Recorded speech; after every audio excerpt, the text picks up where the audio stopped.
before that jury is brought. Yes, Your Honor. In light of Dr. Carney's testimony this morning, I'm assuming that the state is going to call Dr. Carney as we broke yesterday. That was the assertion. We'd like to address the vial of blood that Dr. Carney relied on in coming to her findings as a result for the cause of death for Ms. Benning. There is an issue with the chain of custody for that vial of blood in regards to the identity and integrity of that vial of blood, meaning that there is no witness thus far that has come to testify that the vial of blood labeled MEC 23-0842 for Jade Benning is in fact the blood of Miss Jade Benning, because Dr. Carney was not the one who drew that blood and placed it in that vial of blood that she has relied on in determining the cause of death. So we wanted to address that with the court before the witness got on the scene. And the state says, Your Honor, Dr. Carney contacted BUMC and specifically submitted a request from the medical examiner's office to retain that particular blood sample, and she was specific that it be that blood sample. I mean, a nurse at Vanderbilt drew it, but we I'm don't. talking about who delivered it. It was sent to NMS, and it currently is at the Davidson County Medical Examiner's office. Dr. Carney. So you're going to use Dr. Carney to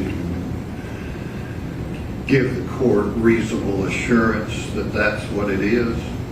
Yes, as well as Dr. Olashuga, who testified in the medical records, which are introduced as an exhibit. What do the medical records, I've never read them all, do they indicate something about the chain of custody? Yes, Your Honor. Dr. Olashuga testified that. Right, I heard him. If I may, Your Honor. Do they, the medical records, add anything else? It does have a lab specimen ID number, Your Honor. Has a what? Lab specimen ID number is in the medical records. I mean, there's something in the medical records that say, a report that says the ME picked it up, or? Well, it was sent out to NMS Labs. Okay, I don't know who that is.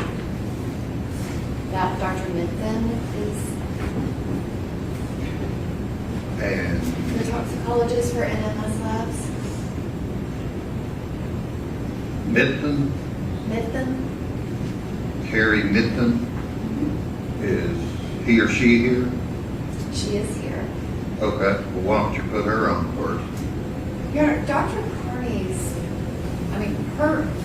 the lab report is something that she reviewed and relied on. I don't see why she would be prohibited from testifying to the autopsy that she performed. When do you plan on calling Kari Midthun? Today. Did she get the blood first? It was sent to her, and then she sent it to the medical examiner's office. Okay, well, why don't you want to call Dr. Carney and to just mark that for exhibit, but then you're going to have, I just think you need to follow the chain. Okay.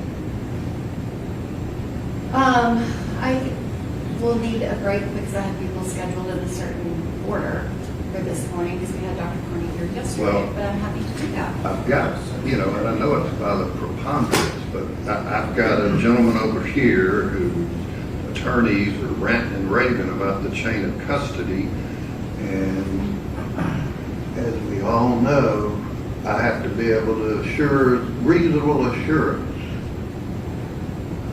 that it is what it is.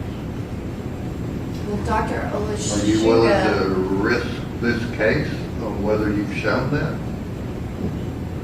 No, Your Honor. Okay. Again, the state submits that we met the preponderance of the evidence. It's in the Well, medical records. show me something Dr. in the medical records that helps the chain of custody. It's on page 65 and 66, where the blood was 65, collected at 66. 22:31, and we have the exhibit that Dr. Olashuga identified that it was Jade Benning's blood taken at 22:31. The state submits that as medical And then where did it go? It went to NMS Labs. Okay. So, you know, when I teach evidence, I do little links. And why don't we follow the links? And then there won't be a problem. Okay, I will step out and ask.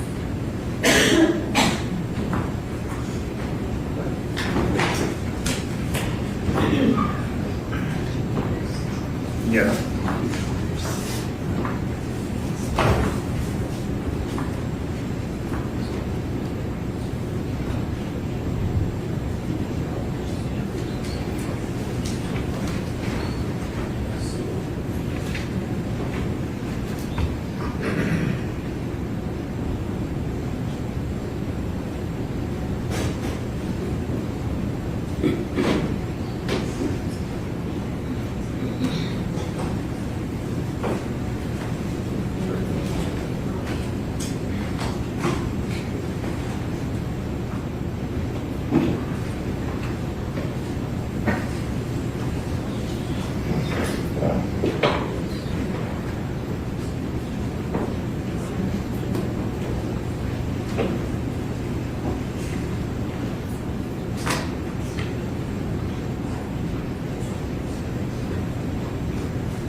Did I have an update? Kari Midthun here? Yeah, she is. However, I'm sorry, Your Honor, if I can correct something, I was mistaken.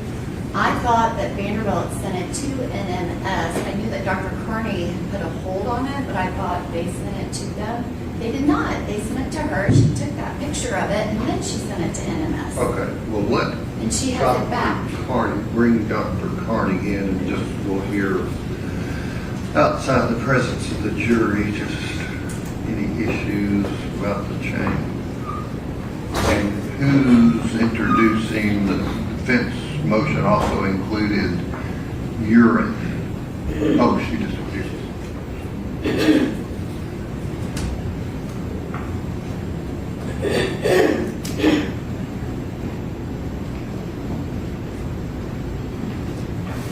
And General Norman, the defense motion also included urine.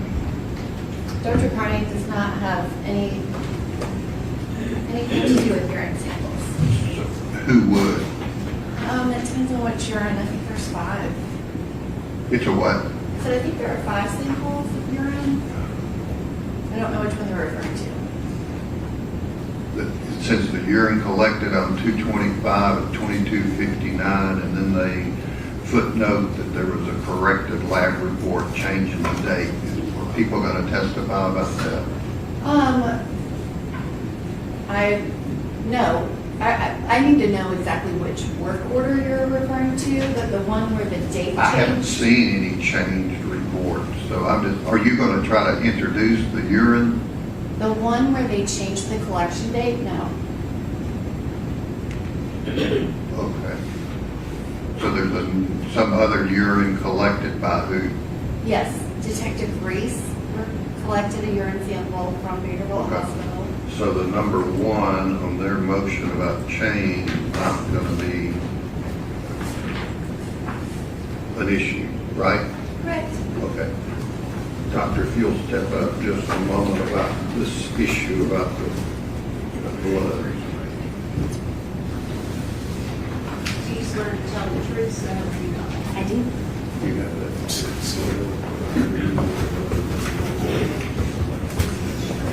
Your Honor, may I ask that Exhibit 12 be passed to the witness? Okay.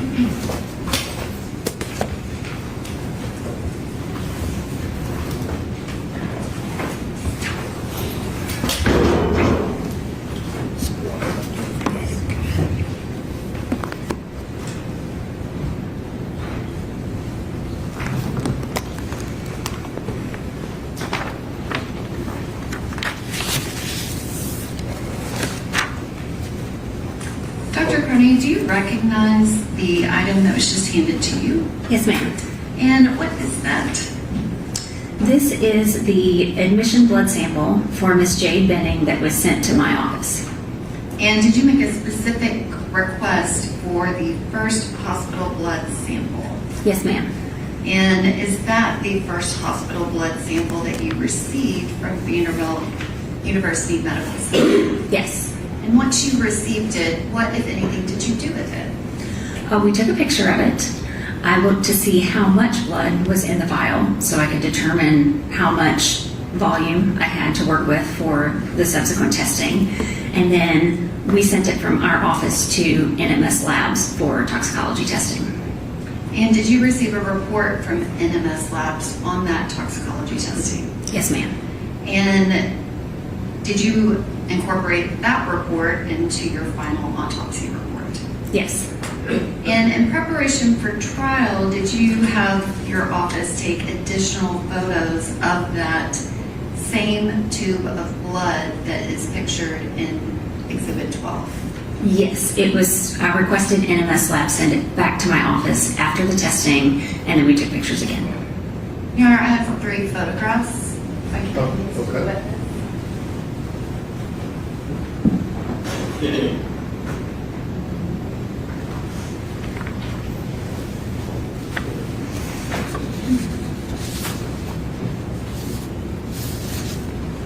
And Dr. Carney, once you receive the blood vial back from NMS Labs, is it typical that they would have their own labeling on the blood vial at that point?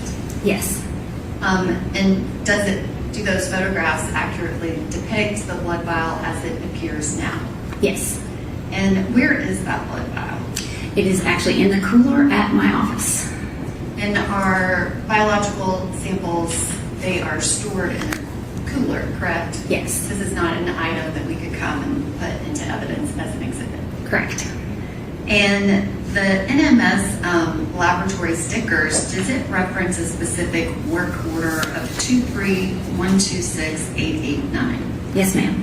And does that match the lab report that you received back from NMS Labs?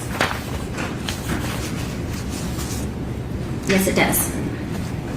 And Dr. Carney, you have testified as an expert witness in forensic pathology many times. Have you ever had the occasion when a medical examiner was not available to testify in court? Have you ever reviewed a prior autopsy, created your own expert opinion, and then gone and testified even though you didn't do the initial autopsy yourself? Yes, ma'am. And is that kind of a standardized practice? Yes. Okay. Your Honor, I'm going to wait until we have a jury to admit those photographs, but that is the state's presentation of evidence as it relates to the chain of custody of the blood sample of Jade Benning that was collected at 2231 at Vanderbilt University Medical Center. Any questions on behalf of the defendant? Yes, sir.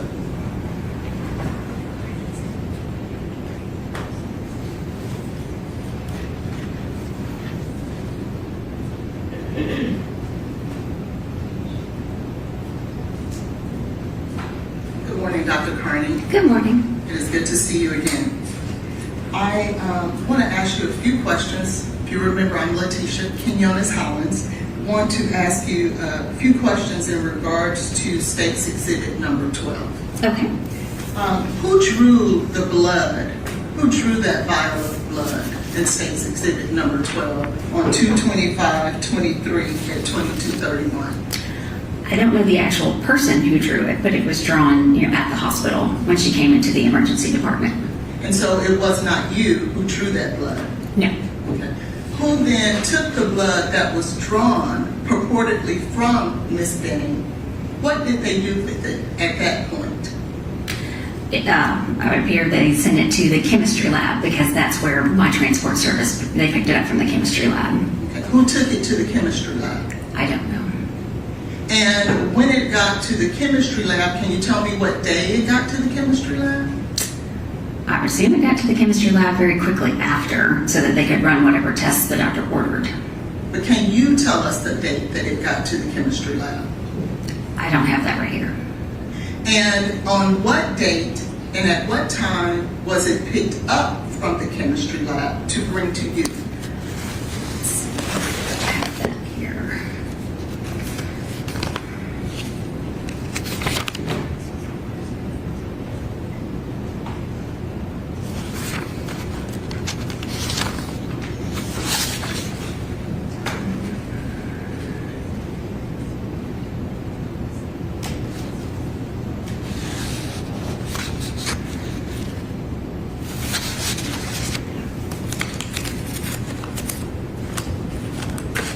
Not sure if I have that documentation of exactly what date and time it arrived at my office.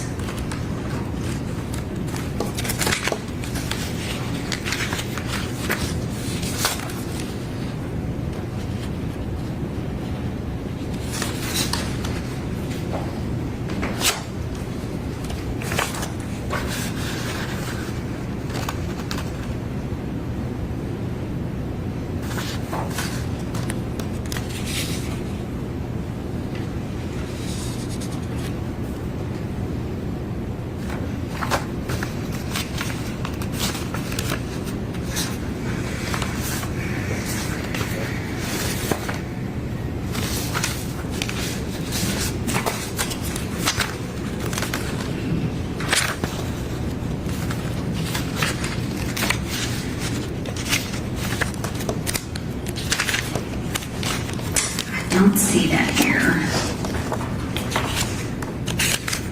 I don't see that here. Who would have It would probably be, there is a logbook at my office. And it would be in the logbook when it actually arrived. And I don't have a copy of that in my records here. it? Can you get someone to find that out? Sure. Any other questions? Yes. And I understand once you get the log, you'll be able to tell us when it arrived at your office. But can you tell us when exactly it was picked up from Vanderbilt? Well, it should have been the same day. It comes directly from the hospital to our office. But is there anyone that you can tell us who can actually testify to that? I'll have to look at the logbook and see if I can find out who transported it. Who put the labeling Jade Benning with the medical number of MEC 23-0842 on this vial of blood?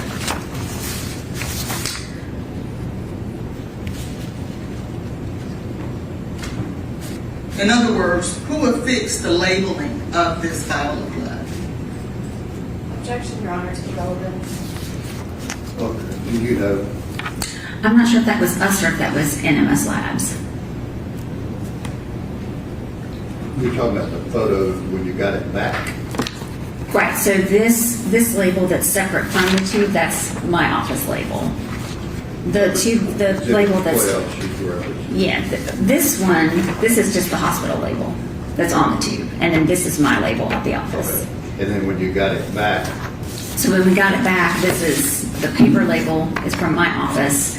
And then this label, I'm not sure if this is all one sticker, and if it is, then that might be the NMS Labs label. And I guess my question is, when this vial of blood was labeled, to belong to Ms. Benning. Who did that?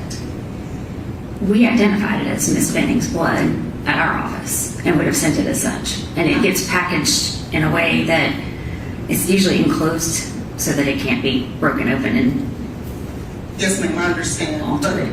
But before it got to you, someone had to label that it was in fact Ms. Benning's blood. Right. There's a stat name that belongs to her. Right. Who did that? So she got her stat name at the hospital. No, ma'am. Who identified it? Who put the labeling on this vial of blood so that we would know it is in fact Ms. Benning's blood? I would assume whoever drew it from her, that's their responsibility to identify her and label On it. that Vanderbilt. Right. Okay. And do you know who that person is? No. What method did they use to obtain the blood? I wasn't there. I don't know.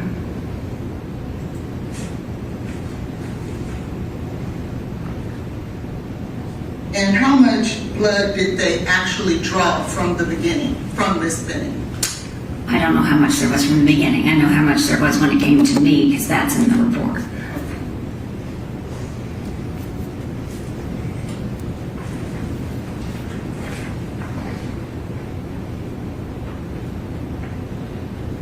And so, just so that we're clear, you don't know who drew the blood? No. Don't know what procedures were taken to draw? We've heard all of that. Do you have any other new questions? No, Your Honor. Okay, thank you. Thank you. Can you go call now and find out Sure. what date you received it?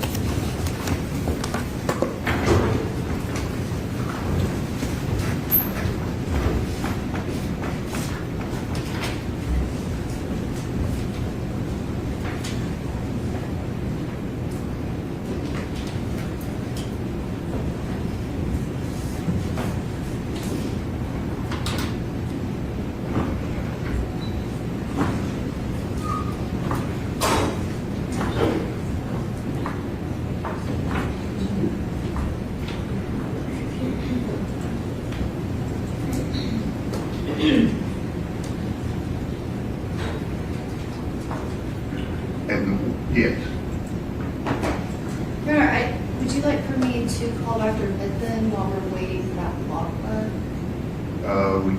you can do that just for this purpose. For efficiency's sake. Step out there, Keith. Kari Midthun. Yes. Is it okay if I tell her what's going on and why I'm calling her? Okay.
Your Honor, if I may, just for point of efficiency and to let the court know while we're dealing with these issues, we also have a Smith v. Arizona issue with the same vial of blood. A what issue? Smith v. Arizona issue. Okay. Is this the witness, General Norman, that would clear that issue up? Yes, Your Honor. Okay, raise your right hand and you sworn. Do you swear to tell the truth, so help you God? I do.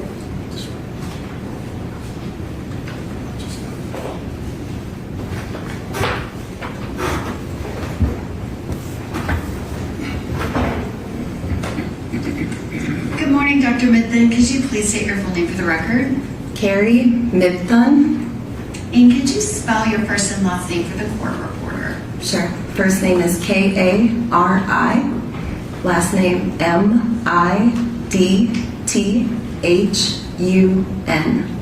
And Dr. Midthun, where are you employed? NMS Labs.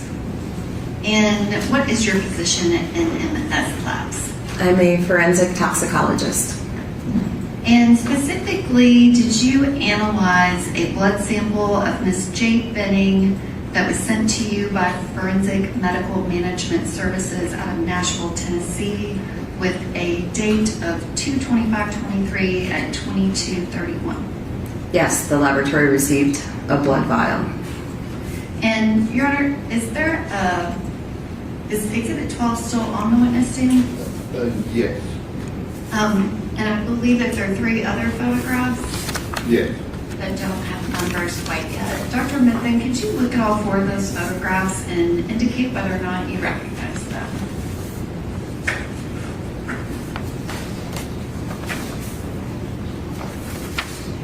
Yes. And what is pictured in those photographs? So this is multiple sides, images of a single blood tube, and based on the labeling on the blood tube, it refers to an NMS laboratory number of 231268889, specifically item number 001. And I am going to ask that you be handed pages 15 through 27 of the litigation packet the defense requested.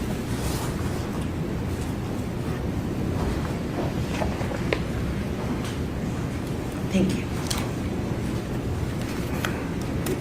Dr. Midthun, do you recognize the documents that have just been handed to you?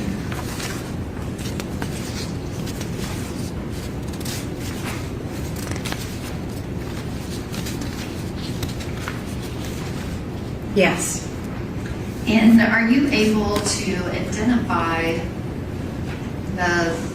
when the blood vial was received by your office and who sent it to you?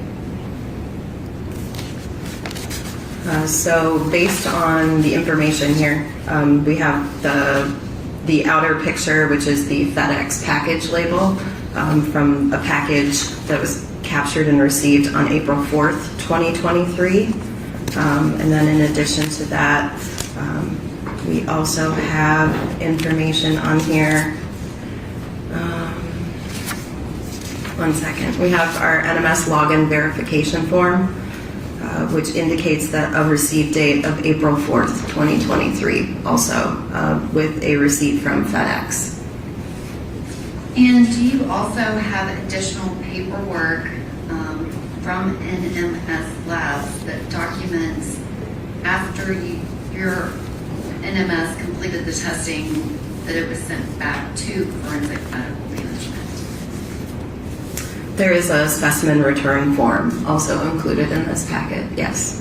And on page 23, is there also a copy of the FedEx shipping label? Yes, there is, yes. And that indicates that it was sent from NMS back to Forensic Medical Management Service at 850 RS Gas Boulevard. Yes. And the last 2 pages of that portion of the litigation packet, does it indicate the FedEx number, the date and time of the blood vial, a description of the type of blood vial that was received, the testing, as well as the Federal Express information for how it was received and how it was returned? It doesn't have the return information on the login verification form, but all of the receipt information and our standard inventory of the sample received and all of the labels on the tube are all included on that login verification form, yes. Okay. And we do have the FedEx label where it was shipped back, is that correct?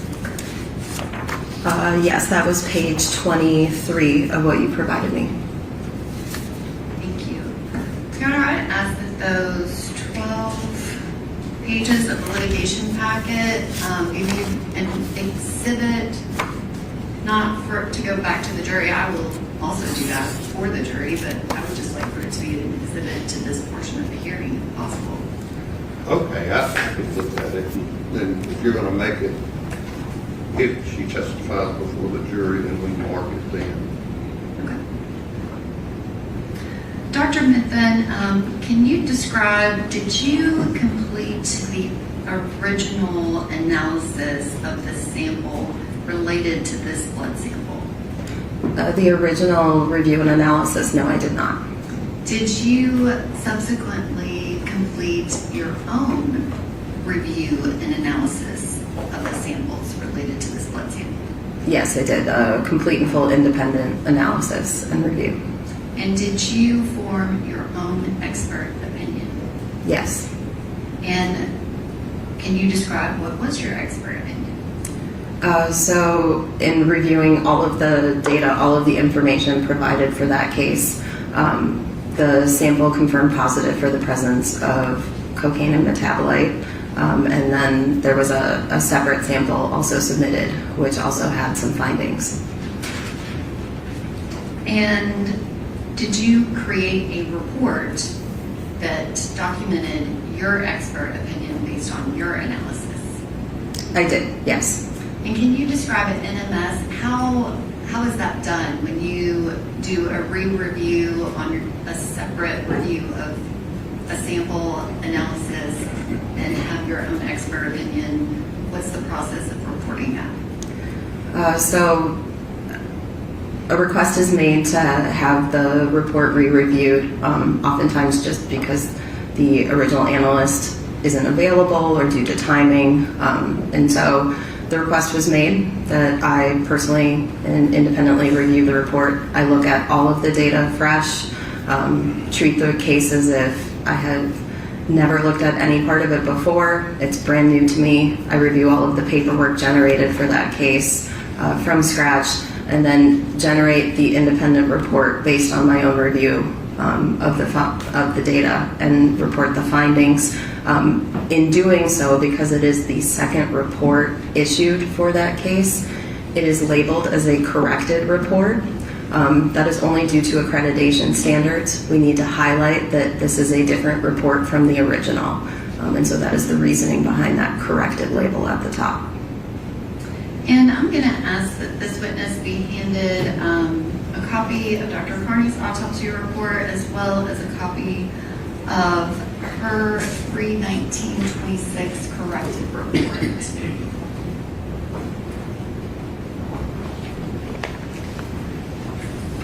Thank you.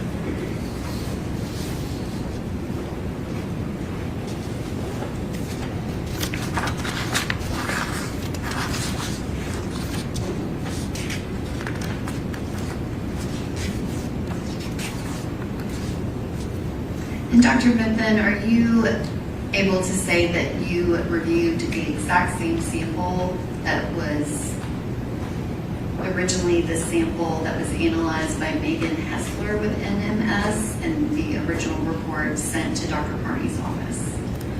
I do review the report as the final step of my process, just to verify if there are any other differences between our reports, because I would need to note that. But in generating my report, I maintain that separate and independent from my findings until the very end, so that my conclusions are not biased on anything I saw previously there. So you only reviewed her report for reference to see if you needed to notate any differences in your own expert opinion? Correct. I look at the data and everything separately and independently.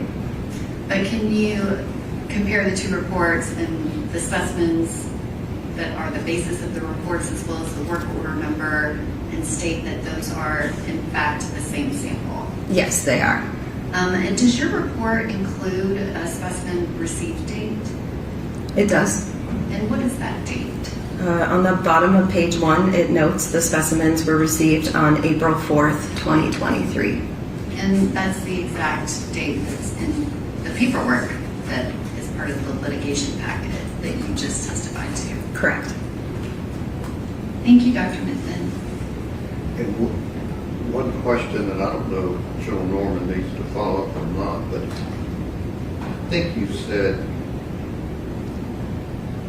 your results, cocaine, metabolite, but you said something about a second sample?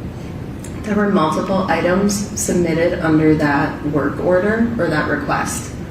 So I've been asked about item number 1 specifically, which was the blood tube. What's item number 2? Item number 2 received was a liver tissue specimen. Are you going to get into that? I am not going to ask her about that. I will ask Dr. Carney questions about that, but Okay. So this witness didn't do any analysis of that sample? no, I don't believe so. I mean, I've reviewed it and created the report, which has the findings. Oh, I'm sorry, did you review that sample as well? Yes. Okay, I'm sorry. It's all part of the same report and work I thought you said that you order. only did the blood, which if you only did the blood, that's fine. The request was to re-review The whole the case. entirety, so she didn't do that. Are you going to ask this doctor about the liver sample? I'm gonna ask if she analyzed it, yes. Okay, and so was it the same, you did a new analysis on that as well? An independent review, yes, of all the data generated for the entire case, all items received for it. Okay. And what was the individual's name, Megan, that did the initial? Megan Hessler, How'd you spell that? first name or last name? Last. Hessler. Yes. Okay. Any questions on behalf of Mr. Jade? Yes, Your Honor.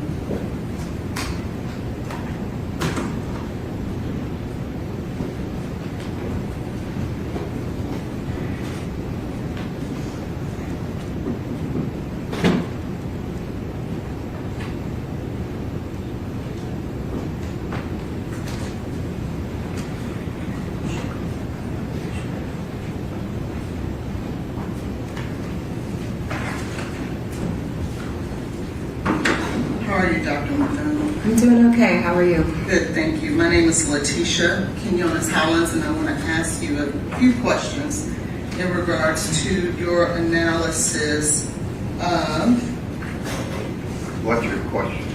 I want to just identify the litigation packet. Okay. We're specifically speaking on 231-26889, is that correct? Correct. And that is NMS's identification of this particular sample that was analyzed. Correct. Now, to be clear, how it was obtained from Ms. Benning at Vanderbilt Hospital, you have no knowledge of, is that correct? Correct. How it arrived at the medical examiner's office, you have no knowledge of. Correct. And how it left the medical examiner's office and then arrived at NMS, you have no knowledge of. Only that we received it through FedEx courier. Okay. And you received it on April the 4th, Correct. and that's 2023? Correct. And you did not perform the original testing, correct? Correct. When did you make your analysis of litigation packet 231-26889, the blood there? So my report was issued on March 19th, 2026. Okay. So when did you do your analysis?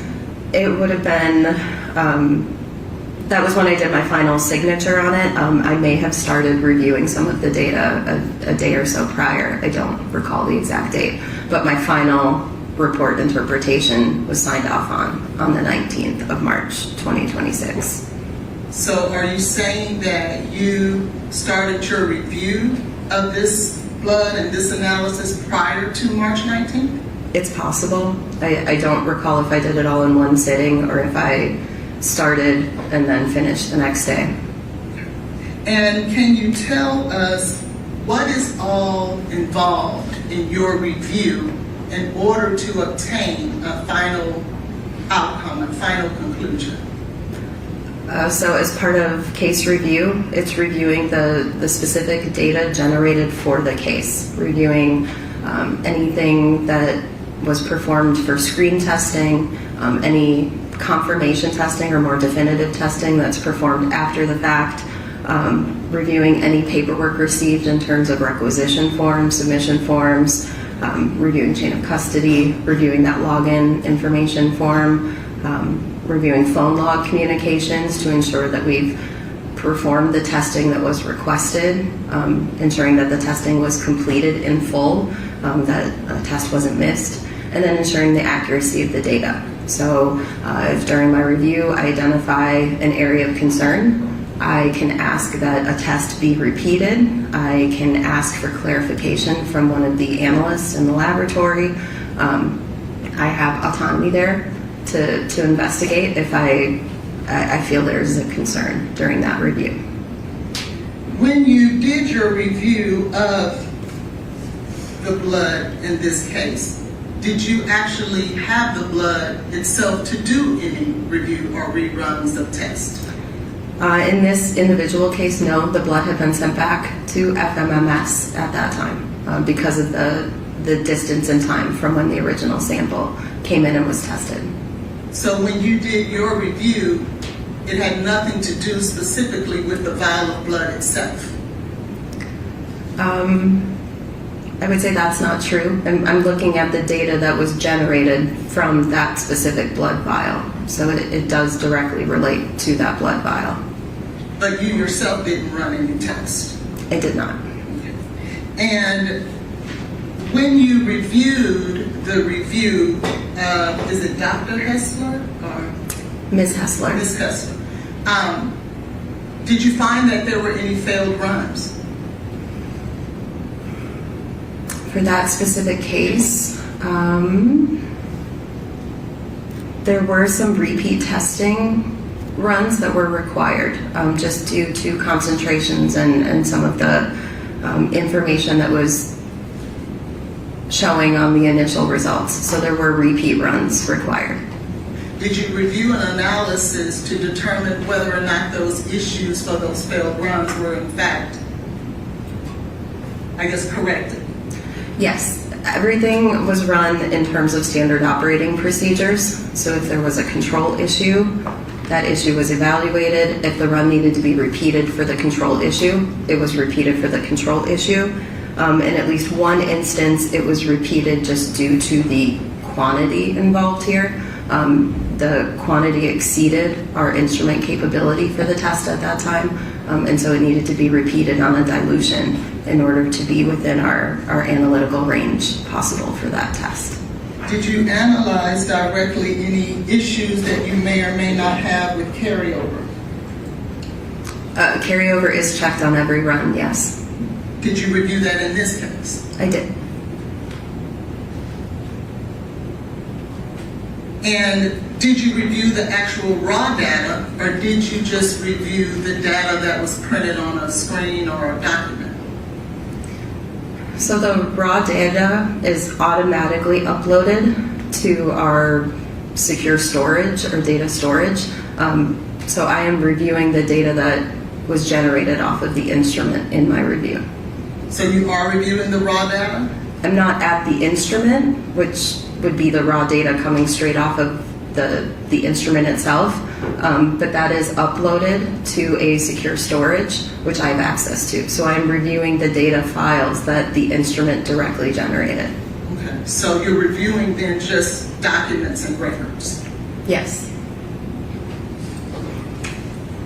When were you asked to review this document so that you can adopt it as a corrected test? The request was made in March of 2026. And how many pages of this run, I guess, is that the proper term? Of the litigation packet that detailed all of the data that is encompassed in this? How many pages was that for you to review? I have no idea. It's a lot. So on top of just the case, these runs are performed with quality control samples, with calibration samples to help determine a quantitation. So each run can be hundreds of pages long, and this sample had several runs because of the repeat testing. So I'm not exactly sure how large that file was. It was likely hundreds of pages, if not over 1,000 pages. Would you trust me if I tell you that it was 1,912 pages? That would not surprise me. And how long does it take to review all of this data? Which part of the process? The whole entire thing, because in order, and correct me if I'm wrong, in order for you to adopt the findings of Ms. Hessler, you have to look at everything, don't you? Correct. You have to look at really the raw data too, correct? Yes. And you have to look at all the pipettes and all the different things that is utilized in order to assure that the information and the conclusions that you are coming to are in fact true. That information is documented on the paperwork that I am reviewing. I may not necessarily look at every single pipette unless I see an issue or a discrepancy, then go back and start digging in to determine where that issue occurred. By the time I, as a case reviewer, see each individual piece of data, it has gone through multiple levels of review in the laboratory as well. So there's the analyst who's performing the run.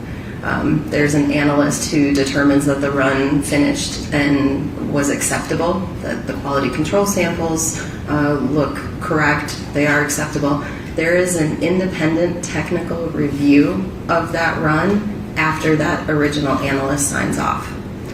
All of that is performed for every single run at minimum. So you have at least 2 or 3 people looking at it at the individual batch level.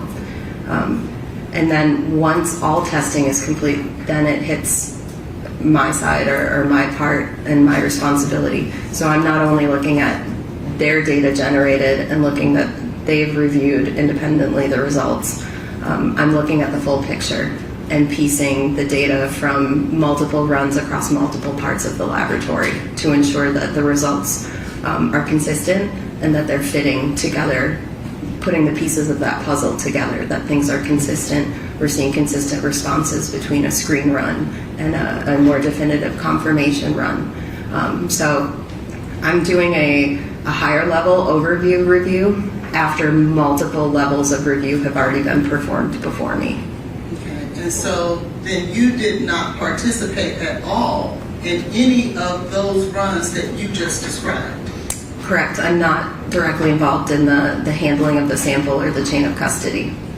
And so you then would have to trust that whoever did those runs, whoever completed those testings, whoever performed the quality control, whoever actually performed the pipetting of everything to check the carryover, you have to trust that what those individuals said is in fact true. I mean, it said and also shown through the data. There are a number of checks and balances that we do throughout all of our testing. There are individual control samples run. They ensure that the instruments are running properly, that the extraction and the test technique is being performed correctly. I am seeing a result that is expected because that's a control result. I know what the result should be, and it did perform that way, and it came off the instrument that way. And then we have the calibrators, which are known quantities of the drug, so that we have a very accurate quantitation and numeric value for those samples. There's something called an internal standard added to every sample. That also ensures that the extraction is performed correctly. So there are multiple levels of checks and balances throughout this entire system. It's part of our accreditation requirements that we are performing this per our standard operating procedures. So if I see that something has gone awry, if I see that there's a concern, I will call it out. But if standard operating procedures are being performed, then all of those steps are being completed accurately. And I do trust what the analysts are doing because my data is showing me that things are operating correctly. And who puts that data and those types of things that you just listed, who puts that into the system? When you say system, do you mean the computer generated system, or? You have to, I guess, quantify things or qualify things. There's someone who's actually doing that, right? I mean, so it's part of validating those test methods and ensuring that those test methods are accurate. So there is a very long process to really test and prove that the test you're creating is an accurate and reliable test. Once it's validated, then there are analysts who are authorized and trained to perform that specific test. And they are trained by task in the laboratory. So an analyst who performs a screen test may not be the same analyst who's authorized and able to perform a different definitive test. They're very uniquely trained to each of their tests and their capabilities there. They have to be competency tested. They are very good at what they do. Correct. And so you have to then, it is because of that that you're able to trust them. Correct. Okay. But you do have to trust them, don't you? I do, but I have a way of checking too through the data that things are working properly. And who were those individuals who actually performed the actual testing that you just described? It would be on the chain of custody document. I don't memorize that because it's many individuals. When did the request for you to take over this case come in? It was March of 2026. I don't recall the exact date. May I approach, if I had the document and information here that came from your office, would that help refresh your memory and aid you in your testimony? It's probably documented, yes, in the communication log. May I provide this to Okay. the witness, and I'll Get have it that. for the state as well.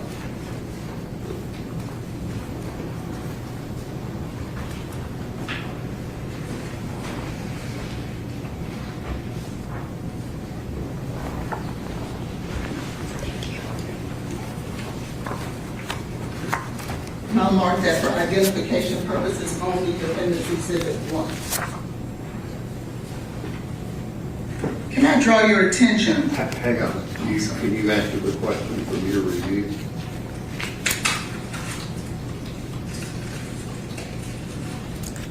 It states it was on March 19th.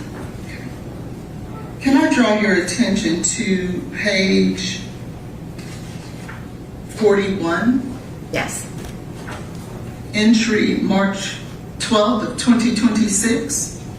Yes.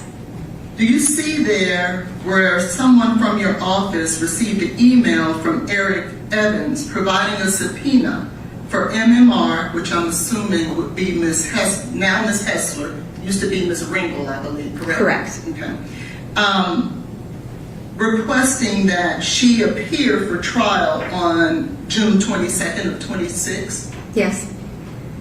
And will you notice the next entry where there is a request from ADA Jan Norman to have you assigned to the case? Correct. And then do you see the next entry where it says updated report signed by you? Is that right? Yes. On the March 19th entry there, what time is stated right there? It says 1500. On March 19th? Oh, on the communication log? On the or my- communication, I'm where sorry. General Norman is making the request that you be assigned to the case. It says 2:02 At 2:02 p.m., correct? p.m. Yes. What time did you sign this report? It says 1500, so 3 p.m. So it is your testimony that all that you just described, and what date is your report signed? March 19th. It is your testimony that you reviewed this entire case that included the vial of blood and liver tissue from the baby, from the fetus, as well as a homogeneous container in less than 55 minutes?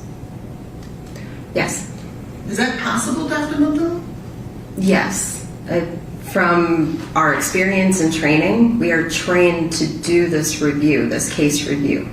I review thousands of cases a year. So I am trained to very specifically be able to look through, determine the data, look at the accuracy of the data, review and suss out that the runs were performed properly, that I see no concerns or issues. So it is certainly possible.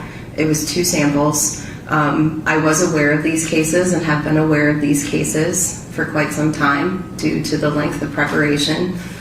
So I can't recall if I had looked at some of the data previously or not, but it's certainly possible there as well. So I did and was able to go back in and re-review it in approximately an hour.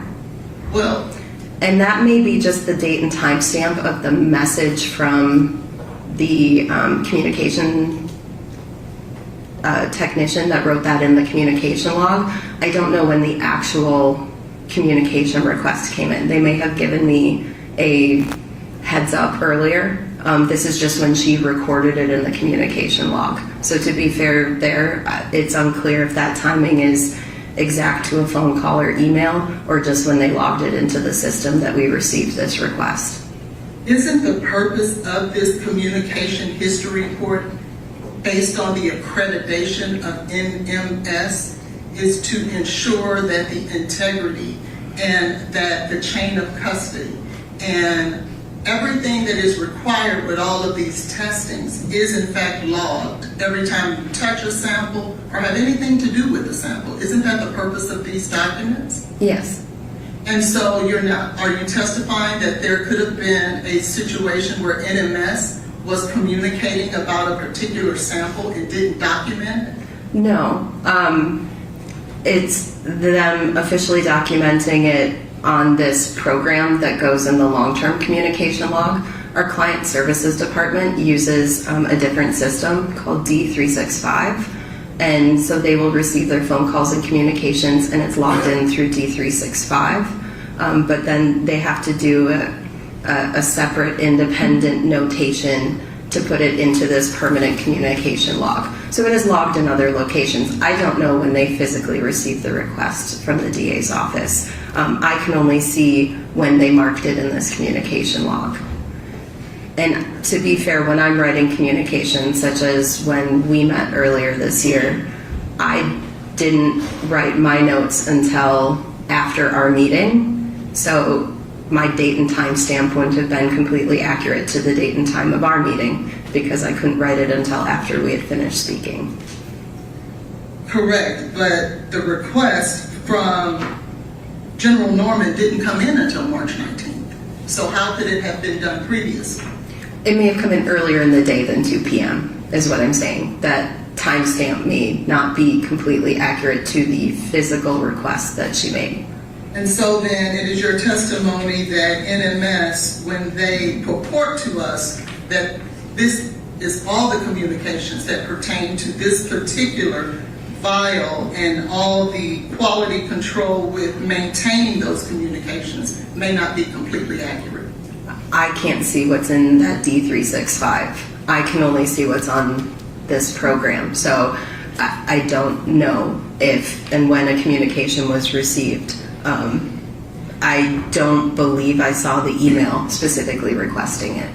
Who would we contact to get that information to see whether or not that there are other communications that will help us make a determination as to the quality and integrity of your review of this blood? I would Objection, Your Honor, to relevance to the I issue don't of being custody. understand your question. I want to ensure that your review matches the standards that are required for us to rely on here in court today. Well, I believe they do. A request was made, it was documented, the request was made, and that information was provided to me. And so relatively quickly, I was able to prioritize this and go in and review that case and try and independently get that review done as quickly as possible due to the urgency of the case. And I was able to get that out the same day, which I think speaks to the quality and efficiency of what we were able to do there. Okay, then share with us exactly what you did once you got that review and when you got the request. The request came in at some point on March 19th, 2026. I do not know the exact time. I do not recall.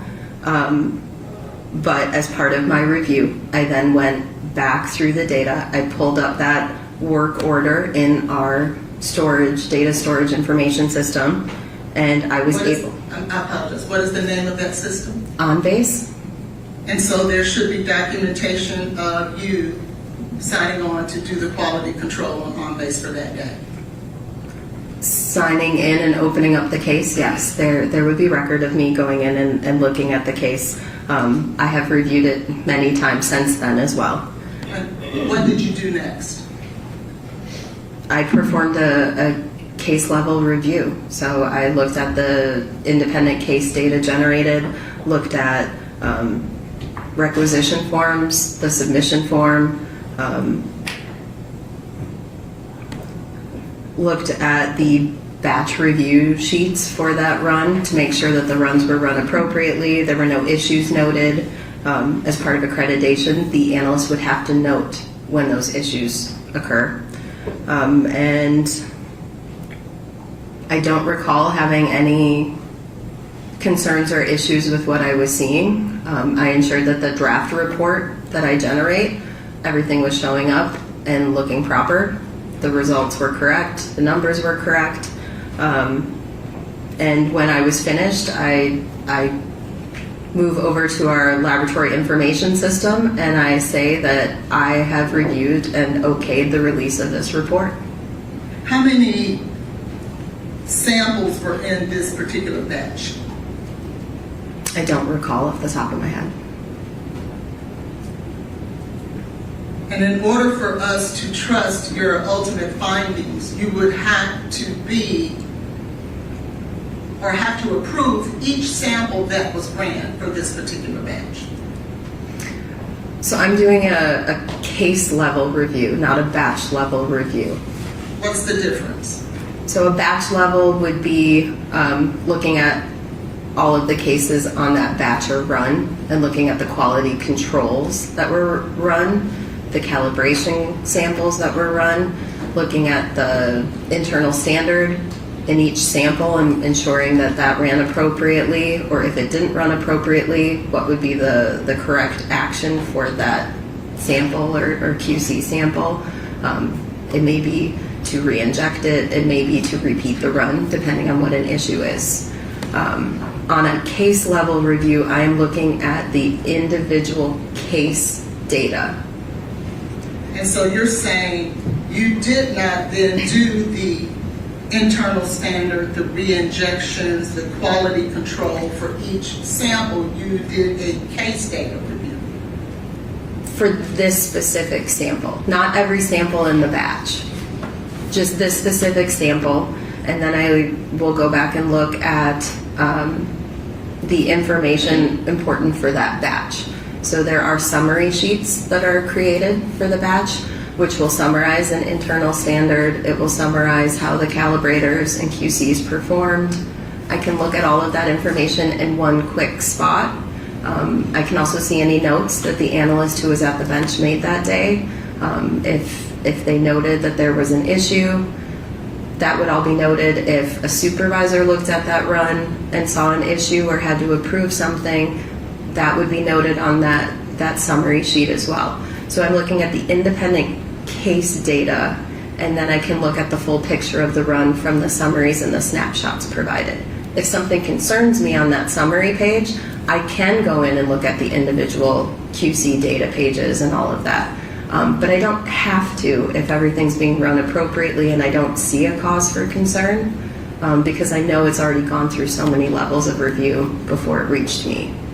But before you can actually rely on the findings of this test, the person who is analyzing this must do exactly what you just detailed, right? They must look at every sample in order to determine that the batch is good, correct? Yes. And you looked at the summary not each individual one?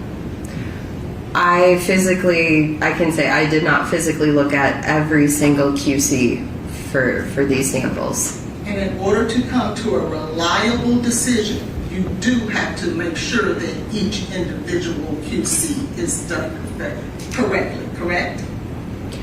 In order to accept the batch, yes, they do look for the acceptability of the quality control samples. Depending on what the issue is, they will note it and perform the proper standard operating procedure response for it. And you did not do that. I am not authorized to be performing that at the bench, and that would have been done at the time of analysis. So no, I did not do that. And that is necessary in order for us to rely on the findings.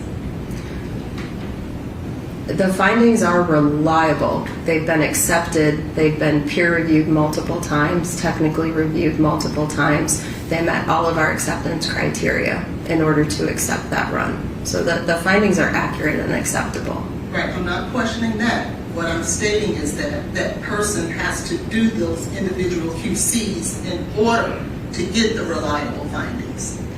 To review them. Yes. Yes. And that's what you yourself did not do.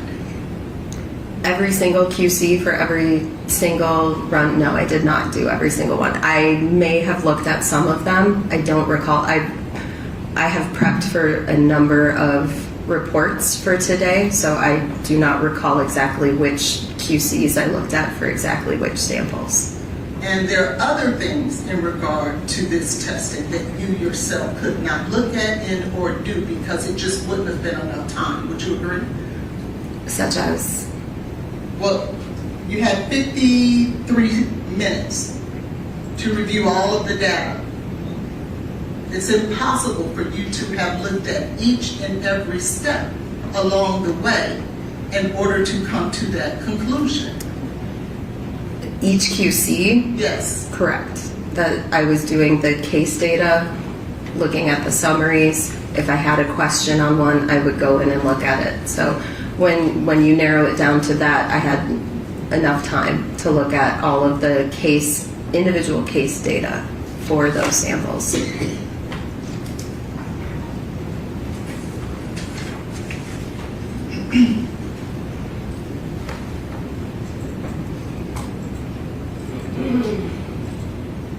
Now that was in regard to the blood, correct? Correct. The same thing had to be performed for the liver tissue as well, correct? Correct. And all of those things in regards to the blood and the liver is required in order for us to rely on the conclusions that are made in this toxicology report. Correct. And if I asked you the same line of questionings in regard to the liver, your answers would be the same. Yes, I do the same type of review, regardless of the specimen or the tube type. And so, as it relates to the blood and the liver, and NMS work order 231268889, you relied on the summaries for the individuals who performed this testing as opposed to each individual QC for the blood and each individual QC for the liver. I don't recall if I looked at individual QC files for the case, but as part of my standard review, I look at the case data, I check the batch information, and then I will investigate if I see a concern. I will investigate and start looking at the QCs and some of the standards, the calibrators. So I just don't physically recall, based on the number of runs performed for the case and how many cases I was preparing for, exactly which files I looked at for which case. Thank you. Any other questions?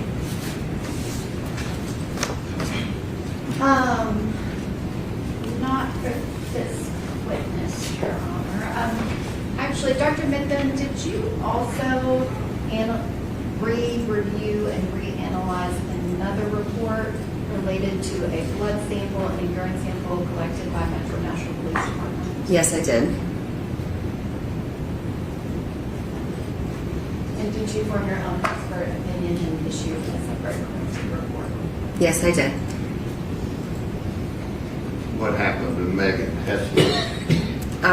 Per the phone log notes, she was not available this week.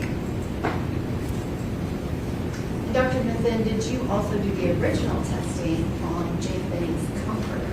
Yes, I did.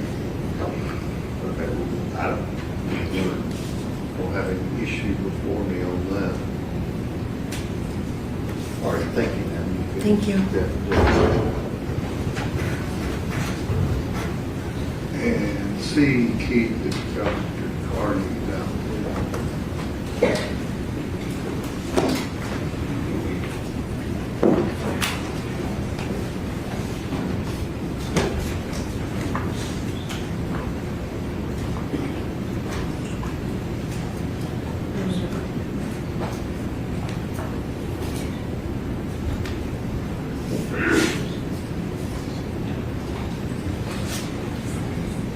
Your Honor, may I hand your court officer the exhibit sticker to label that exhibit? I also need what I'm going to bring her back. Need what back? I handed her litigation. Or did Your Honor, I think you said that I could put it in through her versus running it for her. Give that back to General Norm.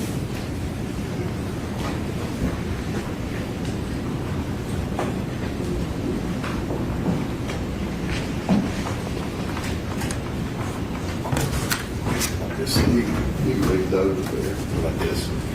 Just give those to the clerk. We'll see if we need some more. What did you find out? So I found out that the log book that we keep for all specimens that come in is only kept for about a year or two, so it's not there. What I do have is the paper where both Miss Benning's body and her blood arrived at our office. They arrived on March 7th, 2023 at 2:56 a.m. Your Honor, I also have an Hang on just a second.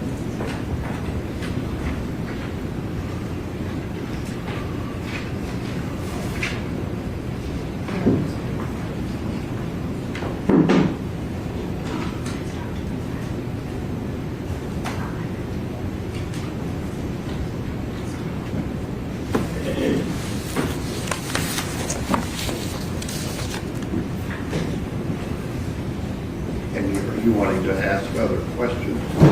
I actually just wanted to, on the record, I didn't know if Your Honor wanted to review it. As part of Exhibit 11, page 1326, there is a death tracking form that's part of the medical record, and it documents that she was transported to the medical examiner's office. Okay. And you're saying, doctor, the blood came with the body? Yes. Okay. Any other questions of Dr. Carney? I have a few. Pete, all right. Dr. Carney, How many times was that blood vial taken out of the storage at Vanderbilt? Do you know the answer to that question? No, ma'am. Do you know whether or not that vial was ever removed for any reason? No. Do you know all the testing that was performed on that vial of blood at Vanderbilt? No. Do you know whether or not that vial of blood was stored in a particular refrigerator at Vanderbilt? I don't know which one. And do you know if it was stored in a refrigerator at all at Vanderbilt? I do not. Will you agree with me that the tubing that is normally required to maintain the integrity of a blood sample was not utilized in this particular case? I can't agree with that because I don't know what you're referring to. Meaning, are there different types of, like gray top tube, blue top tube, yellow top tube that are utilized to preserve the enzymes in a particular blood? You mean to preserve the drugs? Yes, to preserve the drugs. Yes, there are different types of tubes. Now, when they drew this particular vial of blood, I don't know that it was for toxicology testing. It was for other types of testing they were performing as they were trying to save her life. Sure, I understand. And so then the tubing that was utilized in this particular case is just a clear plastic tube. It's a clear top tube, yes. And it had no preservatives in it. Correct. And those preservatives are necessary in order to preserve and maintain the integrity of the matrix, in this case, which is blood. What exactly are we trying to preserve? Why are the tubes with the colors, let's use a gray top tube. Why do they use that? So we use a gray top tube because it has sodium fluoride in it, and that will inactivate those esterases in the blood so that cocaine is not broken down after death. And so that wasn't done. No. And those are utilized to maintain the integrity of it, is it not? Well, I don't know if it's so much integrity. The blood is still in the tube. It's safely in the tube. There's nothing wrong with the integrity of that. It's just that the esterases can continue to break down the drug, the cocaine. And cocaine is extremely volatile, isn't it? Well, I mean, it's one of the only drug. It's the only drug I'm aware of that can be broken down after death. But we can also test for the breakdown products, so we don't lose that information. But best practice would have been to place it in a tube with those proper preservatives. Well, that's what we do at Autopsy, yes. But again, at this time, that wasn't the purpose, I think, for this particular tube of blood. Thank you. Any other questions? There you go. All right, thank you, Dan. You'll wait back there.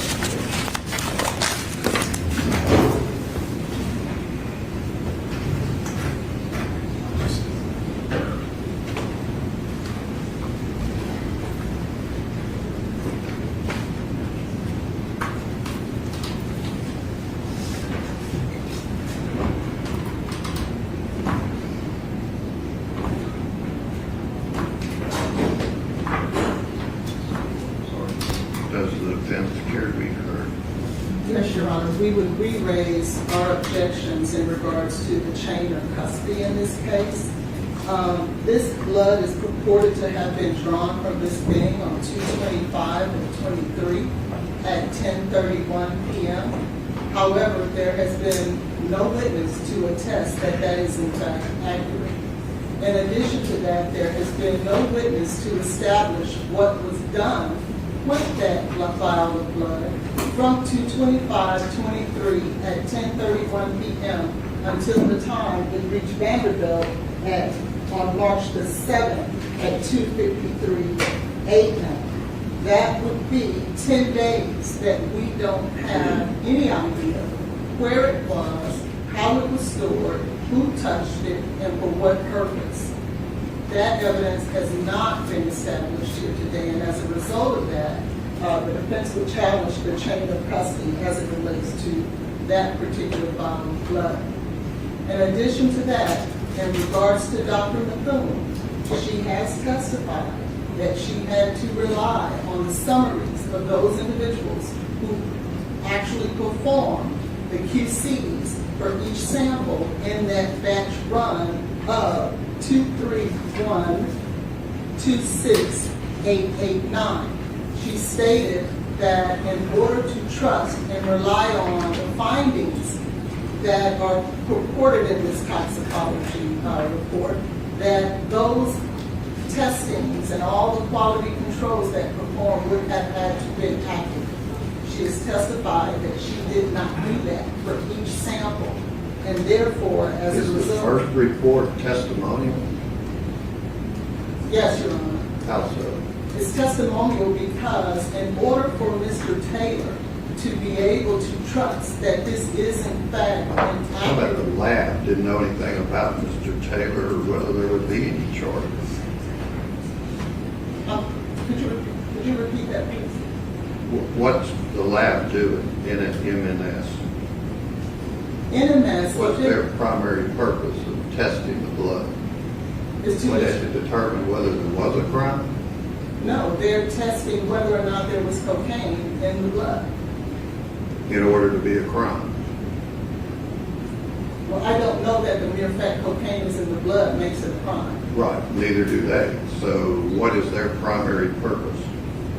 Their primary purpose is, in our opinion, is to test the blood to determine whether or not there's cocaine. Because if you look at the toxicology report for 2312, That had nothing to do with the criminal prosecution. the whole reason that it was sent there in the first place is because Dr. Carney was contacted. They're trying to determine what happened to this lady, right? Correct. So what does that have to do with potential criminal prosecution? So if we need to do that, I can ask Dr. Carney to get back on the stand, and she will tell you that she was contacted and spoke with Dr. Reese. I'm talking about the first test. This is the first test. The first test that you're complaining about, Megan Hassler running. Yes. That first test was in regards to this particular case. Does the state care to be heard? Your Honor, the standard is very clear. An expert cannot come in and just testify to work that another expert did. Dr. Midthun did her own independent analysis. She formed her own expert opinion. She issued a report based on that opinion. And that is done frequently in our courts. There is nothing unusual about this, and there is nothing prohibited from it. Well, the case law they're citing talks about a surrogate witness. She is not a surrogate witness. She is her own witness. She did everything herself. The fact that someone else did it once before her has nothing to do with it. All right, in terms of the chain of custody issue and the blood, we have to go back to Dr. Olashoga, who he was unclear what Exhibit 12 was, which makes sense because it hadn't even been, that photo hadn't even been made when he was involved in the case, but he did say that the blood was taken from who they labeled as the stat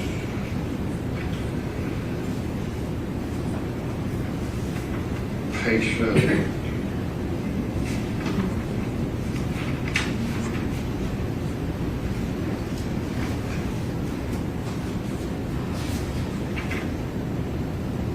And that, the date, etc.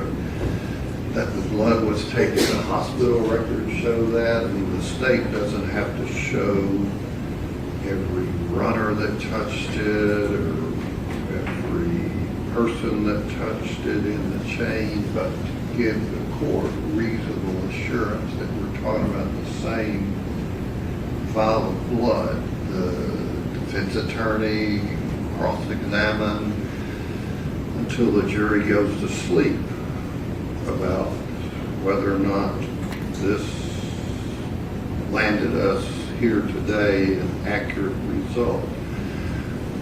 But in the court's opinion, and the case law sets out the language, identity, intangible, the identity and authenticity of the piece of evidence does not have to be proven beyond all possibility. Without all possibility of tampering need not be included. Just reasonable assurance that this is the same blood. There's no question it is in the court's mind. In terms of the Dr. Midthun and whether she can testify about her findings, she's gone into great detail about hers is a higher level of overview. Extra analysis is performed. And again, she's here as a witness to be cross-examined. It's not a surrogate situation like Smith versus Arizona. It's more like the Hutchison case here in the state of Tennessee that found that the medical examiner's report wasn't even testimonial because of the primary purpose for that being done. Here, they're trying to determine whether there is any kind of substance that would cause the death, just like a medical examiner would be doing. But in terms of violating Mr. Taylor's right to cross-examine witnesses, there is a witness here. Apparently, Ms. Holland's questions, she's got all kinds of proof how this isn't reliable based on her interview with Dr. Midthun. So I do not find there's a constitutional violation preventing Dr. Midthun from testifying. All right, let the jury step down.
Good morning to you, ladies and gentlemen. The jury, let the record reflect all of the jurors are here and present. I apologize for the delay. I know you were all here an hour plus ago, but just blame me for any kind of delay. We've dealt with a legal issue that I should have dealt with late last night after y'all left, but I didn't.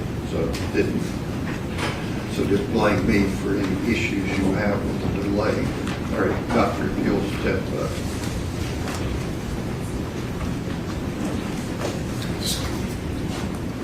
Raise your right hand and be sworn. Do you swear to tell the truth, so help you God? Do.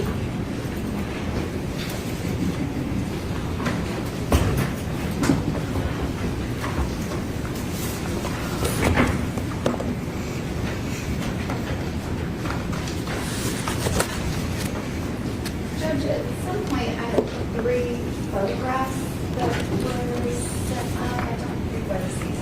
They're right there.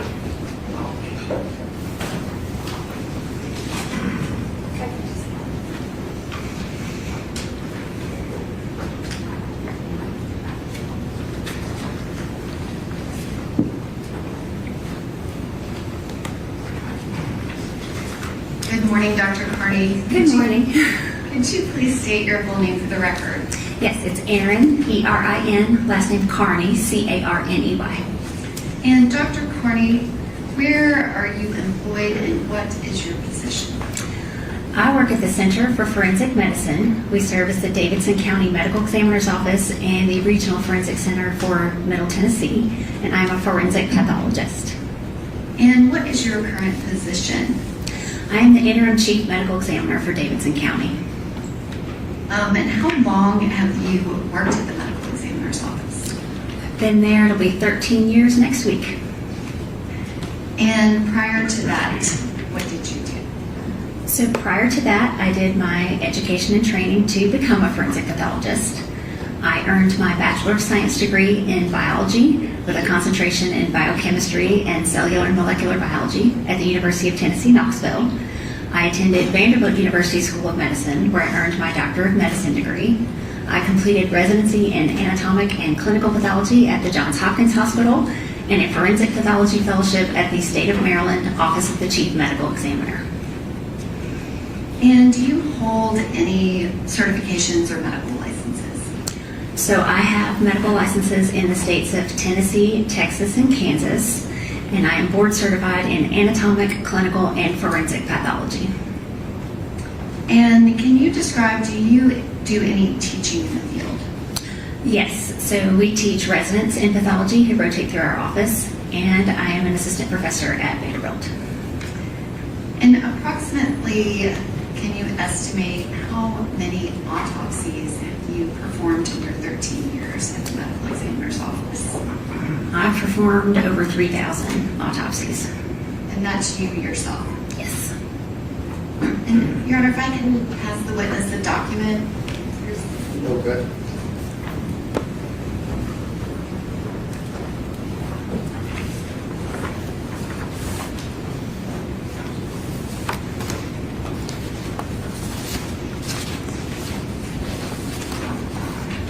Dr. Carney, do you recognize that document? Yes, ma'am. And is that a copy of your CV? Yes, ma'am. Your Honor, at this time, I'm to ask that that be made the next numbered exhibit, which I believe is number 30. Okay.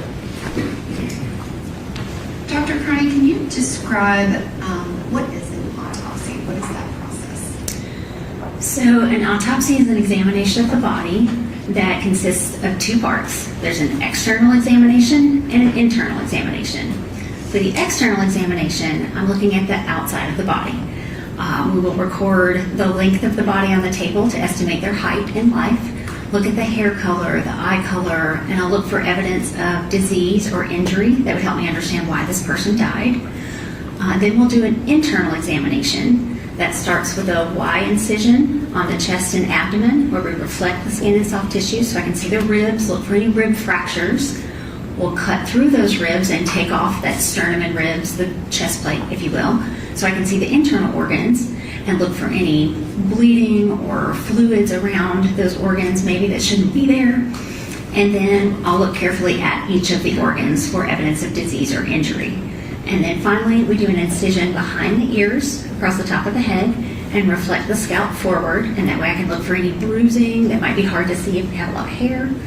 And then we'll actually cut through the skull, and that way I can look at the brain and look for any evidence of stroke or bleeding in the brain.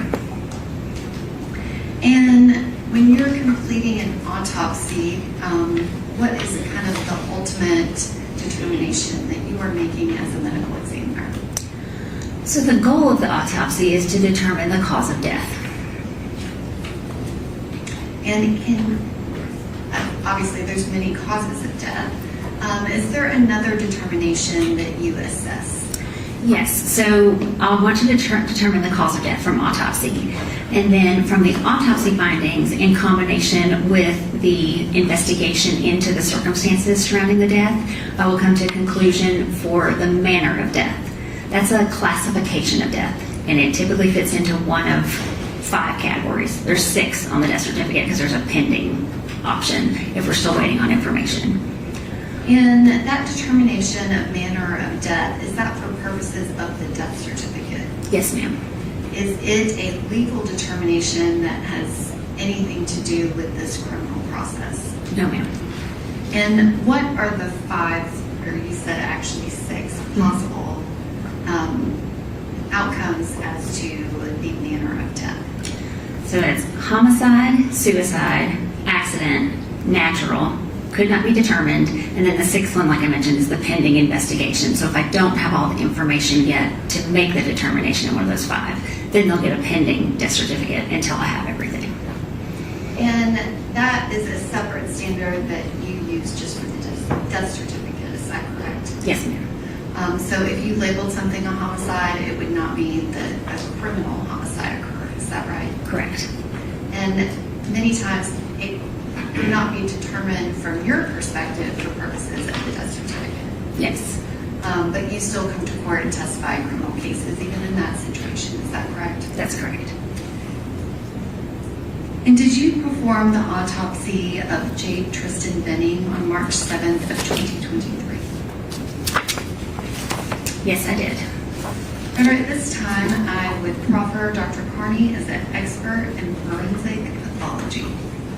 No objection. Okay. All right, again, ladies and gentlemen, Dr. Carney will be allowed to testify as an expert in that field and give her opinion that a lay witness wouldn't be allowed to give. You could place such weight upon her testimony as you choose to. Okay. Your Honor, at this time, I would ask that the witness be handed a document. Dr. Carney, did you complete a report of the autopsy that you completed on Jade Benning? Yes, ma'am. I'm sure you have that report, you can take a look at it and let me know if that be helpful.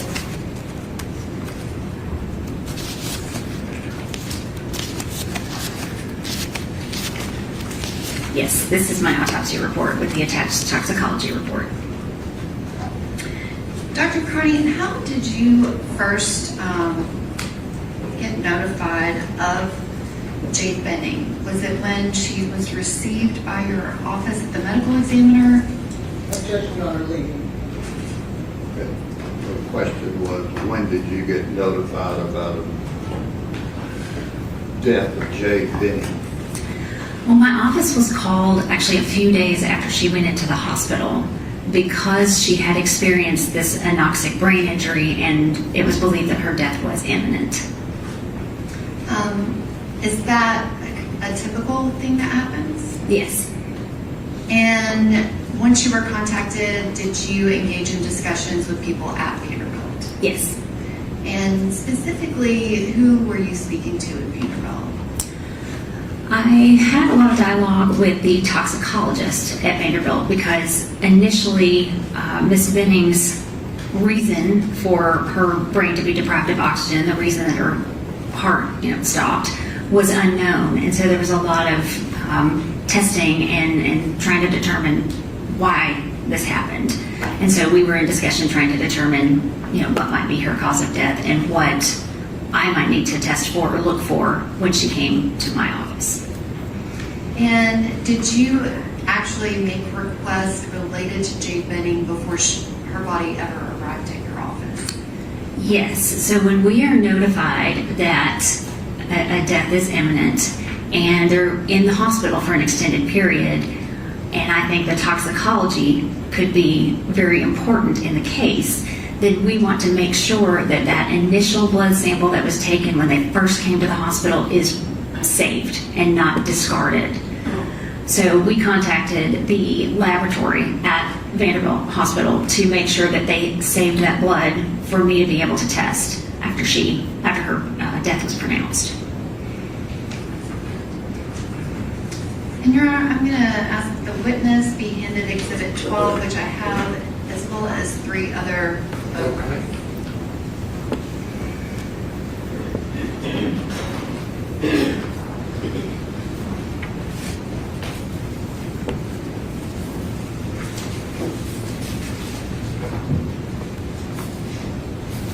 Dr. Carney, do you recognize the image in Exhibit 12? Yes, ma'am. And can you describe what is that in that image? So this is the hospital blood, the sample that I mentioned that was taken when she first arrived at the hospital that we asked them to save in the laboratory for us to pick up after she passed away. And this is that blood sample. Your Honor, may I display this exhibit to the jury? I have it digitally.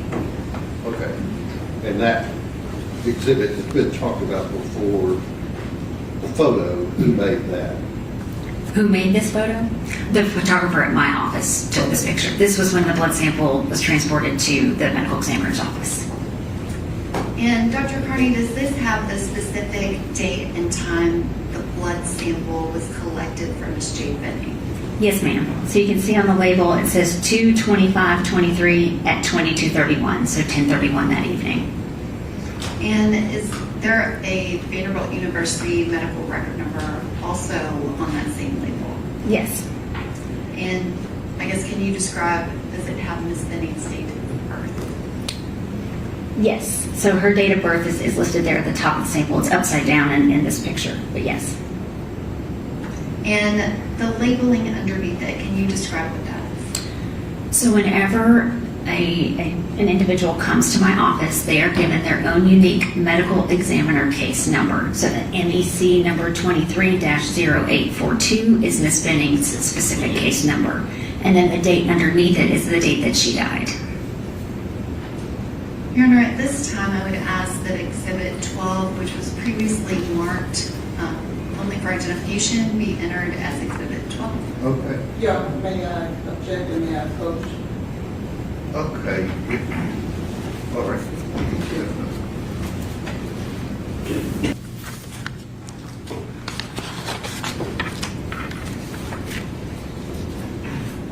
Dr. Carney, did you also have 3 additional photos? Do you recognize those? Yes, ma'am. And can you explain, when did you receive the blood sample on the one from 2/25/23 at 22:31? When did you receive that? So that blood was actually transported to the medical examiner's office along with Ms. Benning's body on March 7th in the early hours of the morning. And you said that it was photographed at your office, is that correct? That's correct. And then what, if anything, did you do with that vial of blood? So I wanted to see what kind of tube it was in and how much blood was there so that I could determine what kind of testing I could order on it. And then I sent it to NMS Labs for the needed toxicology testing. And can you explain what you mean by you wanted to see what type of tube it was in? Well, typically when we draw blood at the time of autopsy, we put blood into a tube that has a gray top. It contains sodium fluoride, which is important to inactivate those esterases in the blood. It's these enzymes that can break down cocaine. And so they continue working even after death. And so I wanted to see what kind of tube it was. This is actually a clear top tube, so those esterases are still able to break down the cocaine. But just so I'm aware, and that way I order the correct testing so that I can not only see if there's cocaine there, but if there's those breakdown products that have probably been formed over the time that it's been in this tube in the hospital. And Dr. Carney, can you explain why was it that you were wanting to have it tested for cocaine? It was, I learned in the process of while Miss Benning was still in the hospital that she had a urine drug screen that was positive for cocaine. And so once you received that vial, did your office submit a request to NMS? Yes, ma'am. And can you explain what is NMS Labs? So NMS is a toxicology laboratory that is located in Pennsylvania, and they have a lot of capacity for testing, and so we send our specimens to them. And did you send that specimen to them for testing? Yes, ma'am. And did they report the testing results to you? Yes. And then what, if anything, happened with the blood from Jade Benning from 2/25/23 at 22:31? So when they were done with testing, they sent me a laboratory report with the results. I actually ended up talking to a toxicologist at NMS, and I let them know, typically they hold the blood for 1 year and then they discard it. So I let them know I did not want them to discard this, and then before that year was up and time to discard, I asked them to transport it back to my laboratory so that we could preserve it. And do you recognize what is in those 3 photographs? Yes. And what is that? So this is that same tube of blood that I asked them to send back to our office, and now it has their case label on it. Your Honor, at this time, I would ask that those 3 photographs be entered as the next numbered exhibit, which I believe is 31.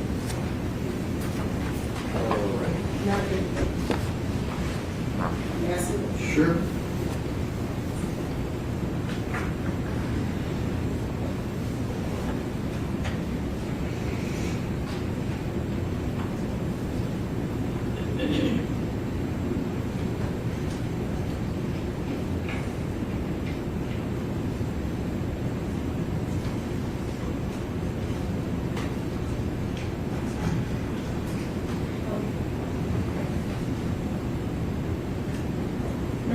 photos, Your Honor?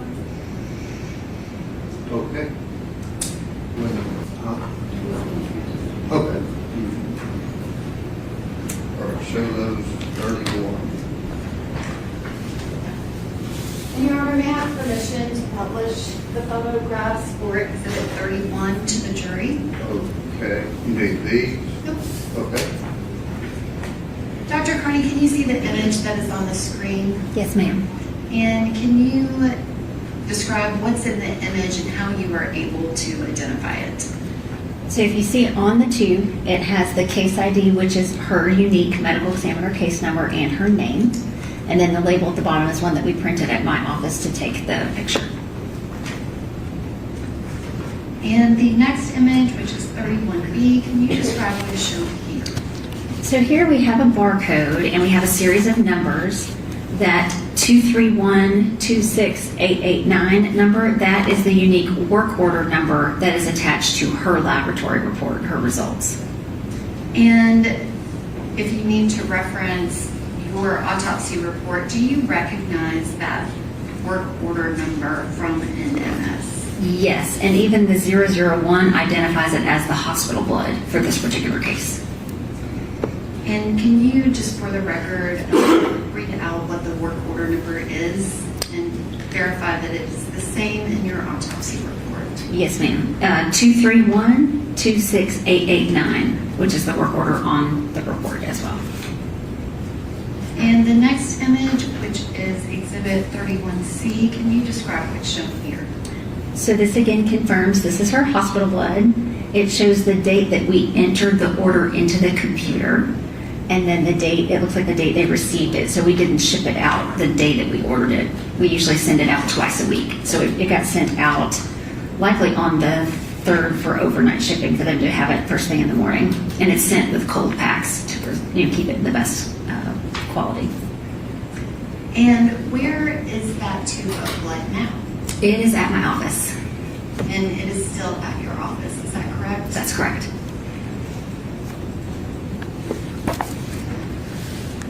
Dr. Carney, when the blood was sent out, did you receive a report from NMS Labs? I did. And specifically, can you describe what was the testing that you requested and what was the testing that was done as it relates to that 225-23-22-31 hospital blood? So I ordered a cocaine and products panel so I could catch not only the cocaine, but any breakdown products that may have formed while it was sitting in that tube. And then I also asked them to test for designer opioids. Your Honor, at this time, I'm going to ask that Dr. Carney's autopsy report be made the next numbered exhibit. I don't believe that I entered it. No objection. Okay. You have a copy. Yes, ma'am. No objections outside of the standing objections. Okay. Dr. Carney, your autopsy report, which is now Exhibit 32, did you incorporate the NMS lab work order number 231-26889 as part of your report? Yes, I did. And did you rely on these findings in making your determination as to the cause of death? Yes, ma'am. Your Honor, may I publish a page from Dr. Carney's autopsy report to the jury that is part of Exhibit 32? Okay. Dr. Carney, can you describe what is shown here on the screen? This is the front page of the toxicology report, and this shows the positive findings, the testing that I requested, and the specimens that they received. And it also has her identifying information up in the right-hand corner. And this next image is kind of a zoomed-in image. Can you describe what was the testing that you requested as it related to just the item 001 hospital blood? So if you see under testing requested, I asked for the 1303B test, which is cocaine and products panel on the blood, and then the 1480B designer opioids on the blood. And going to just that first blood sample from the 2/25/23 and 22/31, can you describe the toxicology results and kind of what those results mean?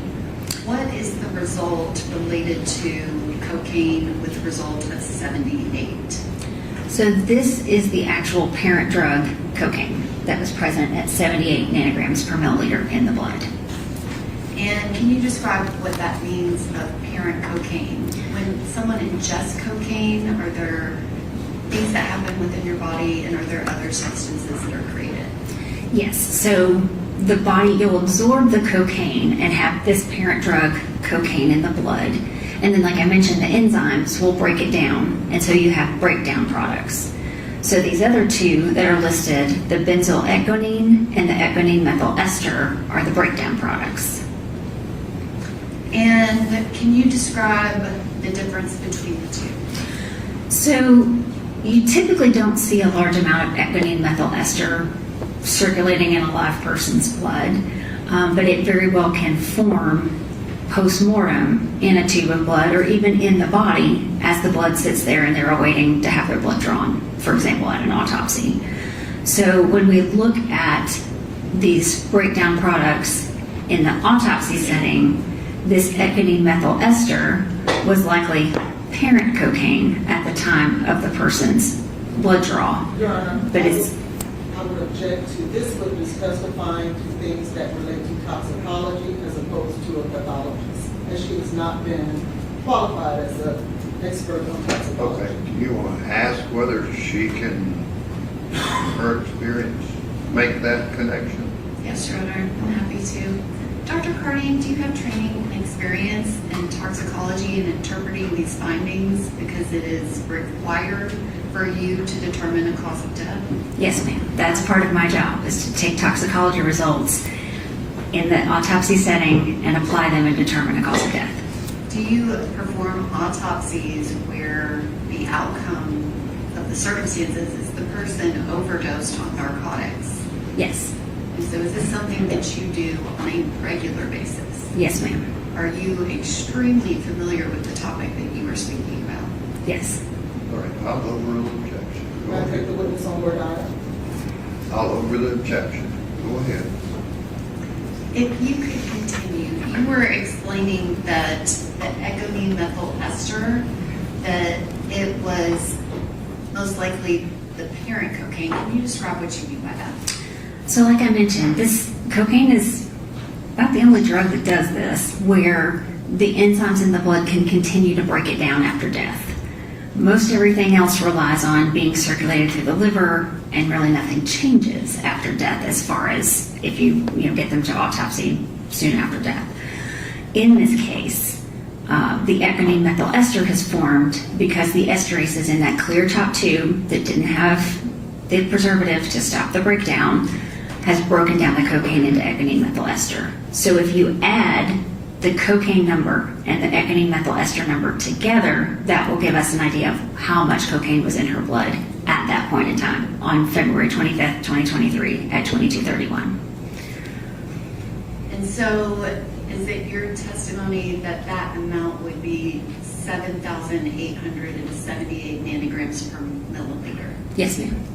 So that would be the concentration of cocaine in Jade Benning's blood on February 25th, 2023 at 22:31 p.m. Yes, ma'am. Dr. Carney, you've already testified that you have performed autopsies where someone has overdosed. Can you describe, is that amount of cocaine in a person's blood, is that common? No. And so when you first got this case, you said you were talking to Dr. Bertolari, is that correct? Correct. Did people from my office, including myself, meet with you kind of early in the process, specifically about these toxicology results? Yes. And at that time when we met, had you ever seen an amount that high in an autopsy? No. And did you, I guess, go back and look at other autopsies that were done in your office? I look primarily at my cases because I'm familiar with those, I've interpreted those, and that was almost 300 cases that I signed out, the cause of death or contributory cause of death, including the drug cocaine. And in that first time that we met, had you ever seen anything close to that level? I could not recall anything this high.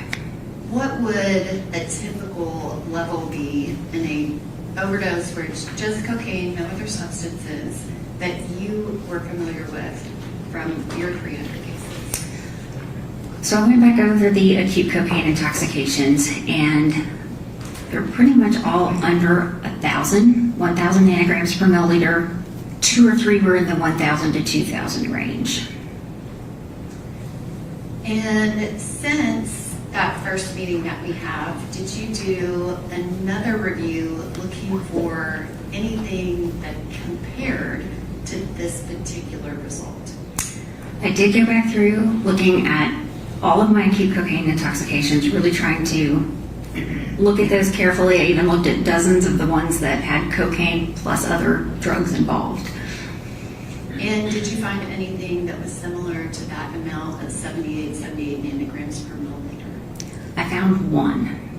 And can you describe what was the result in the one case that you found? The cocaine level was 10,000 nanograms per milliliter in the blood. And going back to the ones that you had done that you initially reviewed where 1,000 was the highest, can you describe what were the findings in your autopsies of the method of ingestion? So a lot of these we do have scene investigations. They look for drug paraphernalia, and in many of those you would find evidence that the person smoked it, or perhaps we would call it nasal insufflation or snorting it, or intravenous injection if they were able to put it in a syringe and inject it into their veins. Had you ever, I guess, done an autopsy before where oral ingestion was the method? It's very uncommon, and I did not recall cocaine ingestion being a common method of administration. And that one case that you found at the medical examiner's office, an autopsy was performed, what was the method, or can you just describe the circumstances of that particular case? That one was believed to be ingestion. It was someone who had been taken into custody, was believed to have swallowed something while in intake at the detention center, and then died during the booking process. And when you say died during the booking process, what was the amount of time? And you said they ingested it. How did they ingest it? Swallowed. So it was an oral ingestion. Do you know an approximate time frame? I don't, but it did not sound like it was a very long period of time.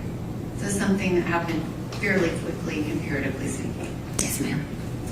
And in that autopsy, I guess, are you familiar with autopsies where there's been other oral ingestions of cocaine?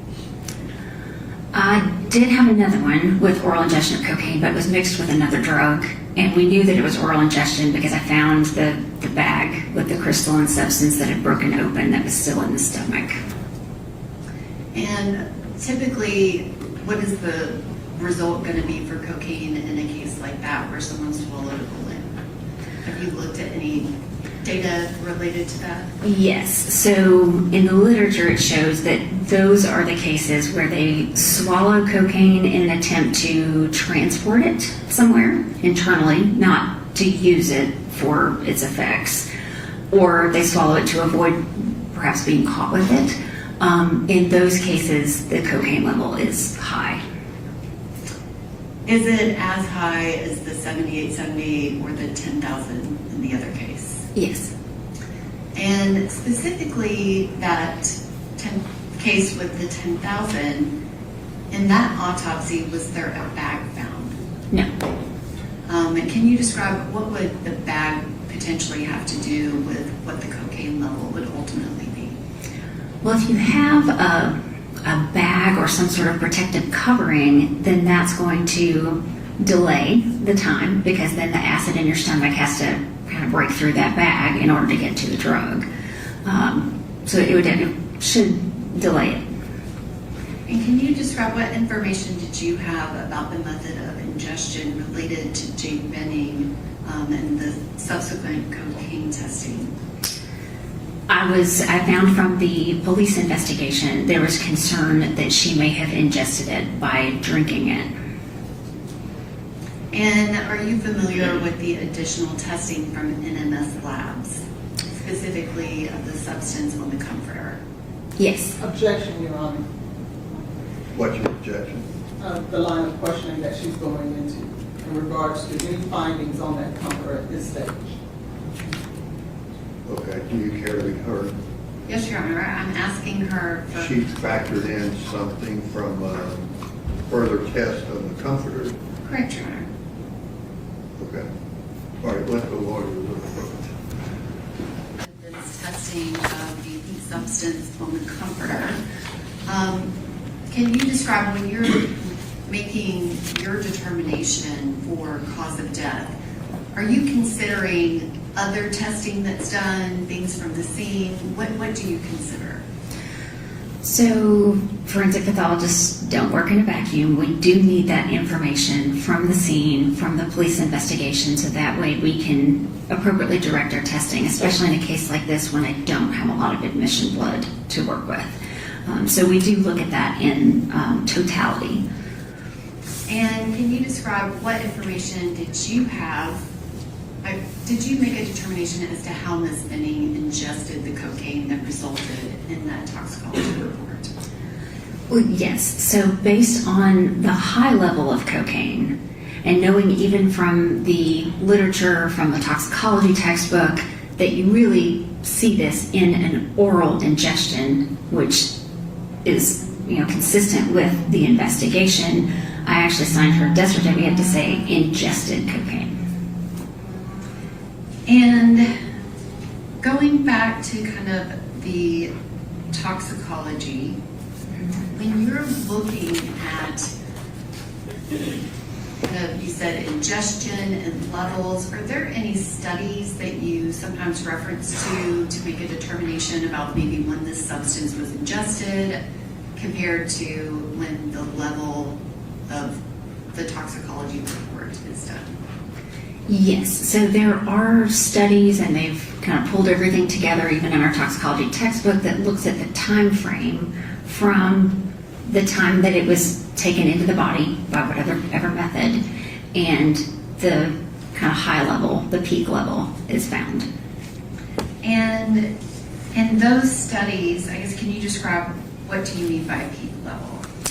Well, in the study scenario, when you're actually administering cocaine to a volunteer, you can draw their blood serially and look and see how the levels, how the numbers change to try to determine how high are they going to go and at what point do they get there. They've done those sorts of studies with low levels of cocaine.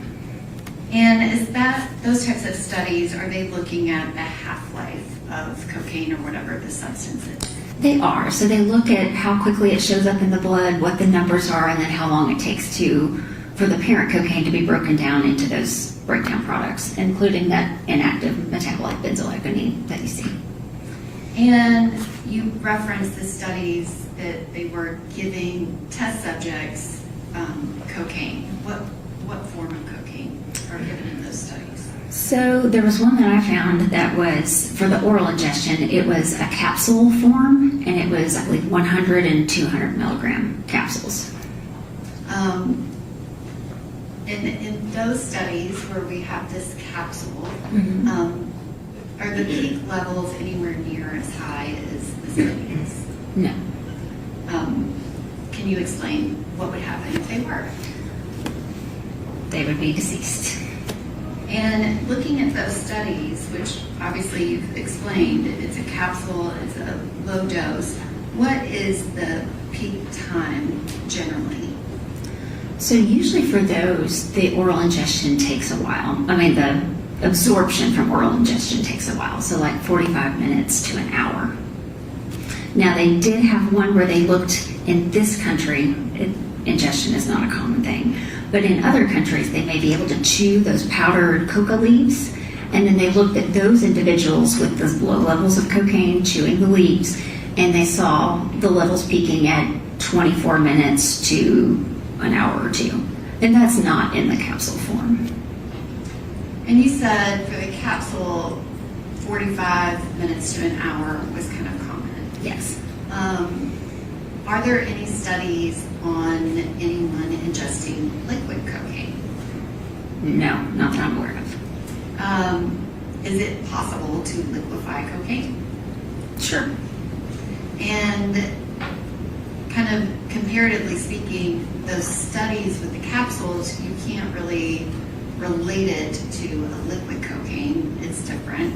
Is that correct? That's correct, because liquid medications are absorbed more quickly than a capsule or a hard, like, tablet form.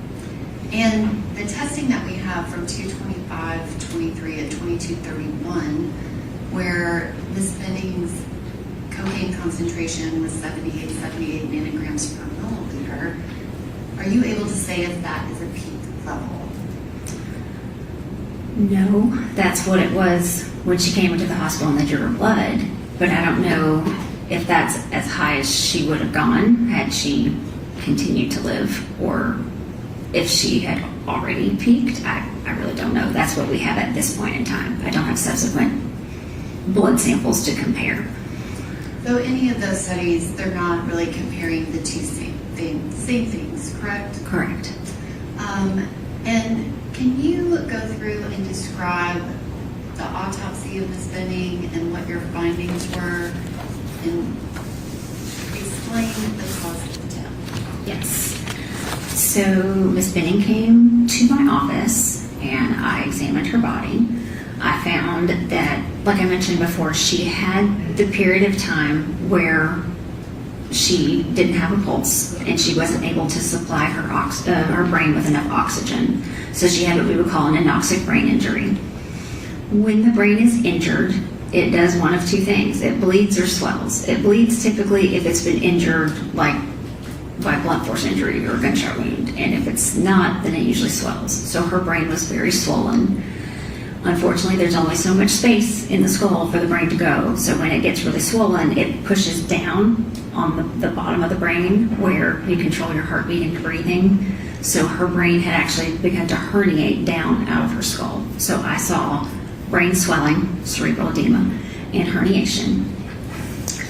The other things I found is the chambers of her heart were dilated, but her heart was not enlarged.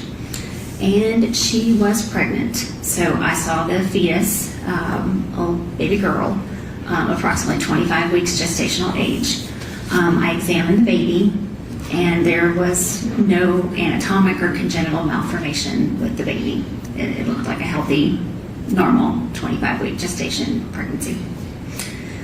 I also did histology. I took samples from several of her organs, looked very carefully at her heart, even in the conduction system, that electrical system that causes your heart to beat normally, to see if there was anything wrong there, and submitted those. And let's see. I did not find that she had any pneumonia, did not see any infection in her lungs. She had a few heart cells that were a little bigger than normal, but she didn't have any infection. She didn't have a heart attack. I didn't see any inflammation in the placenta or the umbilical cord, any sort of infection that would have hurt the baby. So at the end of all that, and I have these toxicology results, the cause of death undetermined was acute cocaine toxicity. And can you describe, the toxicology results of Ms. Benning? Can you describe, once she ingested that liquid cocaine, what would happen to her body? So cocaine causes your heart rate to go up, and your heart has to work harder. It actually causes the force of the contractions of the heart to be stronger. It also, unfortunately, clamps down on the blood vessels. It causes them to spasm or constrict. So your heart's working harder but you're not able to supply it with oxygen as well, and really it's affecting all of your blood vessels. So it's going to make it harder for you to supply all of your organs and tissues with the oxygen that you need. In some cases where people have used cocaine, they may actually have a heart attack. It can also cause an abnormal rhythm of the heart, particularly if it's high. And that abnormal rhythm, if it can't sustain life, then the person will become unconscious and lose their pulse. You said that it can cause a heart attack. Did Ms. Benning suffer a heart attack? No. And you said that there was no problem with her heart. She had a healthy heart. Is that right? Right. Well, the chambers were dilated, but the heart itself was not enlarged, and she has no history of any sort of heart problems, congestive heart failure, anything to make me think that that was an issue for her. Is that something that is common in pregnant women? It can happen, especially postpartum. They can have issues like that. The blood volume, increases in pregnancy. But there was nothing unusual about that at all. It was nothing concerning for a cause of death. And can you describe if someone ingests liquid cocaine, would they immediately go into cardiac arrest? Not seconds later. It would take a little bit of time for them to absorb it through the, stomach wall, intestinal wall. And kind of those first minutes, and I'm talking like maybe 2 to 3 minutes, what would the effects do to the body? Would it make it hard for... Objection. Right. The question before you kept going was, what would it do to your body? So, like I mentioned, what cocaine is going to do to the body. It's going to cause the heart rate to go up. It's going to cause the arteries to kind of constrict or be small, or kind of clamp down, tighten up to where it's harder for the blood to flow through them. But you're going to have to absorb it into your bloodstream in order for it to affect you. So you've got to have time for that absorption. Not long if it's going to be a liquid form, or unencapsulated form. And would you expect someone to be dizzy? They can be, yes. Would you expect them to continue to be able to walk? You could walk initially, but as the level rises, it's going to affect you more. And then what about any type of, aspirating or vomiting? Would that be something that you would expect to occur? That is a common thing to happen in a lot of deaths. And if someone describes someone as snoring, does that have anything to do with these symptoms? Snoring often, especially when it's around the time of death, often refers to agonal breathing. So it's kind of that gasping breaths that can sound like snoring. And agonal breathing, you said it's close to death. Is there any type of time frame that you can give to that? I'm not sure, but we do hear it very frequently where they'll say someone's snoring and then they stop breathing completely. And it's probably because they were gasping for some period of time and then they stop breathing. Would the person be able to vomit after that? Yes. People vomit pretty routinely close to the time of death when they're unconscious. And then that's where we run in with some aspiration issues for people who make it to the hospital and survive for a period of time. You said the person would be unconscious. Yes. And what happens to the body when you have that lack of oxygen to your brain? That's why her brain is swelling. So once you deprive the brain of oxygen for too long and it can't recover, it will swell. And it'll swell to the point where we have, like in her case, the herniation out of the skull, and it causes their death because it presses on that center that controls your heartbeat and your breathing. And so you said that the studies that you referenced about oral ingestion, that time frame can't really be compared to this. If you had the circumstances of Miss Benning being able to paint words on a photo at 9:10 p.m. and at 9:24 p.m. she's been painting, and the word beautiful is now added to the photograph. It's been painted. The words are legible. You can see them. If that happens between between 9:10 and 9:24. And then there's 4 minutes of photographs taken where you can't really tell anything about symptoms. But then 19 minutes from that kind of first painting, she's added words at 9:24, and then at 9:29 p.m., there's a phone call where someone describes Ms. Benning as being able to talk at the beginning of the 6-minute call, but by the end of the 6-minute call, her words do not form and make any sense. And then she is found by EMTs within 20 minutes of that, and she is pulseless. That time frame, is that consistent with her ingesting that cocaine within 30 minutes of her being found pulseless? Yes, ma'am.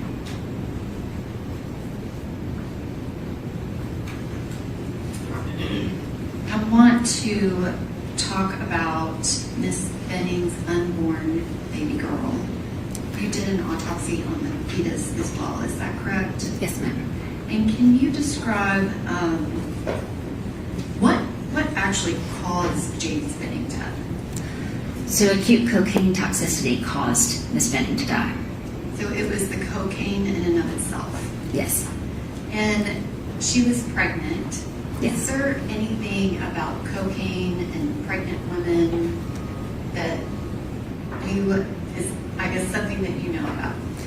Yes. So cocaine is one of the only drugs that we know can cause pregnancy loss because it can cause placental abruption, where the placenta pulls away from the uterine wall. That disrupts the blood flow from mom to baby, so now baby's not getting the oxygen that it needs through the blood, and then baby dies. And did Miss Benning suffer placental abruption? No. And I guess why is that?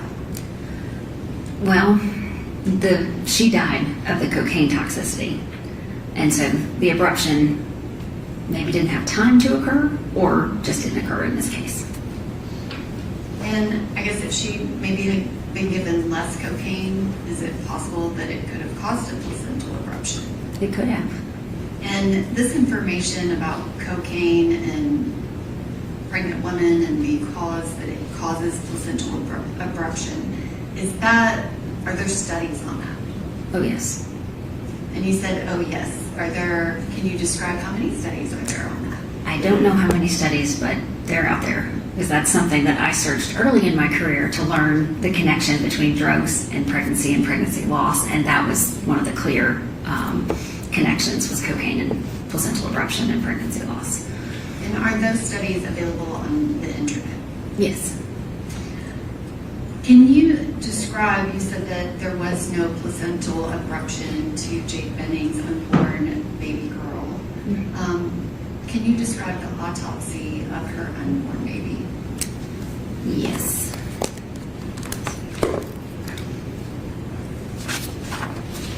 All right. So the baby.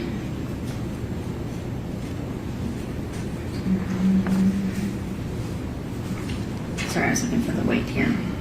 We have an 830-gram female fetus, and then I have all the measurements listed. We take the weight and the measurements to compare it to a chart to see how far along the pregnancy was, and it fit with a 25-week gestation pregnancy. She was in the uterus, the baby surrounded by amniotic fluid. The amniotic fluid was yellow, but there were green particles in it concerning for meconium, which you typically see when the child is distressed. So the child was under some sort of stress, which means they basically had their first bowel movement in utero into that amniotic fluid. Then I measured the placenta. I saw a 3-vessel umbilical cord, which is normal. I did not see any adherent coagulated blood on the placenta that you might see with abruption. And I didn't see any evidence of infection, nor did I see any under the microscope. And then I looked at the organs. All the organs were in the right place. The weights were accurate and as expected. No other abnormalities with the child. If Jade Benning had not ingested the liquid cocaine that she did, Objection, Your Honor. Okay, you want to rephrase your question? I hadn't finished my question, Your Honor. She's objecting to The asking the of. way you phrased it. Dr. Carney, if Jade Benning had lived, would you have expected her to have a healthy pregnancy based on your autopsy of her unborn baby? Yes, ma'am. Was there anything wrong with her baby? No. Would her baby be able to live after ingesting that level of cocaine? Would the baby be able to live after mother ingested that level of cocaine? Mother ingested that cocaine, and Right. could her baby have lived without her? Okay, so I understand the question. So the baby died because mother died. And did you do further testing of anything related to the baby's organs? Yes, I sent the liver tissue from the fetus for testing. And can you describe why did you do that? I was looking for the presence of any sort of drugs that might have circulated through the baby's liver while mom was under the influence of this drug. And you said that you submitted that liver tissue specifically for testing. Yes, And is that result also incorporated in your autopsy report? yes. And can you describe what was that result? So the liver tissue was presumptively positive for fluconazole. That's an antifungal commonly given to women for yeast infections. And did you have any other information related to the testing of that liver tissue? There were no other positive findings reported. Based on further investigation, I called and discussed the toxicology findings in this case with a toxicologist at NMS Labs. They said that cocaine was found, it was triggered in the liver tissue, but it was very close to the cutoff limit. So they said if we sent it for confirmation, it might not show as positive because it was so close to the reporting limit, but it was there. And in forensic pathology, we're often interested if a drug is even present. So that's why I asked. And that liver sample was taken on March 7th, is that correct? The liver tissue? Yes, ma'am. And so that would have been 10 days after ingestion. Yes.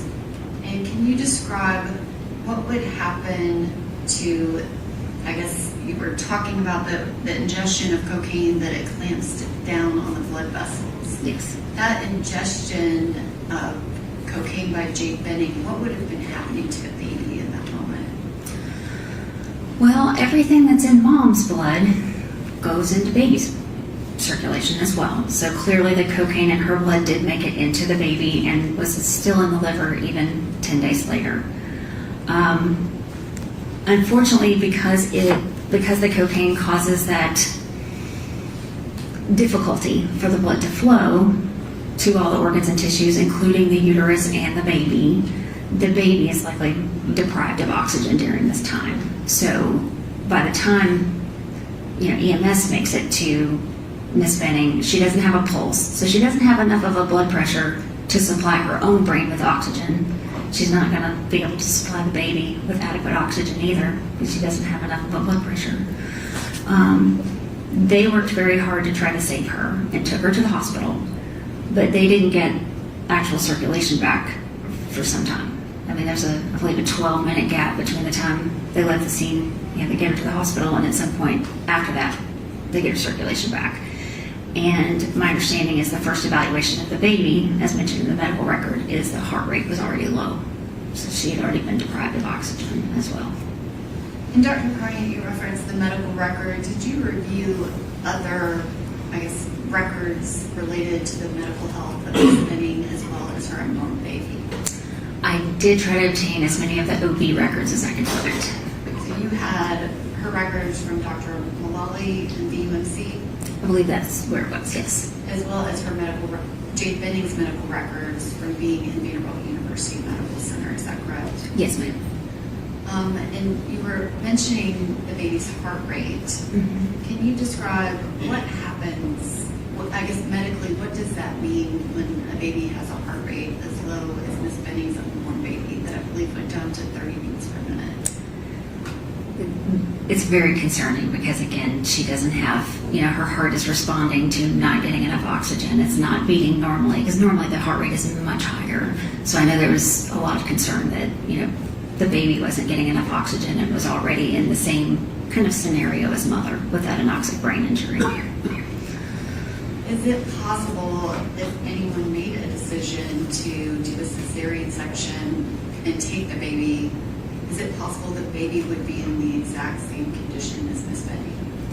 Yes, and then you have also the added challenge of, at that point when she first went into the hospital, the baby was only about 24 weeks, even 25 at autopsy. So at that point, the lungs aren't very well developed, and it's really difficult to oxygenate those little ones and for them to survive.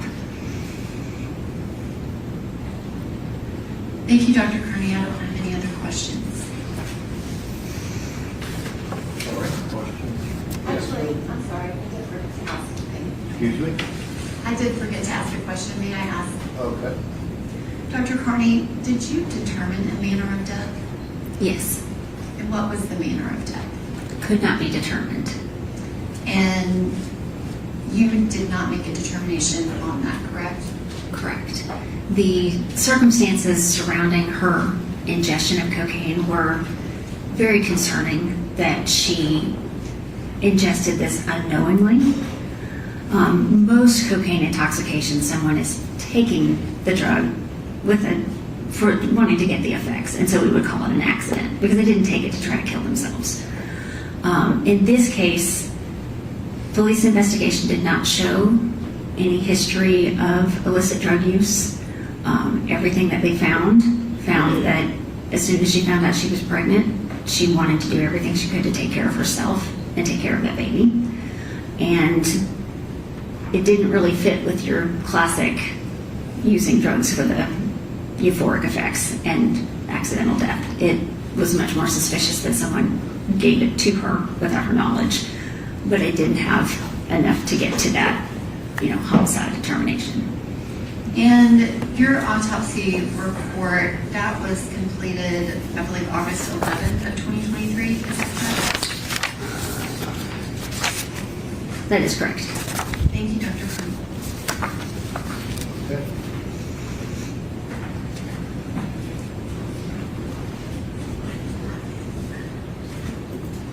Good morning. Good morning. I have a few questions for you, Dr. Carney. Okay.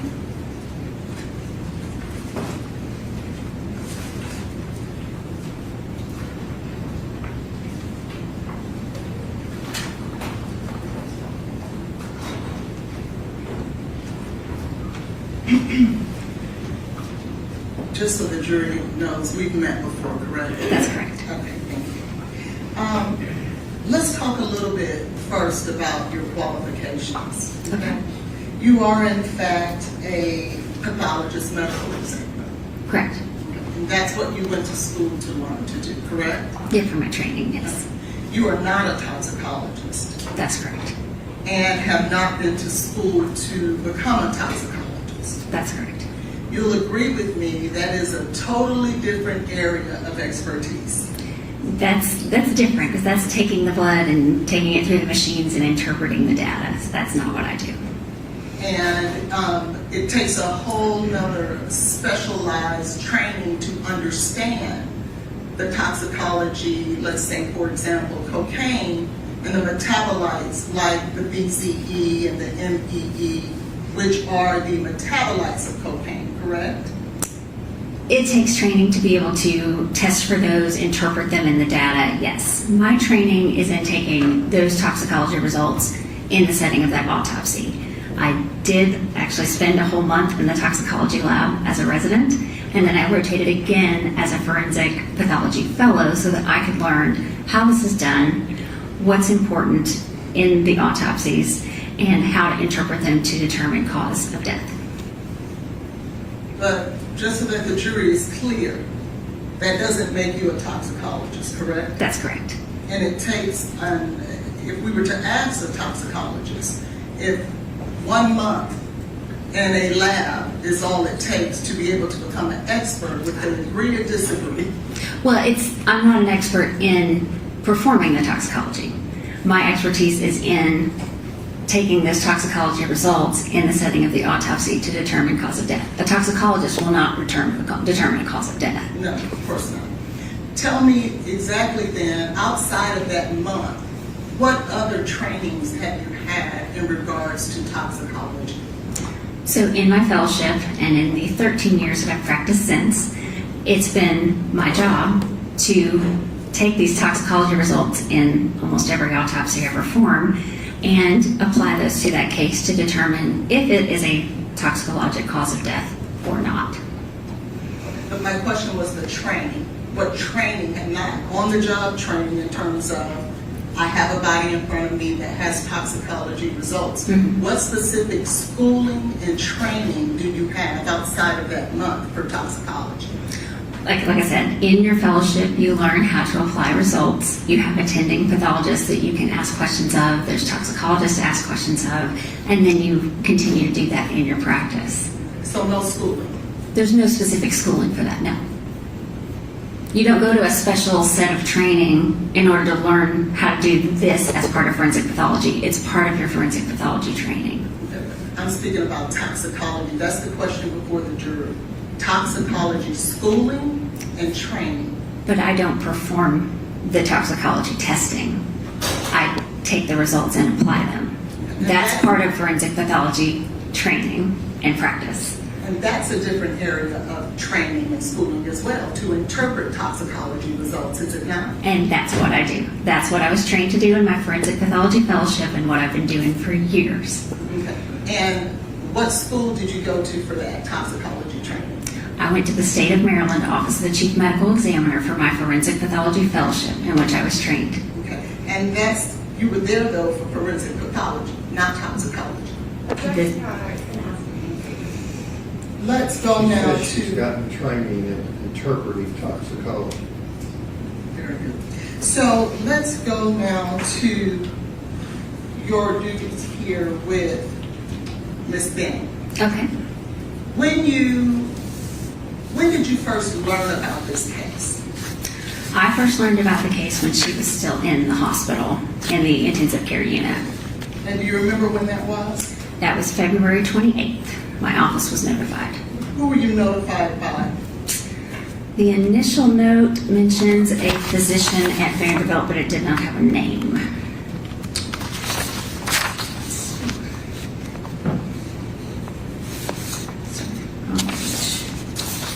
Here we go. A physician from Vanderbilt contacted the office, and then we were also called by the toxicologist at Vanderbilt. Oh, there was a toxicologist that was involved? Yes, What was that toxicologist's name? Dr. Rebecca Bercolari.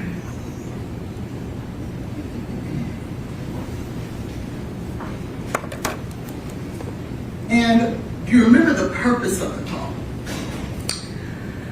The initial call to our office was to let us know that she was expected to die of her anoxic brain injury, and given the case information, that she would be a medical examiner case. Okay. And so was there anything specific that they needed you to do at that time? There was a question about whether or not she was a consented organ donor, so there was a question about organ donation.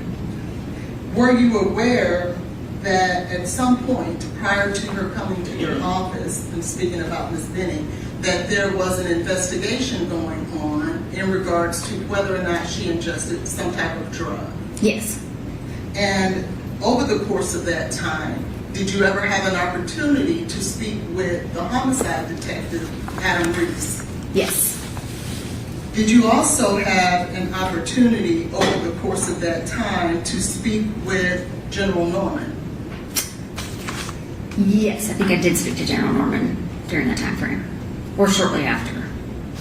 And all of this was prior to Ms. Benning getting to your office, Correct. or arriving at your office. Okay.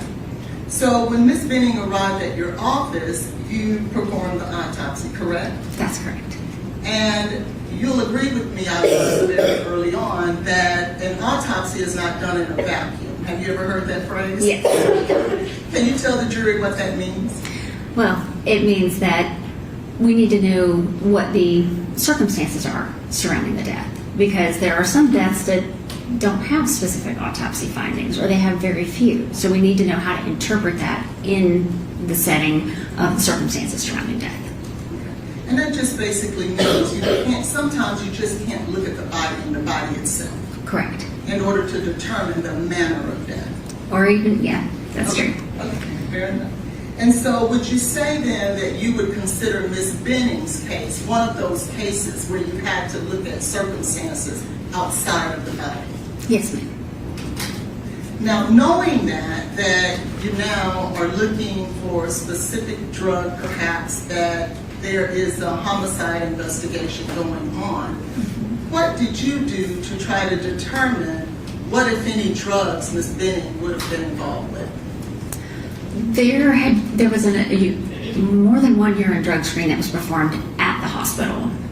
And there was additional testing done because they were trying to determine at the hospital if there was any drug that she had ingested that they could treat for, maybe understand why she was in the state she was in. So I did talk to the toxicologist about that to find out what had been tested, if anything was positive, what was negative, and that could help me direct the testing on the small amount of blood I had to work with. So you were looking then for particular drugs based on all of the investigations surrounding this death. Yes, ma'am. Did you take a hair sample? No. You did not? Not for toxicology testing, no. But did you take a hair sample? Because she's a suspected homicide, there might have been some sort of hair sample collected, but it was not used for toxicology.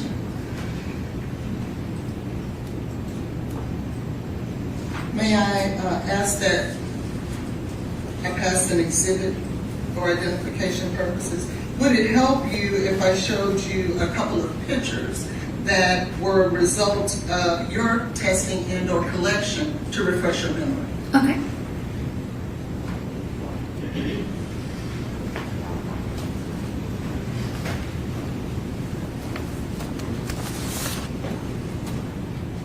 Yes. So do you remember taking a hair sample? Yes, so this is a pretty common practice with a homicide investigation that we would take a hair sample, but it was one that's not used for toxicology testing. Okay. And did you take fingernail scrapings? In this case, we did fingernail clippings. Clippings. Yes. So there were no fingernail scrapings? I don't usually do scrapings. I'll actually clip the whole nail itself, or the end of the nail where you would have the scrapings, and just take the whole thing and put it in the envelope for them to test. Okay. And did you have, knowing that, because you got the body on March the 7th, Yes. and you did not make your findings until August 31st? Yes. Or August 11th, I believe it I'm was. sorry, August Yeah. 11th? Yes. Okay, so that's 5 months. Mm-hmm. And during this 5 months, I think you stated that the matter of death was pending. Correct. So you were trying to find what involvement, if any, Ms. Benning would have had with drugs. Correct. Okay. And so then did you send that hair sample out to be tested? No. Why not? I don't normally test for hair. That's kind of for long-term things, and usually I think I've only sent hair for heavy metals testing. It's not a common thing that I test for But you illicit can, drugs. I apologize. Sure. But you can find the different types of drugs that a person may have been involved with, come in contact with, or utilized with the hair sample. Can you not? It's possible. I've not tested hair for cocaine. But you can do that, can't you? I think you can. You don't. I'm not sure. I've never done it, so I haven't checked into that.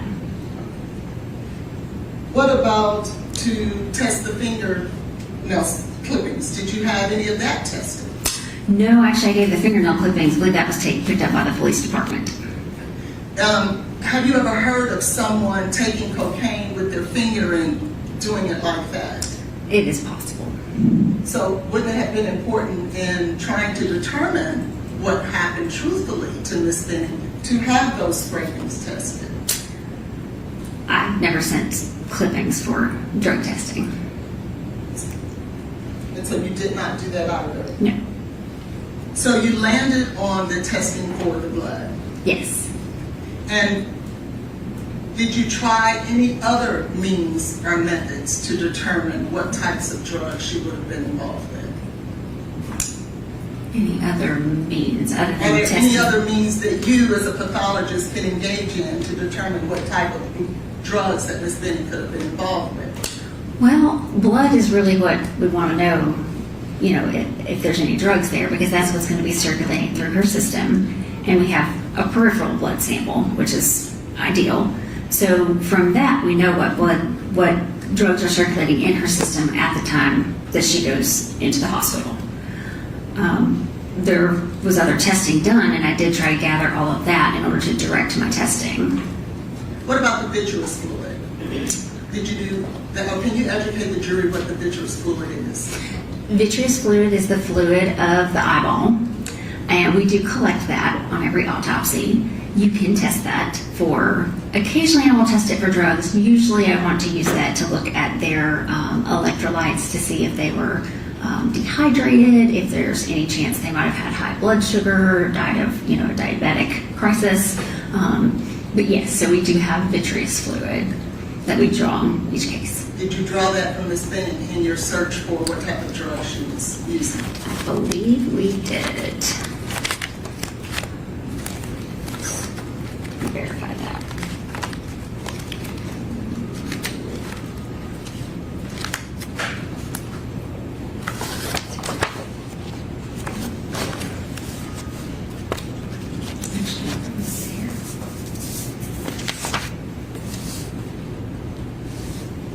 I did not send the vitreous fluid, Okay, so but I think we did collect it. Although I wasn't concerned about her hydration levels, considering she'd been in the hospital and that had already been followed. well, you don't have to look, well, just, Right. will you agree with me that you can do drug testing with vitreous fluid? You can. And sometimes it's the best way to test for different types of substances. I don't know that I would say the best way, actually. Blood is the best. Okay. But it is in fact able to get it done. It is a way. I have used vitreous fluid to test for a substance that normally I would use urine for, and I didn't have any urine in the case, so I used the vitreous. Now, you talked about the findings in this case in regards to the blood. Yes. And you stated that based on you adding the amount of the EME Yes. along with the cocaine, in your opinion, was the best way to come up with how much parent cocaine she would have had in her system. Correct. Can you explain that to us, please? Well, like I mentioned before, there are enzymes in the blood that can break down cocaine even after someone has died, unless you get it into that tube with the sodium fluoride, which we didn't have in this case. So there was a week, 10 days in the hospital that blood, cocaine could be broken down, and then additional time before it got to the laboratory to be tested. So there was quite a long time for the cocaine to be broken down. So that's why it's important to look at both of those. And so that we can educate the jury, the cocaine itself would be the parent cocaine, right? Right. The BE is the next metabolite that parent cocaine will break down to, correct? So that is a breakdown product that is inactive, and it can build up and be there for a little while. And then you have, from BE, it goes to EME, is that correct? I don't think it goes in that order, but with this one, we're worried about the cocaine being broken down in the tube after death, and it gets broken down into ethylene methyl ester. And those are the three levels in which cocaine breaks down. Yeah, those are the three, the cocaine plus the two breakdown products. And it's your testimony that the best way to determine from Ms. Benning about how much cocaine would have been in her system on 225 would be to add the parent cocaine with the EME. That's your testimony. That's correct. And the 7,878 nanograms per liters is a huge number. Will you agree with Per me? milliliter. Yes, it is. Okay. And it is too much, I think you stated, for the body to take. Right. It can be overwhelming for the heart. Now, you're not stating that everyone who has a level of 78 ends in death, are you? I'm not aware of someone with that level surviving. Okay, so is your opinion that anyone who has that kind of level would be dead? It's hard sometimes to interpret in some of these illicit drug levels what's a lethal dose, because you have to find out, have they been using cocaine over time? Have they developed tolerance? Maybe they can handle higher levels. In this case, she is a naive user, so for her, this is too much for her. Now, how did you come to the conclusion she was a naive user? The investigation did not reveal any history of cocaine use. And who relayed that information to you? How did you come to that determination? That was talking to the police, because they did the investigation into, anything about her. And who specifically did you speak with in regards to that conclusion? I believe I talked to Detective Reese because I specifically asked him about a history of drug use. And what did he tell you? That she was not known to partake of cocaine. Did he tell you cocaine or drugs, period? This was specific to when I was asking about the cocaine. Did you ever make a statement that you were told through the police investigation that there was no history of drug use, period? No, I don't think I said that. Because I think in the past, there might have been some marijuana edibles. Sorry. I believe she may have used marijuana in the past. So you don't think you ever said that? Let's see. Yeah, see here it says, no history with illicit drugs other than marijuana used to make edibles. So no other illicit drug use, specifically cocaine. Would it help you if I was to show you your testimony from the bond hearing to refresh your memory about whether or not that statement was ever made? Sure. And I'll put a sticky. Okay.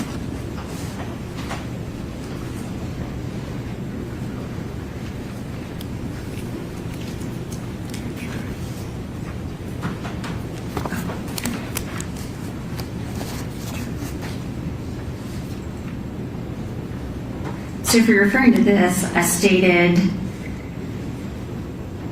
the investigation does not show Ms. Benning as someone who used drugs historically or even recently close to her time of death. It doesn't appear that she used this sort of illicit drug in the past. So referring to the cocaine. And so when you stated that it doesn't appear that she had the history of using any drugs, you're saying that you were speaking about cocaine? Yes, because I specifically say this sort of illicit drug.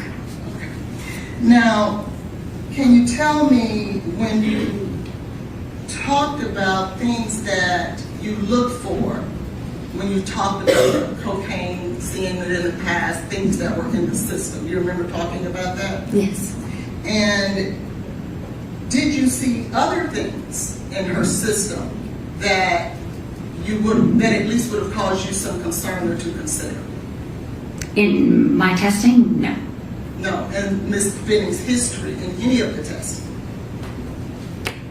There were several other rounds of testing that were done, but most of those, well, actually all of those were after this initial sample. So she was at the hospital and was given various medications to treat her at the hospital. So those medications showed up in that testing. Well, specifically, you stated on direct with the marijuana, you were looking at different things that were in there, correct? In her system. Right. Did you notice that coca-ethylene was present in her system? No. There's no coca-ethylene in her blood. Do you remember where there was a confirmation testing that was done on coca-ethylene? No. And the coca-ethylene testing was done on the hospital blood. The reporting limit is quite low, and there was none there. Quite low, like you talked about with the cocaine in the baby's liver? Right. So And you testified that you noticed in the baby's liver there was cocaine, but it wasn't on the reporting level, right? no, I asked the toxicologist if there was a presence of any. I think I asked about cocaine and I asked about marijuana. And they said they did see some cocaine, but it was near the reporting limit. Right, but you testified earlier that even though it wasn't in the reporting limit, it was there, it was present, and so you like to look at that in order to make a determination. Yeah, I was interested in learning that information, yes. That would be the same thing for cocaethylene, would it not? Right, but I wasn't aware there was any cocaethylene there. And the reporting limit is it's very low, at 10 nanograms per milliliter. But in the same manner that cocaine was there in the liver, the cocaethylene is present too. It's just not in the reporting, above the reporting limit. I'm not aware that there's any cocaethylene in this blood. I was not told that at all. Well, why would a lab do confirmation testing if cocaethylene did not show up at all? They did confirmation test. Well, they did testing for benzoylecgonine, cocaethylene, cocaine, and ethylene methyl ester. That's what the cocaine and products panel includes. So they tested for all of that as part of that panel. But why would a lab do confirmation testing? Because let's talk about that. The confirmation testing that's listed here is on the liver tissue. That's her baby, is it not? Right. And you just testified that what's in mama is in the baby as well, correct? I said that the cocaine was in her Any at a very low level. But I wasn't told that there was any VE or cocaethylene. We just talked about cocaine. Any substance that is in the baby can only get there if it comes through mom. Is that correct? Right. And I wasn't told that there was any cocaethylene in the baby. Did you look at the results to see whether or not there was cocaethylene in the baby?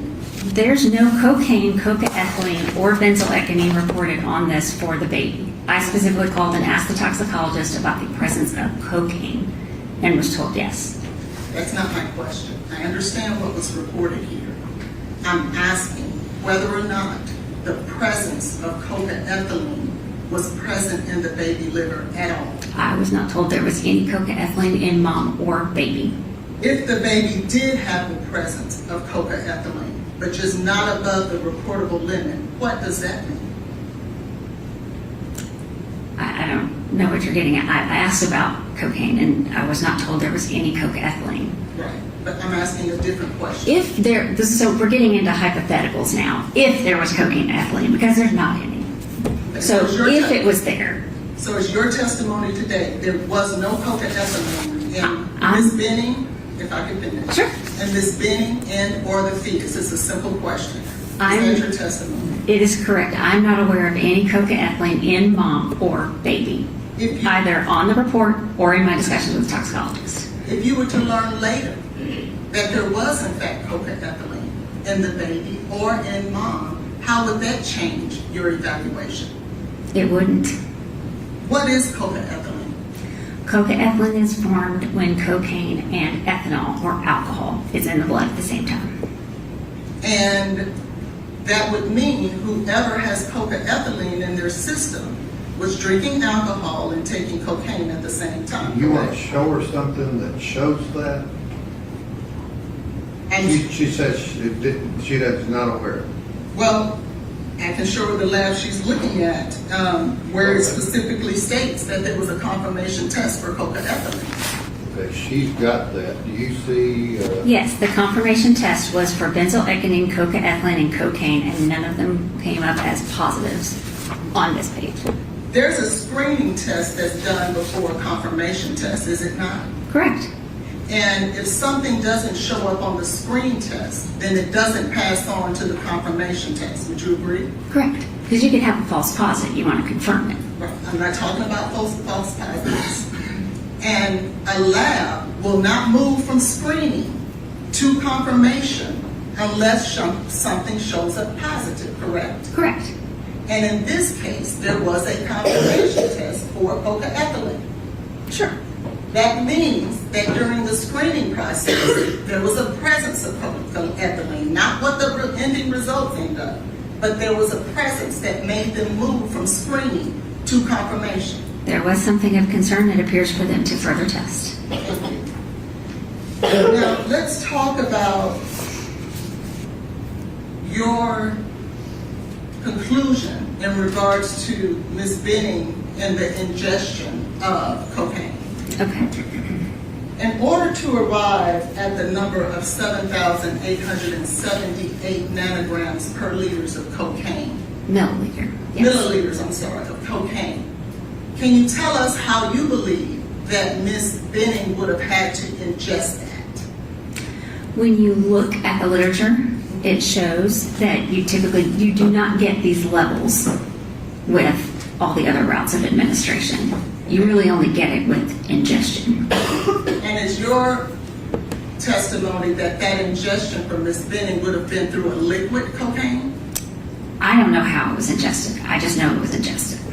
Would you opine that it was one bolus dose or over a period of time?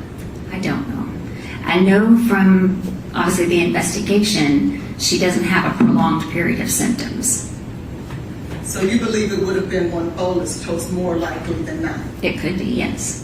How much cocaine is 7,878 nanograms per milliliters? Could you give us an example of equating what we would look, an apple, an orange, a lemon? So unfortunately with illicit drugs, there's no quality control or testing process like you have with your normal medication that you buy over the counter or from the pharmacy, so it's in a tablet dose and you know exactly how much it is. I have no way of knowing how much powder or liquid or how pure it was. I can't give you any specific size or amount. But you'll agree with me it would be a whole lot, right? If it's a very concentrated dose, it might not be like a large size of something. So it could be very small. It could be. And then if it's very small, it could be something someone took on their own. Could it not? It's possible. Will you agree with me that most overdoses are a result of an accidental overdose? Yes. And in our hypothetical just previous that we talked about that because of the concentration, it could be very small, then it also could be an accidental overdose of someone who took a small dose. You mean like a small amount that turned out to be more than they thought? Like we just talked about yesterday. Yes.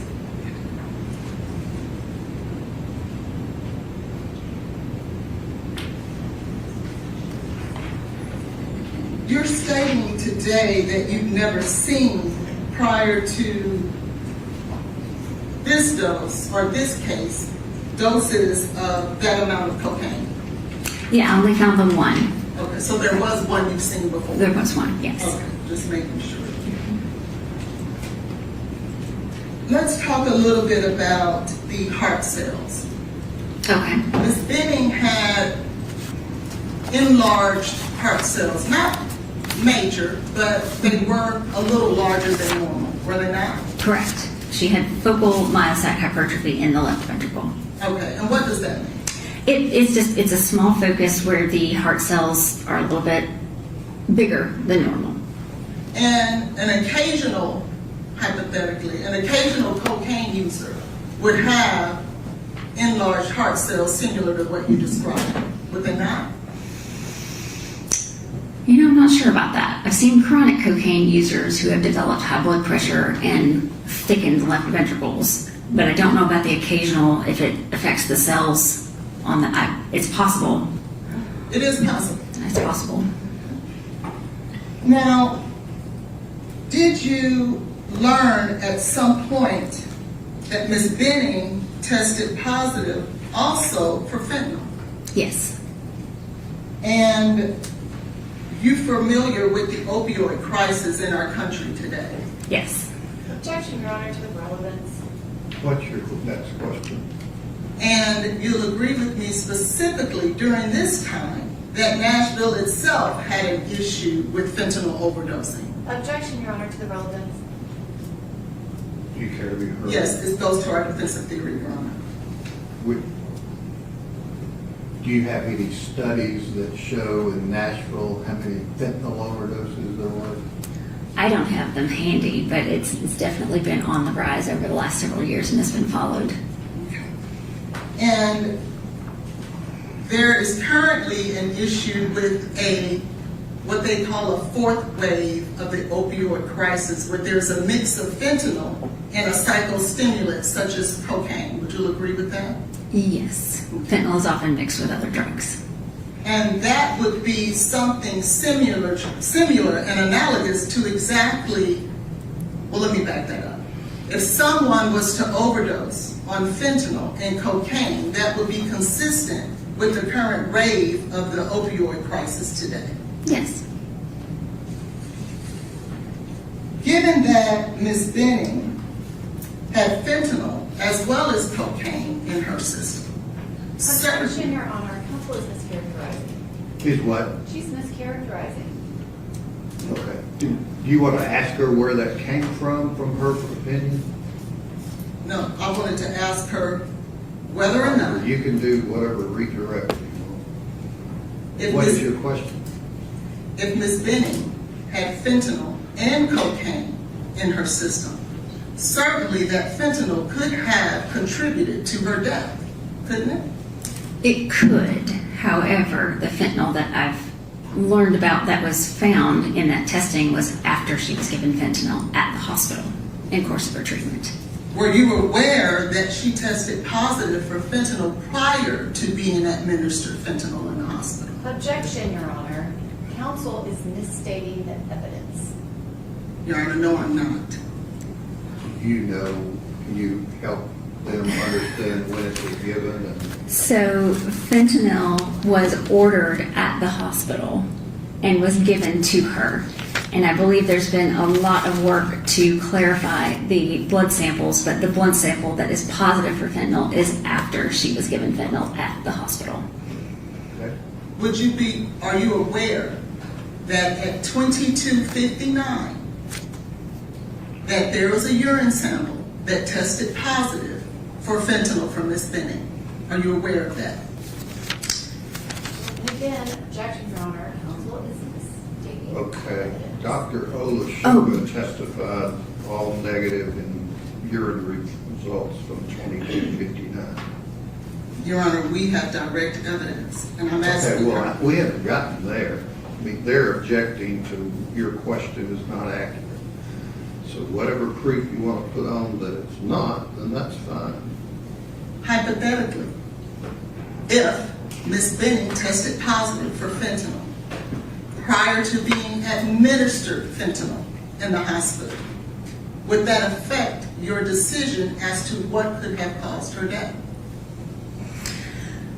I would want to know what the level was, and we can look at, whether or not it's fentanyl and cocaine causing her death. But everything that I've found, that urine drug screen that was positive for fentanyl was also positive for an anti-seizure medication that was given at the hospital. So I believe that fentanyl is administered by the doctors treating her, not illicit drug. I understand that. Are you aware of the metabolite 4-AMPP? Yes. And would you agree with me that that's more in tune with illicit use as opposed to a medical use? It has been in the past, but apparently that has now come up positive in fentanyl that is administered by a hospital, or by a doctor. So it doesn't really carry a lot of weight with me anymore. But it used to carry a lot. It used to, but not anymore. And I know that was negative for acetyl fentanyl, which was also tested and is more in the illicit drugs. I'm not asking about a specific thing. I'm Okay. asking about 4-AMPP. Well, I use that to kind of help in that determination. I understand. Sure. I'm speaking of 4-AMPP. Mm-hmm. There was a time where that was important to you, right? Right. And it was indicative of illicit use, was it not? Yes. And so, if Ms. Benning hypothetically tested positive for 4-AMPP prior to you changing your thought process on it, it would make you believe that there was illicit use, correct? Possibly. And can you tell us what are some of the symptoms of a fentanyl overdose? So whereas cocaine is a stimulant, fentanyl is a depressant. So it's more like alcohol, where everything slows down. The breathing slows, the heart rate slows, and they tend to get very sleepy and then go to sleep and don't wake up. They can also have issues with edema in their lungs, where you get kind of the fluid that's getting out into the air spaces, and so they might have like the foamy fluid in their mouth and their airways. Okay. So you expect to see some foam around the mouth? Possibly, yeah. You expect for that person to become sluggish? Yes, Depression of the heart rate? yes, Something consistent with the baby, the fetus's heart rate going down to 30? Would that be consistent with a slower heart rate? yes. Someone then going to sleep, as you just stated? Mhm. And with fentanyl overdose, that happens much quicker than a cocaine overdose. Would you agree? No, No? Well, could it happen quickly? could. So if someone is snapping pictures and taking selfies, and within a minute they have slipped into a medical episode that is described as becoming sluggish, foaming at the mouth, labored breathing, lower heart rate, would those be things that could possibly be consistent with a fentanyl overdose? It's possible. And to be clear, as it relates to Ms. Benning's OBGYN history, there was no testing done by her OBGYN to determine whether or not she had the presence of drugs in her system, correct? I don't recall seeing that. Yeah. So we don't know. I don't think there was drug testing. If you were to learn that Ms. Benning met with her drug seller or person she received drugs from on that day, February 25th of 23, would that weigh into your consideration? I mean, it's a piece of information that's good to know, but it still doesn't change what's in the blood. Thank you. Anything you do it? Yes, Your Honor.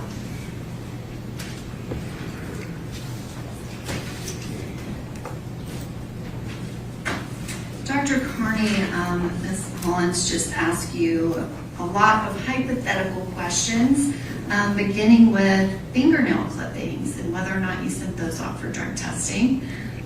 Was there any evidence that Ms. Benning ingested cocaine by snorting it? No, Was there evidence to the contrary that she ingested it by swallowing it in liquid form? it's definitely consistent with the ingestion. And she was specifically asking you about other drugs that Ms. Benning might have used. Did any of the testing reveal anything when Ms. Benning first went to the hospital other than cocaine? No, There's no alcohol, there's no marijuana, there's no nothing. Is that correct? that's correct. And she asked you a lot of questions about cocoethylene. Yes. Is there any evidence whatsoever that Ms. Benning was drinking alcohol and snorting cocaine? No. And is there very specific evidence to the contrary? It appears so, yes, from the investigation of the scene. If she had been drinking alcohol, would that have shown up in testing? Yes. And did it? No.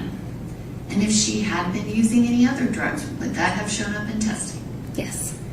She asked a lot of questions about fentanyl and fentanyl crisis and opioid crisis.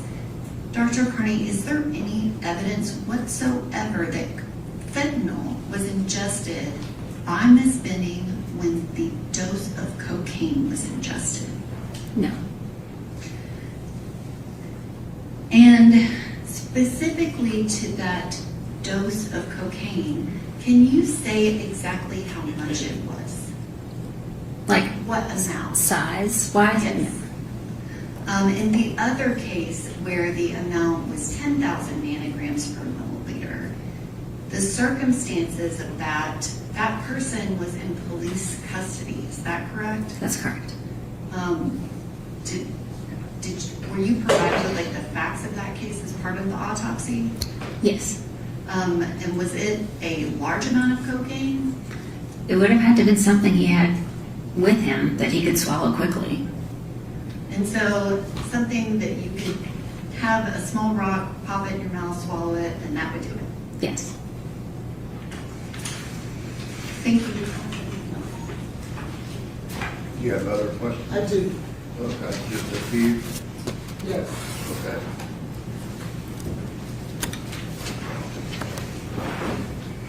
Dr. Carney, what drugs did you test for? I tested for cocaine and products, as well as designer opioids. What is included in designer opioids? It's on the 3rd page of the report, and it's a lot of these designer fentanyls, and it includes 4A and PP. Now, you just stated that there's no evidence whatsoever of the presence of cocaethylene in Ms. Benning. Is that what you testified to? I have no positive findings for cocaethylene and no communication to say otherwise. Are you familiar with the lab of the Center for Forensic Science, Research and Education? Yes. Okay. And that's a lab here in Nashville? Actually, the CSFRE is a branch of NMS labs. Okay. They're associated with NMS. Is it a lab that is utilized by Vanderbilt? If they send their samples to NMS labs, yes. And are you aware that there was a sample of Ms. Benning's blood that was sent to CSFRE? Yes. Did you have a chance to look at the results of those testings? Let's see. I have some testing here. I think it was urine, actually, that I was aware sorry. was sent. Yes, Yeah, the urine. urine was sent to the research lab. Yes. And in fact, isn't it true, Dr. Carney, that her urine tested positive for cocaethylene at the CSFRE?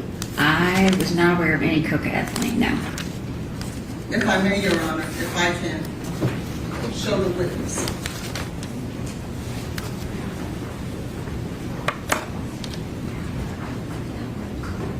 Can you please take a look at those results? Okay.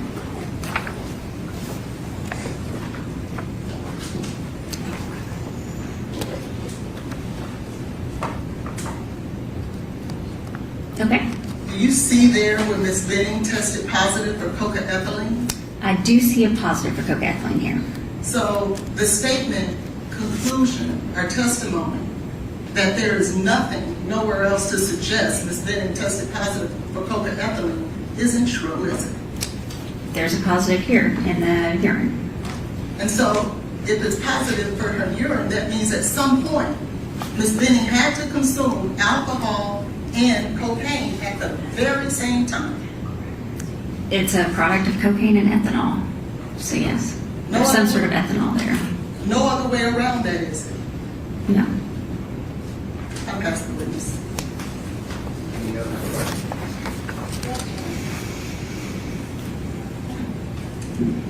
Dr. Carney, there were only 2 samples that were obtained from Ms. Benning, a urine sample and a blood sample, prior to her receiving treatment at the UMC. Is that correct? I believe that is, well, let's see. I know the blood sample is prior to. The urine here, if this is the first urine sample, it's positive for drugs that she was given as part of her treatment. It is not the first urine sample. Okay. That is the purpose of my question. Okay. If this urine sample is after she received medical Which treatment, one are you talking about? I'm referring to the report that Ms. Hollins just Okay, from the handed other her. lab. Right. Okay, what's your question? Ms. Hollins was asking questions like, that was a urine sample that was taken in the beginning. If that urine sample is from after Ms. Benning received treatment, Right. there's a positive for cocaethylene, but there's also a positive for fentanyl type products, correct? Correct. And that is consistent. I guess, can you describe it? Are all of those substances consistent with her receiving medical treatment at Vanderbilt Hospital? Yes, so there's the cocaine and the ones that are associated with cocaine, and then the one positive cocaethylene, and then everything else looks like it was from her treatment. And are you familiar with CFSRE labs? Yes, I'm familiar with them. And do they do kind of specialty testing? Yes. And their levels are lower than other labs, correct? I would not be surprised, considering there's not even a number on here. It's just a positive. And I guess the toxicologist that performed this test might have more information about that level and why that finding was Yes. You reviewed multiple results of lab work related to Ms. Benning. Was cocoethylene in anything else? No. Thank you. Any other questions? Yes.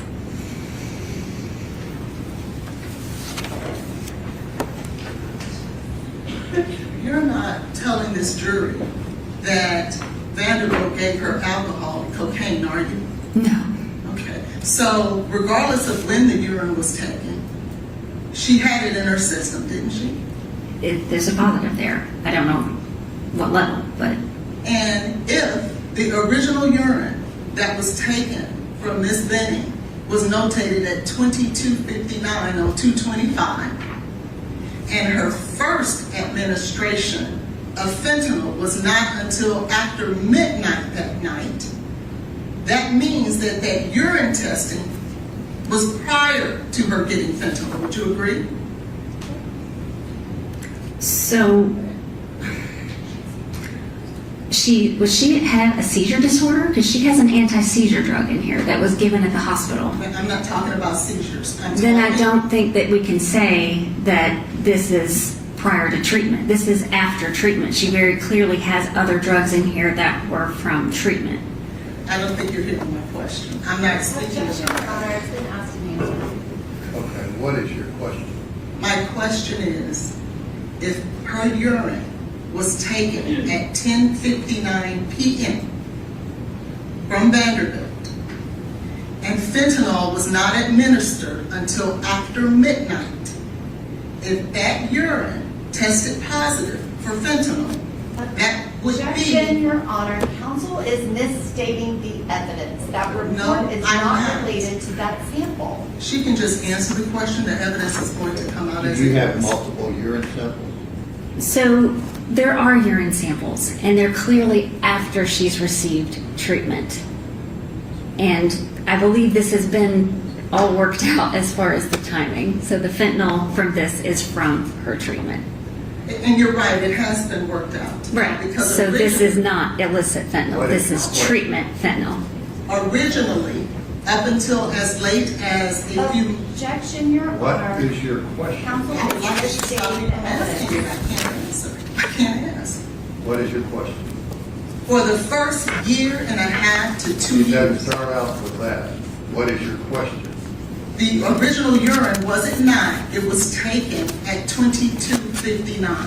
Is that correct? That's what it states. Okay, that's all I needed to know. And fentanyl wasn't given until after midnight, isn't that right? I don't know that that's accurate. Did you take a look at the records? I did, but there's been a lot of examination of those records. And so have they changed? I can clearly see that she's been given treatment, and fentanyl was part of her treatment. It was ordered almost right very early on when she was there. So my understanding from everything that I reviewed is the fentanyl that's there is from treatment and was not illicit, and I did not include it as a cause of death. I know that, but my question was, the first round of fentanyl wasn't given until after midnight, isn't that true? I don't know that that's accurate, no. And actually, if it was given after midnight, then this urine was taken after that. It was taken after she was given fentanyl. But if the original urine that was notated at 10:59 p.m., that would be before, wouldn't it? It would, but I don't think that that's accurate. Any other questions? Any other questions? Deputy, step down and just leave those items.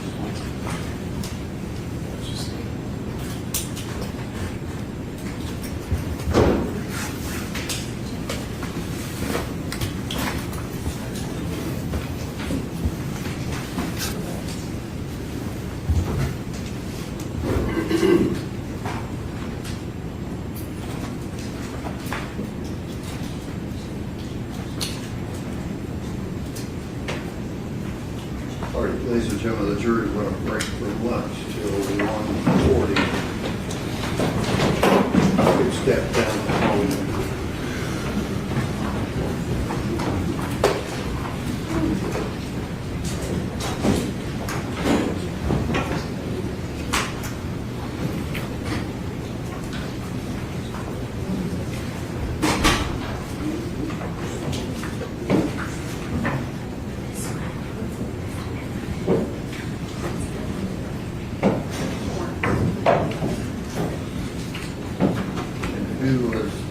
witness be? I think we need to call Detective Reese based off of this morning, Your Honor, but we will only be calling him for purposes of establishing the chain of custody of the urine sample that he collected at Vanderbilt. Okay. Is Dr. O'Leary going to testify? I don't think that's going to be necessary because we're going to have other toxicologists, but I do have her available if I want to call her. Is Dr. Krotulski going to testify? Yes.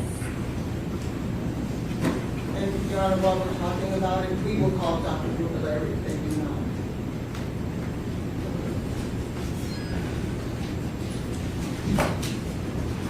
He'll be in my 3 seconds. Hey, Judge.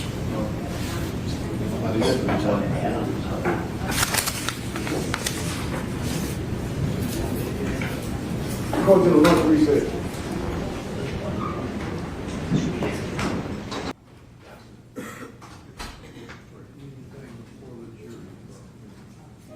Judge, the state is going to follow Dr. Alex Krotulski instead of Detective Reese. Okay. And just so the court's aware, the state, Hang on, do we need Ms. Holland? Yeah, I'm sorry, she had to step out very briefly. We'll get her back.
Okay, very briefly, what? Your Honor, the state is going to call Dr. Krotulski. Ms. Hollins crossed Dr. Carney on his 2/25/2023 urine at 22:59 that she says was incorrect and the time change is wrong. CFSRE never tested that urine that was later changed, and the state has a duty to correct the misrepresentation of the evidence and what the CFSRE reports Okay. show.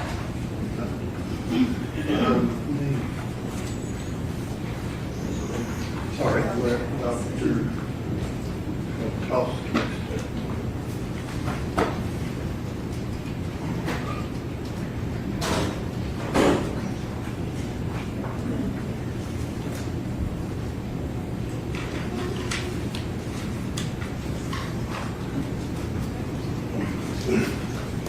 You let the jury step in.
you'll step up. You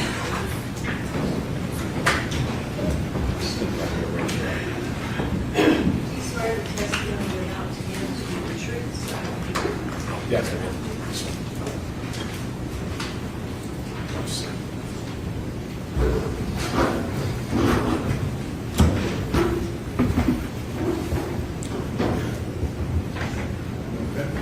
Dr. Krotulski, could you please state and spell your name for the record, please? Yes, my name is Alex, A-L-E-X, Krotulski, K-R-O-T-U-L-S-K-I. And what is your profession? I am a forensic toxicologist. How long have you been a forensic toxicologist? I've been a forensic toxicologist for about 11 years, and I've worked at the laboratory where I work now for all of those 11 years. Okay, where do you work? I work at a nonprofit forensic laboratory called the Center for Forensic Science Research and Education. And what connection does that have to NMS Labs? Yeah, so we are a nonprofit forensic laboratory. NMS Labs is a for-profit forensic laboratory. The two of our forensic labs are actually in the same building. NMS is in the front half of the building. We're in the back half of the building. We do have some connections through the family and through the forensic toxicologist that founded NMS Labs, but we are two unique laboratories and two unique organizations. And what is your title with CFSRE? My current title is Director of Forensic Toxicology and Chemistry. Okay, how long have you held that title? I held that title as director for about 3 years, and prior to that had a title of Associate Director for also about 3 years. And can you describe your job to the jury at CFSRE, please? Yes, so I am a manager and a supervisor. I oversee a team of about 10 people, including 5 full-time forensic toxicologists. So as a research and educational facility, I do perform research in forensic toxicology and forensic science. I also teach and educate as part of our graduate programs that we have with universities in Pennsylvania. And then pertinent to this case, we also run forensic cases. So we bring in under chain of custody forensic evidence, process that through the tests and the methods that we have in our laboratory, and report out those results through forensic reports. And what type of education do you have? Can you tell us a little bit about your background? Yes. So my latest degree is a doctorate of philosophy in chemistry, in which I did my dissertation related to forensic toxicology. I also have a master's degree in forensic science. I also have a bachelor's degree in chemistry as well. I passed you up something.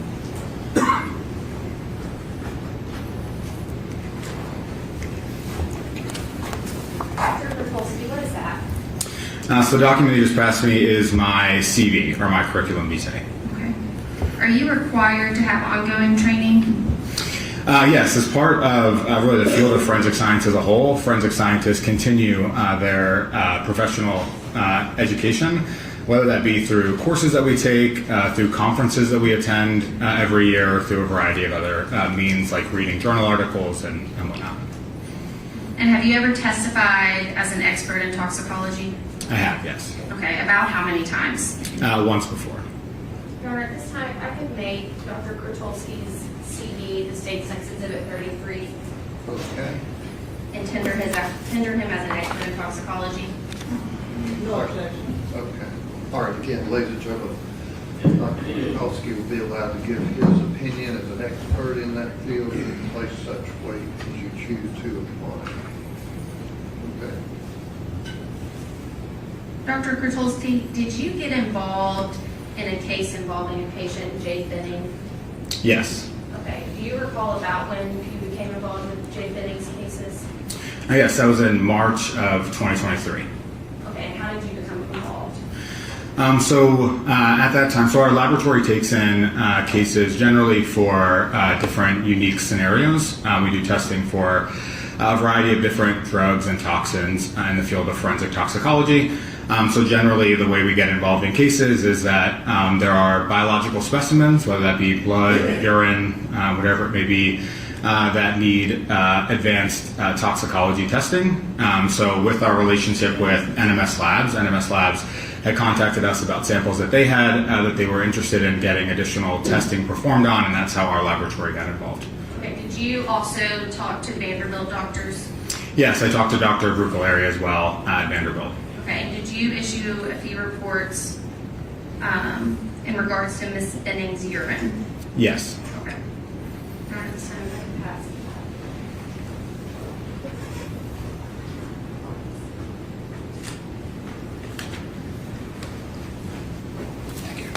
Dr. Krotulski, what did I just hand you? You handed me two different reports. One report for a urine sample that we tested, and one report for a blood sample that we tested. Oh, I'm sorry.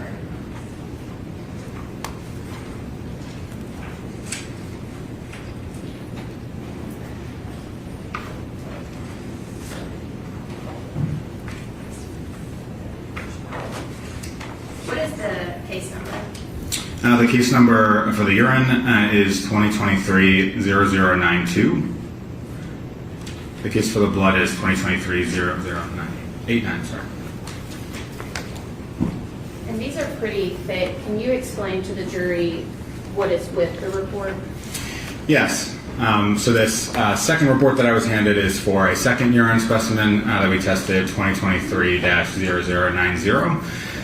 These are the reports. The first 2 pages, or 1 page, is the report that we issue after our testing. That report consolidates all the information about who submitted the sample to us, what samples we received, what our results were, what testing we performed, as well as some reference comments as to the substances we identified.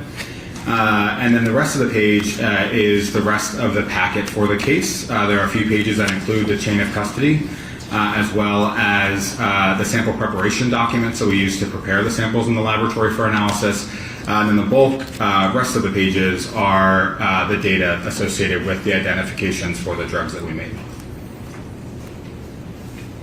And are both those samples involving Miss Jade Benning, or both those reports? Yes. Okay. And do you commonly refer to them as litigation packets? Yes, yes. Okay. Your Honor, at this time, I would like to mark those 2 reports as the State's Next Exhibit 34 and 35, please. No objection. Okay.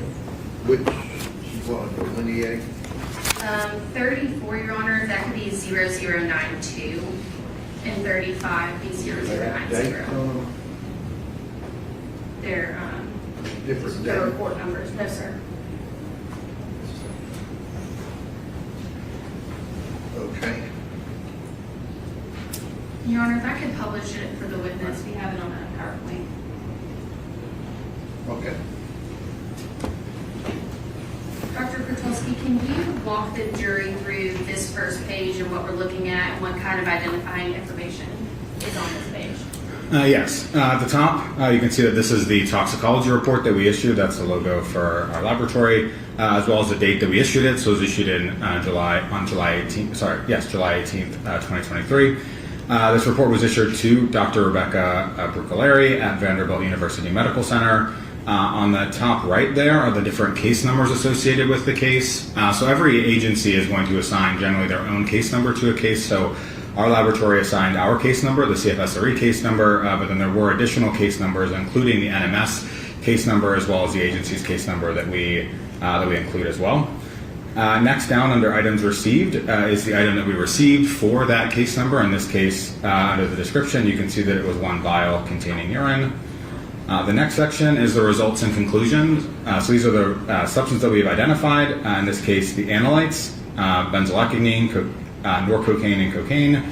Under concentration, our laboratory does at times perform quantitative testing, so there would be values for the quantitative analysis there. However, this testing that we performed was just qualitative, so it just says positive, meaning that the substance was identified and was positively present in the sample. Under methods of analysis is the instrumentation that we use for testing. Under reference comments are generally short blurbs about the substances that we've identified. So if anyone's reading the report and they see the term benzoylecgonine and they don't know what that is, they can correlate that under reference comments. And I'm so sorry, I did not mean to.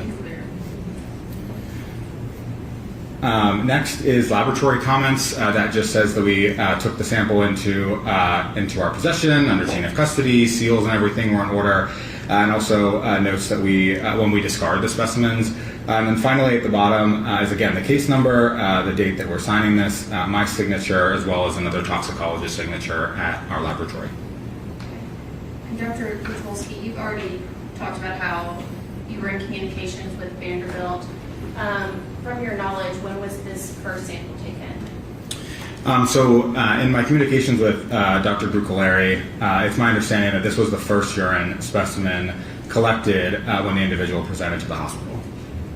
And if medical records had previously been introduced and that first urine was at 2259 on 2/25/2023, would that be correct? Yes, that's consistent with my understanding. Okay. Can you walk the jury through your findings for this first urine of Ms. Benning? Yes. I will go in reverse order because it will make, I think, a little bit more sense. The bottom substance there is cocaine. Cocaine is a stimulant drug. We identified parent cocaine within this urine sample, as well as norcocaine and benzoylecgonine. Those two are metabolites of cocaine. Okay. And did this specific test for E&E? No, our testing does not include ecgonine methyl ester, which is another metabolite of cocaine. And can you walk the jury through how many drugs and what kind of testing this specific urine was tested against? Yes, I don't recall the exact number. Our laboratory is constantly adding drugs to our method of detection. Currently, we test for more than 1,300 substances.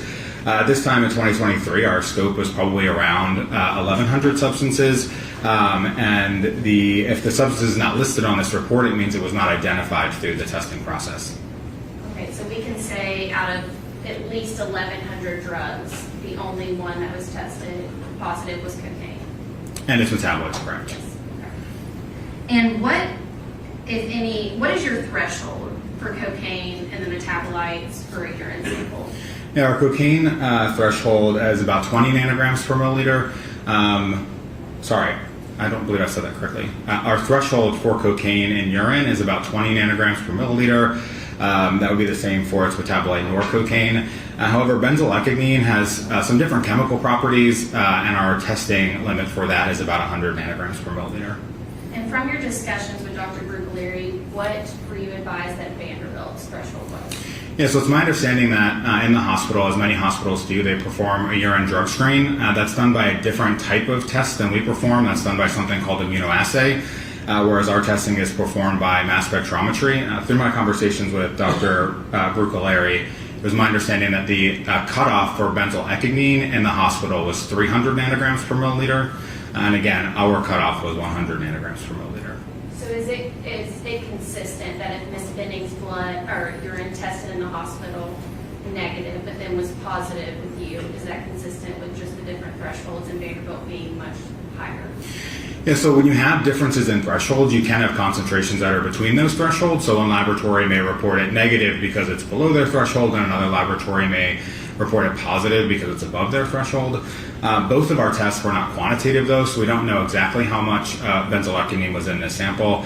However, based on the data that we have from our test, we can see, based on some of the characteristics of the data that we look at, that it's my opinion that it looks like the amount of benzoylecgonine likely was between our two thresholds, and that's why our result was positive and their result was negative.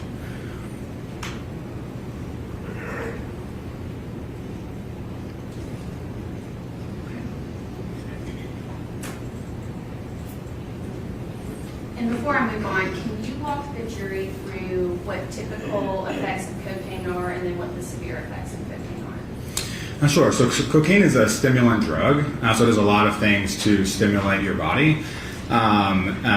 Certainly people use cocaine for its euphoria and its high feeling, but when you get to some of the sort of clinical signs and symptoms, it can do things like increase your heart rate, increase your blood pressure, increase your temperature. It can make people more talkative, more movement. It can, in higher amounts, or for some people, it can cause sort of agitation and anxiety. And in more severe cases, especially with the effects on the heart, you can have sort of detrimental cardiac effects because of that increased cardiac output. Cocaine has been associated with seizures as well as other more bad side effects, if you will, of cocaine at either chronic use or at higher amounts. And can you tell the jury what the common forms of someone taking cocaine would be? Yeah, so in the United States, cocaine is primarily found in two forms, cocaine salt and cocaine base. So the basic form of cocaine is known as crack or crack rocks. Crack rocks are generally smoked.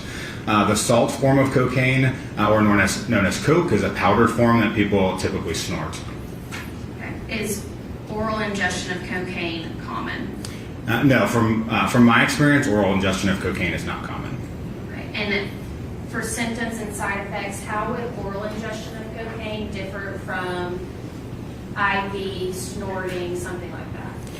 Yeah, so the manner in which drugs enter the body is really going to be dependent on potentially how quickly those drugs affect an individual and how quickly those drugs can get to the brain. So something like snorting or smoking is going to have a much quicker onset of actions, whereas if you ingest something orally and it goes to the stomach, you have to get it then absorbed into your body. Some of that drug could break down in your stomach acid. So there's different effects and how quickly the substances can affect an individual based on the route of administration.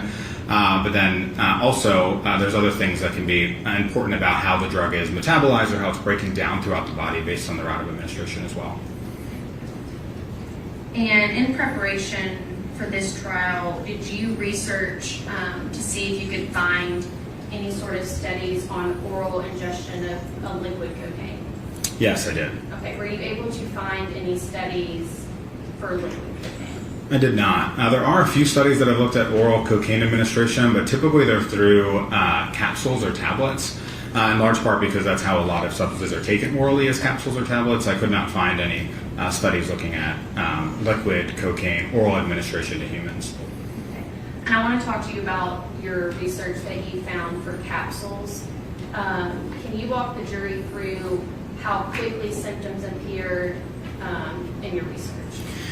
Yes, so in those studies, they looked at sort of the symptomology of individuals, but then also the peak plasma levels.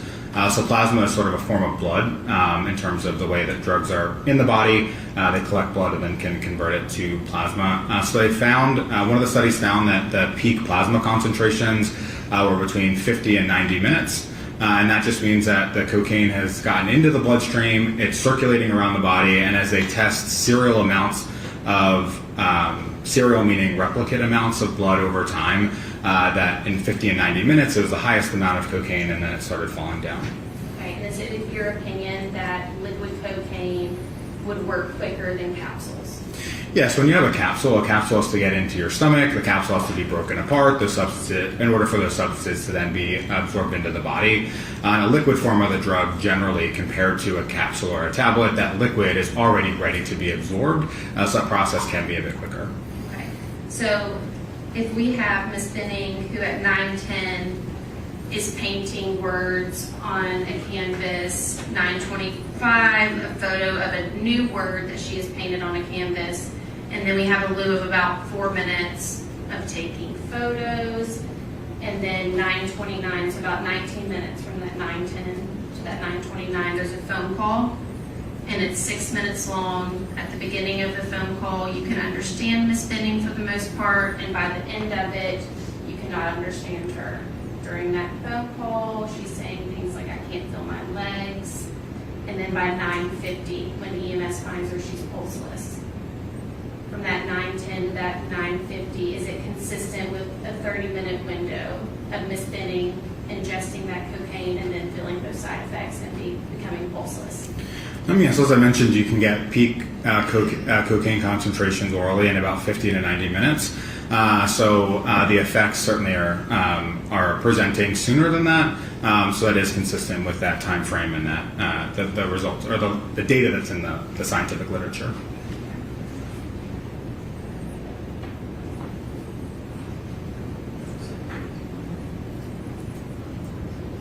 Yes, and you're saying it would be less than that time with the capsules, that 30-minute time frame for us is consistent because it was not capsules. Yes, generally, if a drug does not have to be absorbed or taken out of a capsule or a tablet, that time frame can be shorter. And going back to the test result, is fentanyl one of the 1,100 drugs at minimum that you tested this urine for? Yes. And was fentanyl present? No, fentanyl was not detected in this urine sample. Okay, what about cocoethylene? Yeah, so cocaethylene was also and is also in the scope of our testing, and it was not detected in this specimen. Okay, and so I just want to be very clear for the jury, cocaine and only cocaine metabolites tested positive for this 225, 2023 at 2259 urine. Correct.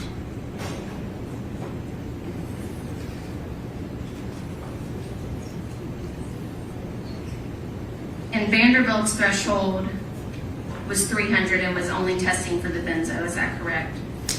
So the way that immunoassays work, they have a target substance, and generally in urine immunoassays, that target substance for cocaine is benzoylecgonine.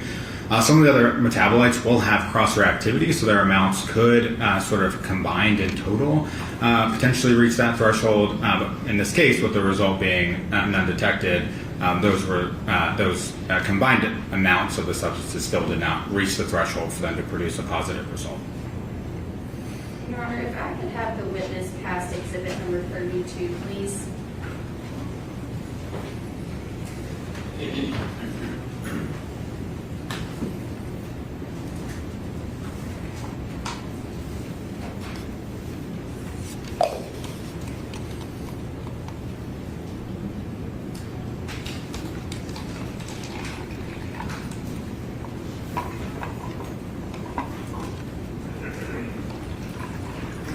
Dr. Krotulski, you are being handed State's Exhibit number 32, which is Ms. Benning's autopsy report. Are you familiar with any sort of addition that for cocaine, the parent cocaine and the EME being added, and what that can give you as an estimate? Yes, I am familiar with that practice. Again, ethylene methyl ester, or EME, is also a metabolite of cocaine. So it's a practice in which you can, or where folks will add the parent and the metabolite together to get an estimation of potentially how much of the parent drug could have been present if it hadn't broken down to that metabolite in this case. And if you could, Dr. Krotulski, get to that Lab result in the autopsy report, please.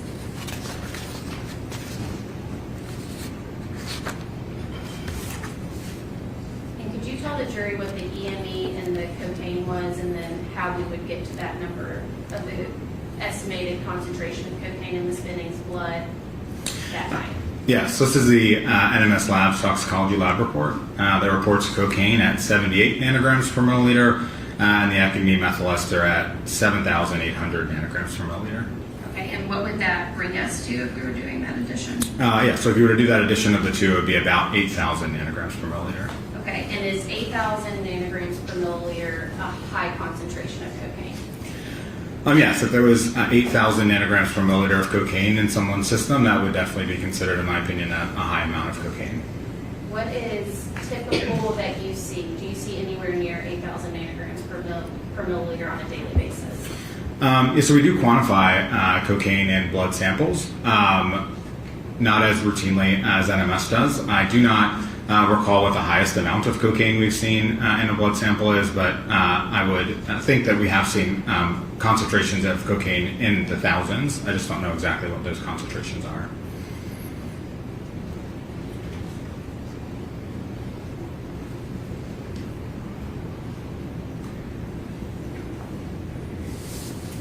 Dr. Krotulski, what are we looking at now? On the screen now is the second report. Okay. And from your discussions with Vanderbilt, do you know if Ms. Benning, if this report was after Ms. Benning had been treated in Vanderbilt? Yes, it's my understanding, and talking with the individuals at Vanderbilt, that the first urine sample was collected prior to the individual being given drugs in the hospital, and the second sample was collected after those drugs had been administered in the hospital, which is consistent with the results that we found. Okay, and can you walk the jury through what medications, if you want to touch your screen, would Ms. Benning have received in the hospital, and how you know they're medical grade medications? Sure. So from our perspective, when we test for drugs, a drug molecule that we see, you don't necessarily know if it's medical grade or not. As that's oftentimes why we'll consult with the individuals at the hospital to understand what substances the hospital is administering, but also through sort of my experience in dealing with these cases. Many hospitals administer the same drug, so it's something that we can kind of see reproducibly. So one of the first substances, acetaminophen. Oops, that was really bad. Acetaminophen is a drug that can be administered in the hospital. Acetaminophen is Tylenol. Levetiracetam, which is an anticonvulsant, also known as Keppra, can be administered in the hospital. And Dr. Krotulski, I'm going to stop you right there. Are seizures a side effect of ingesting cocaine? Yes, I previously mentioned seizures can be associated with cocaine toxicity. Thank you.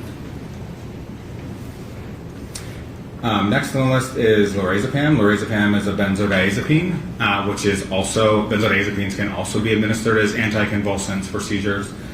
And then fentanyl. Fentanyl is an opioid. Many people know about fentanyl because of its illicit uses in the street drug supply. However, fentanyl is actually a common opioid analgesic used in the hospital as well. And is it your understanding that Ms. Benning received fentanyl at Vanderbilt University Medical Center? Yes, that's my understanding. And that Ms. Benning had no fentanyl in her when she got to Vanderbilt Medical Center? So based on the testing that we performed, there was no fentanyl in the first urine sample that we tested. I want to draw your attention to levamisole. Can you talk to the jury about what you know about levamisole and its importance to cocaine? Yes, levamisole is, while it has uses in animal medicine, it's something that we call an adulterant. So a lot of times drugs within the street level drug supply will be adulterated and things will be added to them, a lot of times to sometimes help with side effects, but sometimes make the high that those drugs produce better. So in this case, or levamisole but in this scenario, levamisole is a substance that we see as an adulterant alongside cocaine in the street drug supply. And is levamisole a common cutting agent of cocaine? Yes, levamisole is as well as lidocaine are common cutting agents for cocaine. Okay, and what would be the explanation of why Ms. Benning's first urine, when she initially got to Vanderbilt, did not have levamisole in it? Yeah, so I reviewed the results for the two urine samples, and as I mentioned previously, during our testing, aspects of the data can show us, while we don't quantify the amount of cocaine, how high or low that level is. The amount of cocaine that we detected in this second urine sample is much higher, as well as some of the other substances as well. So it is possible that because the amount of cocaine was lower in the first urine sample, the cocaine or the levamisole may not have accumulated or been excreted in the urine sample yet. So levamisole may have been there but below our detection limits. Whereas in this later sample, as more cocaine is being excreted from the body and put into the urine, it's rising above and potentially then is above our threshold, and we're able to detect it in this sample. And is that common to initially get a low threshold cocaine and then later on get a levamisole? Yes, the way that drugs are excreted into the urine, when you first take a drug, there will be no drug in the urine. So you'll start out at zero. As the drug is metabolized, then the parent drug as well is excreted into the urine. Those concentrations increase, and eventually as the bladder is emptied and the drug is sort of cleared from the body and there's no more drug to excrete into the urine, those concentrations then will go back down. So that is consistent with sort of that trajectory. And do you know how low the levamisole was in this urine? I do not recall, but I know that it was significantly smaller than the cocaine.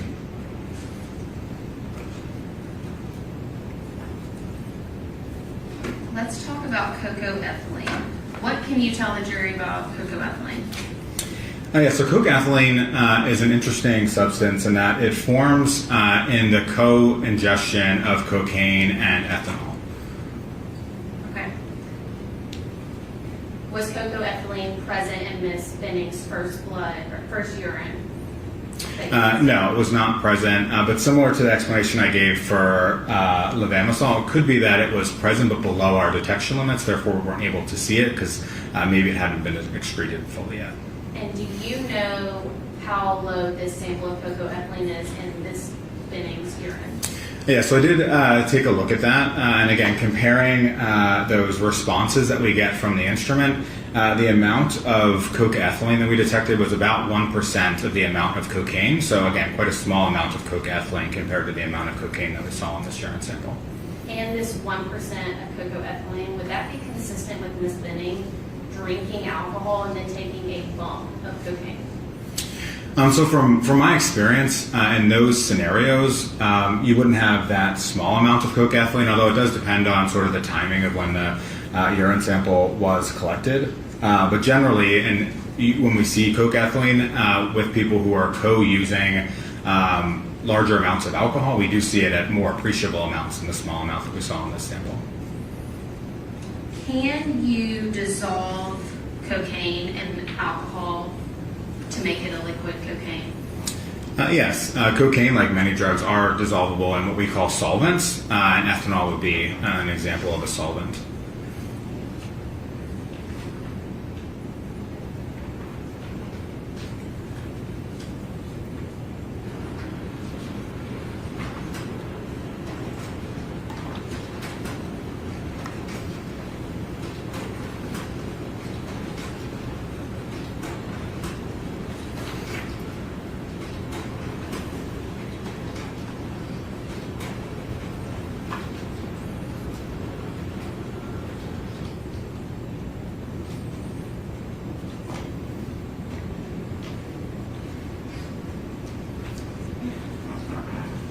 Dr. Krotulski, was cocoa-ethylene present in any other samples for Ms. Benning that you tested? No, it was not. Coke-ethylene was only detected in this specimen. Okay. And we talked about the hypothetical about Ms. Benning's timeline. Would you expect to see more cocoa-ethylene if Ms. Benning had been drinking alcohol? So in cases where we do collect urine samples from people who have been drinking alcohol and using cocaine, I would say typically those amounts of coke-ethylene are larger. But again, there's a variety of different reasons as to how the level of coke-ethylene could be in this case, including the dose of the substances, not only the cocaine and the ethanol, but also the time associated with it. Okay, and for that first urine to only have cocaine, benzo, and then the other metabolite, but no coke-ethylene. If she had been drinking heavily and doing cocaine, would you expect to see that cocoa-ethylene reporting above the threshold? Yes, if she was drinking and taking cocaine together, I would have expected to see the coke-ethylene in that first urine sample. And is it your understanding that through all the other testing of Ms. Benning at Vanderbilt, that there was no alcohol present in her system? Yes, it's my understanding, and through talking with the toxicologist at NMS Labs and Dr. Brucalari at Vanderbilt, that the ethanol testing that had been performed by the other laboratories was negative. And Dr. Krotulski, is there any other explanation other than just drinking alcohol, it being dissolved in alcohol, that you could get that cocoa-ethylene? Yes, there are other ways that small amounts of ethanol can get into your system. Some other drugs that are used may have ethanol as a minor component in them. There are some things that may be used in foods that could have small amounts of ethanol in them. So there are other ways that ethanol can get into your system other than drinking beer or other forms of drinking alcohol. And is that consistent with how low Ms. Benning's cocoa-ethylene percent is at, and then we don't see it again? Yes, I would say that would be more consistent. Right, and could it be used in cooking for like homemade cookies with vanilla extract or something like that? Could that low reporting level of cocoa-ethylene be consistent with Ms. Benning have cooked that night? Yes, I'd say that could be consistent.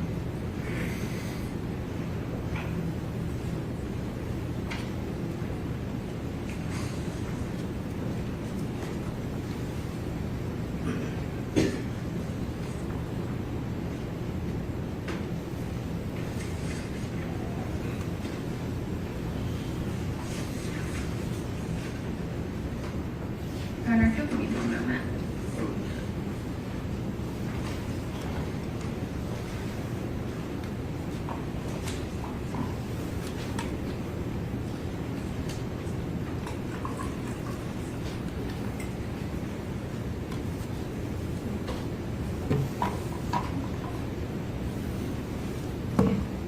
Carter, those are all my questions.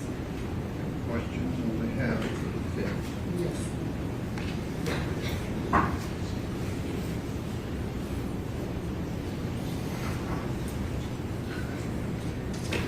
Good afternoon, is it Dr. Krotulski? Yes. I'm Letitia Quinones-Hollins, and I just have a few questions for you. I first want to ask you about your forensic toxicology certifications. Did you have to go to school to become a forensic toxicologist? So forensic toxicologist is a job, just like an electrician would be a job, or just like a chemist would be a job. So generally, there's a variety of different programs that train individuals to become forensic toxicologists. There's a variety of different ways you can get to being a forensic toxicologist without a degree in forensic toxicology. In the United States, there are no PhD programs in forensic toxicology, so many of us who have our PhDs and work in forensic toxicology get our degrees in areas like chemistry, pharmacology, sort of general toxicology, one of those other fields. So have you had training in toxicology? Yes, I have a master's degree in which I spent 2 years learning about forensic toxicology. I've done a variety of different research work related to forensic toxicology. I also have on-site training. So in addition to the time I've spent at the CFSRA, I actually did also work at NMS Labs for a short period of time and received training as part of that at NMS Labs. So I have received training both through on-the-job training as well as educational training to be a forensic toxicologist. And in order to be classified and certified as a forensic toxicology, it took many hours and a lot of time dealing with toxicology to be able to be qualified as a forensic toxicologist. Would you agree? I guess I would. It certainly has been a lot of time and education that I've gone through. The field of forensic toxicology is made up really of 3 separate fields: analytical chemistry, forensic science, and toxicology itself. So it's learning about all those different aspects and pulling all that together to become forensic toxicology. Thank you. Now, I want to draw your attention to, I believe that the first testing from the 2259 urine, where it's labeled 20230092 from the CFSRA. Yes. And I see there that we have positive results for what they call BZE, is that right? Correct. Benzoylacogene is called BZE for short. Norcocaine, Correct. which is another metabolite for cocaine, Yes. and then of course the parent cocaine. Yes. Why would you say that I wouldn't see something here for like heroin? Heroin is a substance called diacetylmorphine. It metabolizes to 6-monoacetylmorphine and morphine. Those substances are included in our scope of testing, so I would expect if they were present in the urine at our thresholds that we would be able to detect them and report them.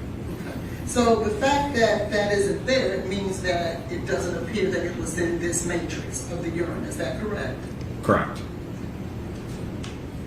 And my point with that is that when you go now to 20230090, we see cocaethylene, is that correct? Correct. And just so that we're sure, this is the urine in 20230090 of Miss Jade Benning. Is that right? Yes, I believe that's correct. And so we see that cocaethylene is in fact positive, right? Yes, and we're talking about the second urine sample that was collected. Yes, the 20230090. Yes. Yes, okay. Now, you said the second urine sample. When was that taken from Ms. Benning? As forensic toxicologists in our labs, we take in samples and they come with a variety of different information. In this case, the case was not given to me with the date and time collected, so that's not something that appears on our report. That's something I would refer back to the folks either at Vanderbilt or also, I believe that information is on NMS Lab's report. Okay. You believe that it's on NMS Lab report? I believe it's included in their report, yes. Okay, and that's NMS Lab report 896, based on where it says, I'm sorry, 899. NMS work order number is 230-78899. Is that correct? So I don't have the reports in front of me, and with all of the numbers, I'm having a little hard time on the following. CFSRA report. Yes, if that is, I do not have that report in front of me. If that was the, yeah. This packet of yours have that. Sorry, yes, the packet that that you have. Oh, yes, thank you. Yeah, so this for this report, 2023-0090, which is our CFSRE case number, that is associated with NMS work order number 23078899. So, as it relates to the urine where we see cocaethylene, you don't know what time it was taken. Is that right? Correct. As part of our responsibility as a forensic toxicology lab, we bring the samples in, and it's our responsibility to report the results out. It's not our responsibility to keep track of when the samples were collected and to sort of marry up that information. It's our responsibility to do the drug testing and report the drugs that we find. So is that a no, sir? You don't know what time it was taken? Off the top of my head, no, I don't. Okay. And so, Is there any of your records that would tell you that? No, so our records do not. So you would correlate back our case number with the NMS Labs case number and the agency case number and the information they had in terms of when the specimens were collected. So that's NMS Labs or Vanderbilt's information about when the samples were collected. so you can't say it wasn't taken at 22:59 or that it was, as the information that you have before you at this time. Again, that's not my role. Our role is forensic toxicologist. I'm just asking. Okay, yes. Yes. Now, irregardless of when it was taken, this is the urine of Jade Benning, right? From my understanding, yes, this is the based on the conversations I've had with Dr. Rebecca Bruccolari at Vanderbilt. Okay. And so in the same manner that you don't see, I think you called it levamisole, which is a cutting agent for cocaine, right? Yes. The same way you don't see levamisole in your initial testing of 202300092 is the same manner for which you don't see cocaethylene, right? Yes, as I explained before, in order for us to have a positive result, there needs to be enough of the drug or the metabolite in the urine sample to meet a threshold for us to detect it. So it is possible that they were present in the urine, however, below our thresholds to detect it, so therefore we would not report them as a positive result. Nonetheless, you have those two different metabolites that weren't present in your first results that are present in the second. Yes or no, sir? That is correct. However, I think it's important to note that these are not replicate samples, so we don't expect to have the same results in both urine samples. These urine samples are collected at different times. We have different results because we know that there were drugs that were administered in the hospital that we don't expect in the first sample that we do expect in the second sample. We wouldn't expect for Vanderbilt to give someone something that would cause them to test positive for cocaethylene, or would we? So again, depending on whether or not cocaethylene was present but below our detection limits in that first sample, or whether or not the cocaethylene was formed after, that's not something that I can speak to because we don't have information about that, but it could be really either of those scenarios, or potentially either of those scenarios or others. Okay, the statement that you just made was that Vanderbilt had treated Ms. Benning, and so that's why you'll see a difference in what is present in her urine in this later sample than you would in the first sample, right? Yes, I said that referring to the drugs that would be administered in the hospital, things like levetiracetam, fentanyl, lorazepam, those substances that are medical grade drugs. Are they administering cocaethylene, do you believe, at Vanderbilt?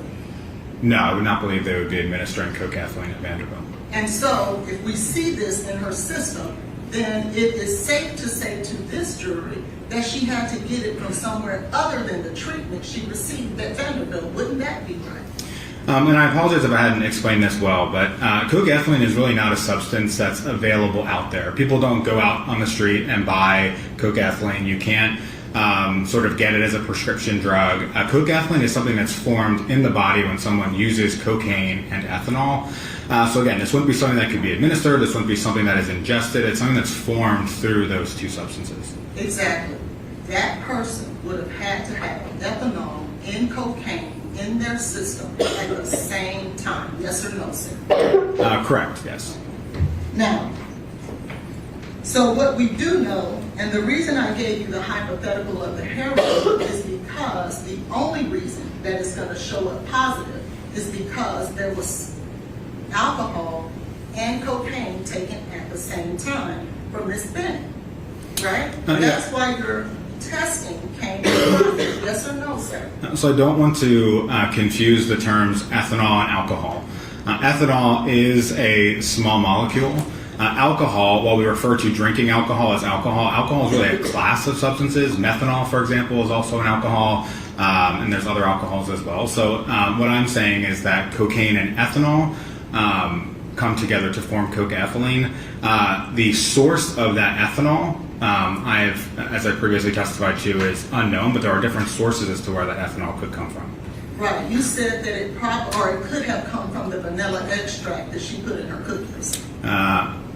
I didn't say that. I said it could come from different things that are used in cooking. Could also come from, again, ethanol could be a minor component in some medications that are used. I didn't necessarily say it came from a certain a certain place. We don't necessarily know where that ethanol may have come from. Well, actually, the prosecutor actually asked you, could it come from the vanilla extract? And your response was, yes, it could have. Correct. She said could, and I said yes. And that was my question, because you just said earlier that it could have come from vanilla extract. I apologize. I thought you were asking me if I said that it did come from the cookies. No, which I didn't. you said it could have. But it also, Hypothetically, it could have come from her having a drink and then also taking cocaine, couldn't it?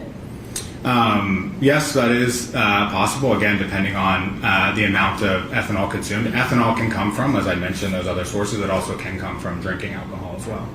Now, do you know what a screen test is, sir? Yes, I do. And what is that? So in forensic toxicology, typically we do two tests. Historically, we referred to them as a screen and a confirmation. Screen is a way of saying, okay, well, I've tested this substance, usually for I tested this sample, usually for a large array of substances, and then we know what's present, and then we take that through a confirmation test, which is then usually quantitative in nature. So typically in forensic toxicology, you would do those two tests, a screening test and a confirmation.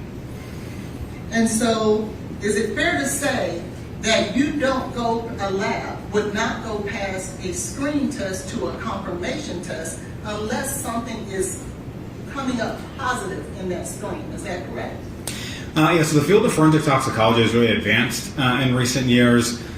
Historically, when we thought about screening tests were usually things that were not very accurate. They may have tested for a class of drugs and you would get a positive result and you have to figure out why you got that positive result. A good example would be if you tested for benzodiazepines and got a positive result for benzodiazepines, you may have to do a confirmation to say, well, what exact benzodiazepine am I looking for? But as forensic toxicology has advanced, some have tried to get away from the term screen and confirmation because a lot of the instruments that we use now for screening tests are actually a lot more accurate and sensitive than they've previously been, but also sometimes are more accurate and sensitive than the instruments that we use for our confirmation tests. So typically, now you really have to understand what specimens were provided to the forensic toxicology lab and really understand what their methodology for testing was. It's not as easy to paint it with a broad brush to say, oh, absolutely this was a screen or absolutely this was a confirmation. Well, you're not telling this jury, sir, that your laboratory would be using something that you can't rely on and or is not credible, are you? Are you saying that? I'm not sure what you're referring to. No, I'm not saying that. Okay. And so I would assume and hope that whatever immunoassay testing or whatever testing that you are performing at your laboratory would be one that is credible and reliable for you to represent to the community and your clients that trust you. Is that right? Yes, so we do not rely on the results of other toxicology labs. We perform all of our own testing in-house. When a sample comes to us, we may have heard of testing that's been performed externally, but we perform all of our own testing in-house. And then yes, to your point about our methods being accurate and reliable, we validate our assays, we run quality controls and different checks during our testing to make sure that the results that we are reporting meet a level of high forensic reliability. And so your assay, the ones that you rely on and the ones that you deem credible, tested positive for this cocaethylene, right? Correct, the second urine specimen. Now, in regards to the NMS lab, you see, if I can draw your attention to the 889, And we just talked about that you don't move on to a confirmation test unless there was something that was positive in the screening test, correct? Yeah, again, to Yes, try. or no, sir? Well, so I think that you're trying to use the terms screening and confirmation for the test that we performed. Our laboratory really does not define them as a screen and a confirmation. The test that we performed, we define as a drug identification. So we did not perform two tests. We performed a single test, a drug identification of these substances. I would not characterize it as a screen or a confirmation. I wasn't speaking about your test. I asked you to look at 889 of NMS. Oh, I'm sorry. I apologize. When you use the 4 numbers, I thought you were referring to my report. Yes, and I do not have a copy of NMS Labs report. Okay, can I?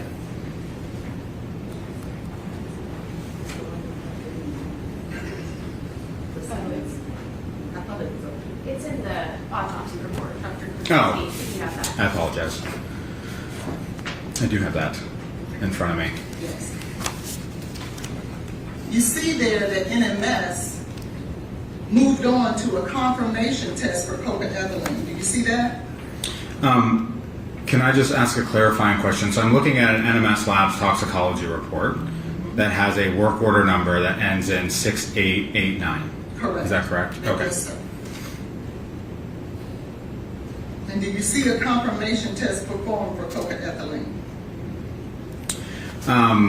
So this is really getting slightly outside of the testing that we performed, again, because this is the testing that another laboratory performed. NMS Labs lists the tests that they performed, and they listed they included a cocaine and byproducts panel.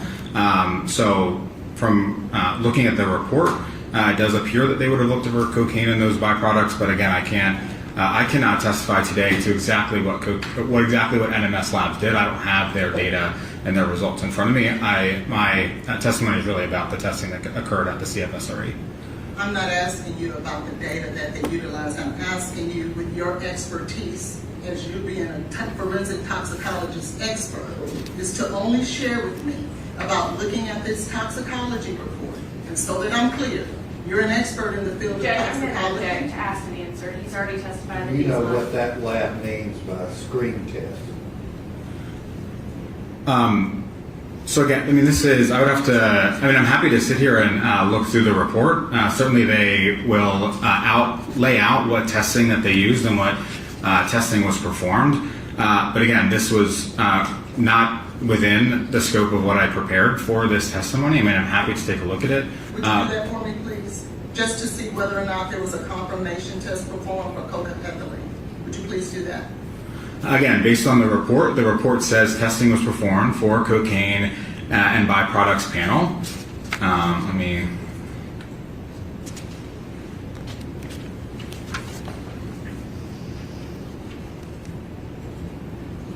And if you look then to 2 pages later where they describe what's in the cocaine and byproducts panel, it does list coca-ethylene as an analyte within the scope of that testing, yes. Thank you. And that's for the scope of testing on a confirmation, correct? I believe NMS would characterize this test as a confirmation test, yes. Okay, thank you. Now, let's talk a little bit about the CFSRE lab. Do you see that? Yes, by laboratory, yes. And the number in regards to You want 0092 or 0090? 0090 for the coca-ethylene that's present there, correct? Yes. Okay. So, when the testing was performed for this particular urine, do you know whether or not the levels for any of those metabolites, do you have those levels? No, so for our testing, our laboratory, while we obviously test for cocaine and these substances, in this case, when we received the specimen, we received our qualitative results and issued those results back. We were not asked to perform a quantitative test. We typically wouldn't just do that on our own. And there was no request for us to perform a quantitative test. So in this case, we did just perform a qualitative identification of cocaine in the metabolites. Okay, so you didn't perform a test to give us levels, is that right? That is correct. Okay, so you can't tell us what level that cocaethylene is, can you? So with exact certainty, the exact concentration of that cocaethylene, no, I cannot tell you what the concentration is. However, as I mentioned previously, and is present in our data packet, there are pieces of the data, what we call peak area. So as every analyte is detected by the instrument, it generates a response. And that response is proportional to the amount of drug that is present. So a higher response means more drug, a lower response means less drug. So we can use that response to see whether or not it's a high or low amount of cocaine. So I cannot say that there's exactly, say, 120 nanograms per mil of cocaine. However, I can see what the response looks like based on what comes from our testing. So is that a no? You can't give us a level? I cannot give an exact quantitative level for the cocaethylene. Now, let's talk about what you were speaking with the prosecutor about in regards to, I think you said 8,000 nanograms per milliliters, is that right? Approximately, adding those two numbers together, yes. Okay. Now, is that the way that you would have calculated how much of that metabolite or cocaine, parent cocaine, was in that person's body or in that matrix? So our laboratory actually does not quantify, does not test for EME, as I mentioned previously. So this is not a practice that I would do on our cases because we don't have that data. I was asked whether I'm familiar with that practice, and I am familiar with that practice, but it's not something that I personally do. That's not what you would do. Is that what you're saying? Well, I was not. So as a forensic toxicologist, in addition to the testing that we do, oftentimes we're asked to render an expert opinion. And as you sit and prepare for that expert opinion, that's something to consider as part of that process. I was not asked to do that as part of this case. So I would have to, and every case is different. You can't say that necessarily you're going to, because the drugs you find in every case are different. You have to take cases and evaluate them on a case-by-case basis. So it's really hard for me to sit here and speculate what I would have done because I wasn't asked to do it. Okay, well, you're a forensic toxicologist, correct? Correct. You are the director of a toxicology lab, are you not?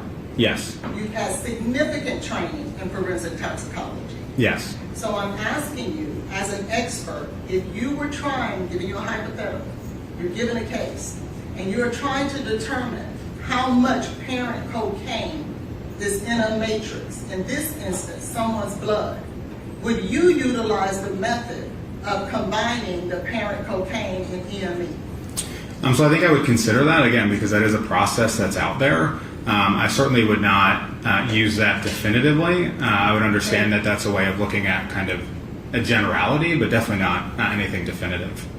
Exactly, because with all of your expertise and training, that is not a method you would use. Yes, as I've stated. Now let's hypothetically utilize that method and come up with a number of 8,000 as apparent cocaine in someone's blood, okay? The pharmacokinetics that you would utilize to try to determine how much cocaine that person took at a certain time, how much cocaine would that equate to, sir, if we were to go back 24 hours? Yeah, there's not really a way to correlate the amount of drug in this case to the amount that an individual would take. It's not, you can't say just because there's 8,000 nanograms per mil of cocaine there's not, or there was X amount of dose that the person ingested originally. That's not something that we would do in forensic toxicology to try to back calculate a dose. So then are you telling this jury that you cannot so first you said that's not a method you would use. And so you're now saying that there would be no way to try to ascertain how much cocaine that person originally took. Is that what you're saying? Yeah, through the training that we have as forensic toxicologists, we generally do not train individuals on how you would calculate a dose of a drug that someone used. Certainly through someone's expert opinion and training, they may try to do that, but that's not something that we typically do in forensic toxicology, to try to calculate a dose. So what is pharmacokinetics? So pharmacokinetics is the way that your body processes a drug. So it's broken down into 3 different areas: absorption, which is how the drug is absorbed into your body; distribution, which is how it's distributed throughout your body; metabolism, so breaking down cocaine to its metabolites; and then excretion through the kidneys into the urine. So pharmacokinetics is that process of what's happening in the body to a drug, and it's a very vast field. There's a lot of other parts of pharmacokinetics as well. What is it used for? So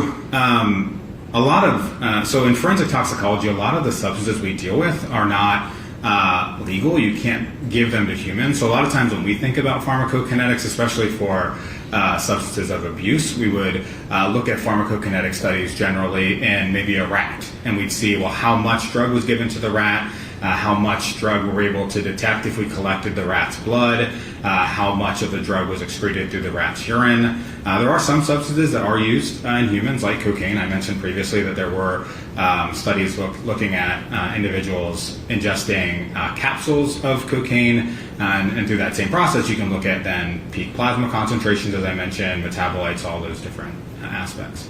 So you'll agree with me then that pharmacokinetics is sometimes used to try to determine a dose amount? I would not say pharmacokinetics is used to determine a dose. I don't think that would be the correct way to state that. Well, how would you state it? So I mean, the only time that this is really done in forensic toxicology is with alcohol.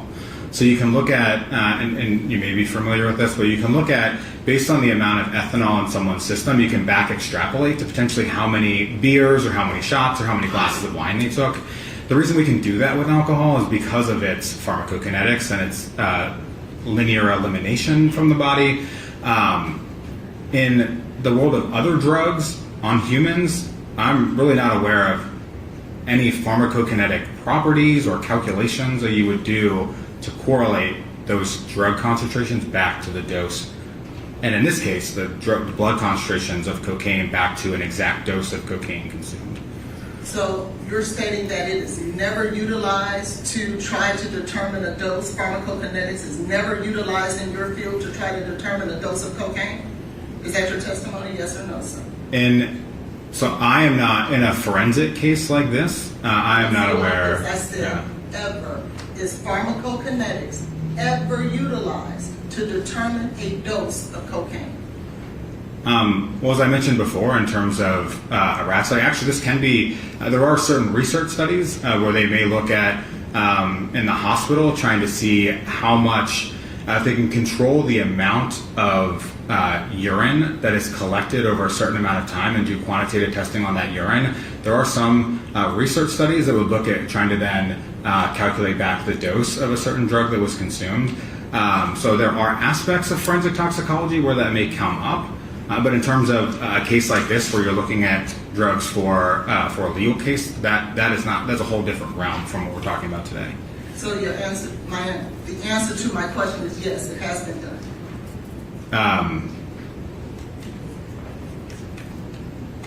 Yes, it has been done, but again, under the different premises that I mentioned. But is your testimony in a case like this, you should not do that? Is that right? It is my opinion that if I was asked to calculate the dose of cocaine consumed, that is not something that I would do. And so then, based on your testimony, there is nothing we can do to try to determine the parent amount of cocaine that was in her system at the time of ingestion. Well, now you're asking two different things. The dose of cocaine would be the amount of cocaine outside the body that is then ingested in whatever form you want to ingest it. The amount of cocaine circulating in blood is a whole different thing from the dose. That's not the dose. That would be the circulating concentration of the cocaine. I wasn't speaking about that, sir. I was speaking about trying to determine the amount of cocaine that Ms. Benning would have had to take in order to have the numbers that we see in her blood. I'm asking you a simple yes or no for this jury. Is there a way to try to make that determination, sir? Yes or no? Yeah. So I think I'm getting confused because you're talking about the 8,000 nanogram amount, and these are really I just want you to two focus separate on the things. question Yes. I asked you. Don't worry about the 8,000. Simply Yeah. listen to my question. Let me ask it maybe in a more quicker way. Can you tell us whether she took an ounce, 2 ounces, or a kilo? There would be calculations to potentially rule out really large amounts or really small amounts. I don't think that there is not a calculation to get an exact amount in the middle. To answer the question. And so there are calculations to make an assumption. Yes, and in a hypothetical world, to make an assumption, yes, I believe someone could do that. And what would they use to do that? Yeah, I mean, there's a lot of factors. I mean, there's factors in terms of, right, you'd have to look at you'd probably take some sort of concentration that you're starting with from what we would detect. There'd be different parameters within the body, understanding, was this a larger or smaller individual? Did they have potentially a lot of blood, a little bit of blood? What is their different physiological parameters of them? Time is a really important thing.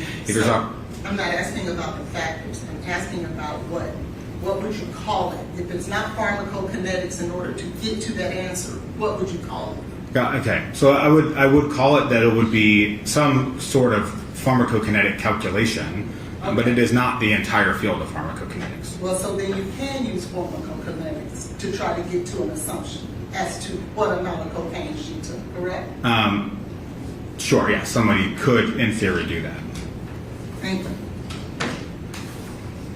So, in regards to that, have you done that calculation for this case?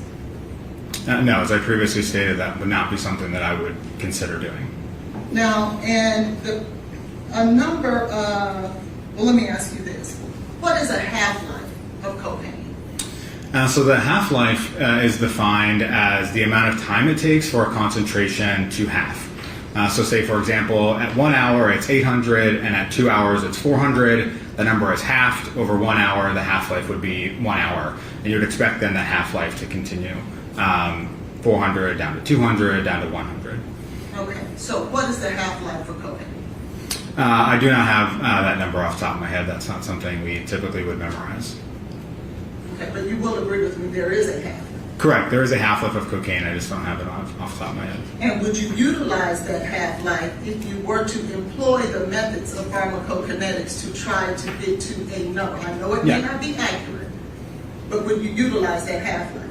Yes. If you were going to do this back calculation, one of the things in that equation that you would use, I would imagine, would be half-life. Yes. Okay, very good. Thank you. As you sit here today, the number that you see on that NMS lab that's with the CFSRE lab ending in 889, you'll agree with me that I believe it's, 78? Is that right? Yeah, so the ecamine methyl ester concentration is 7,800. No, the parent cocaine, is it 78? Oh, I apologize. Yes, the parent cocaine concentration is 78, yes. And that number in and of itself is not just an abnormal high number, is it? No, but again, this was not something All I'm asking is about the parent cocaine and that number 78. That's not an abnormally high number, is it? Yes or no, sir?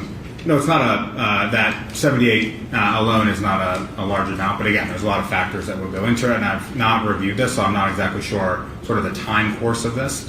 I wasn't asking about the time, I was just asking about that number. Yeah. Okay. And so you'll agree with me also that that number 78 is in fact a number that someone could take on their own.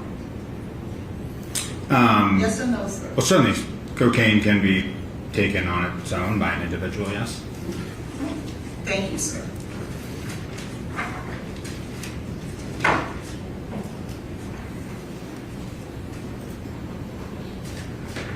Dr. Krotulski, Dr. Carney had testified that she adds the EME to the parent cocaine to estimate the total amount of cocaine level before it began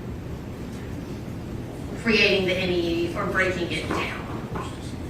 Do you agree that that is a common method to use to estimate the value? Yeah, so one thing I didn't explain, cocaine is a very unique drug. It's actually quite unstable. It can go through different processes of breaking down by enzymes or through hydrolysis. And it can break down to things like benzoylecgonine and ecgonine methyl ester.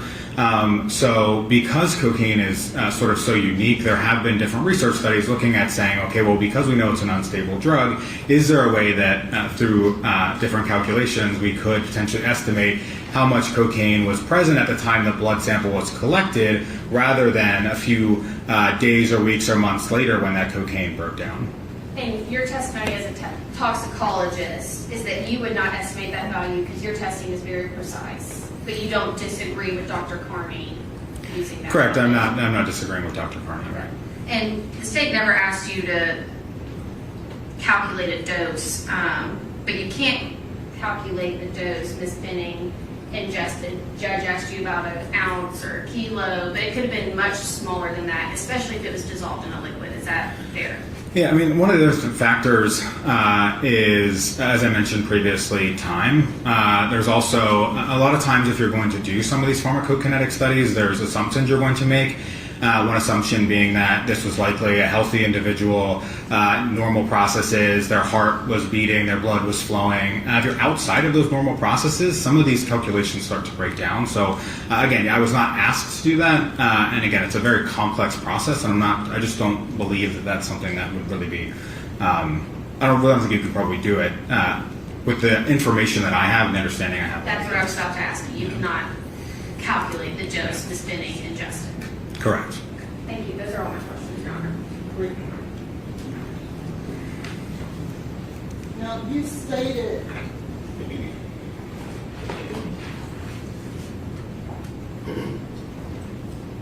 now, when I asked you the question, you told me that that was not a method you would use because it wouldn't be a definitive method. Are you changing your answer now?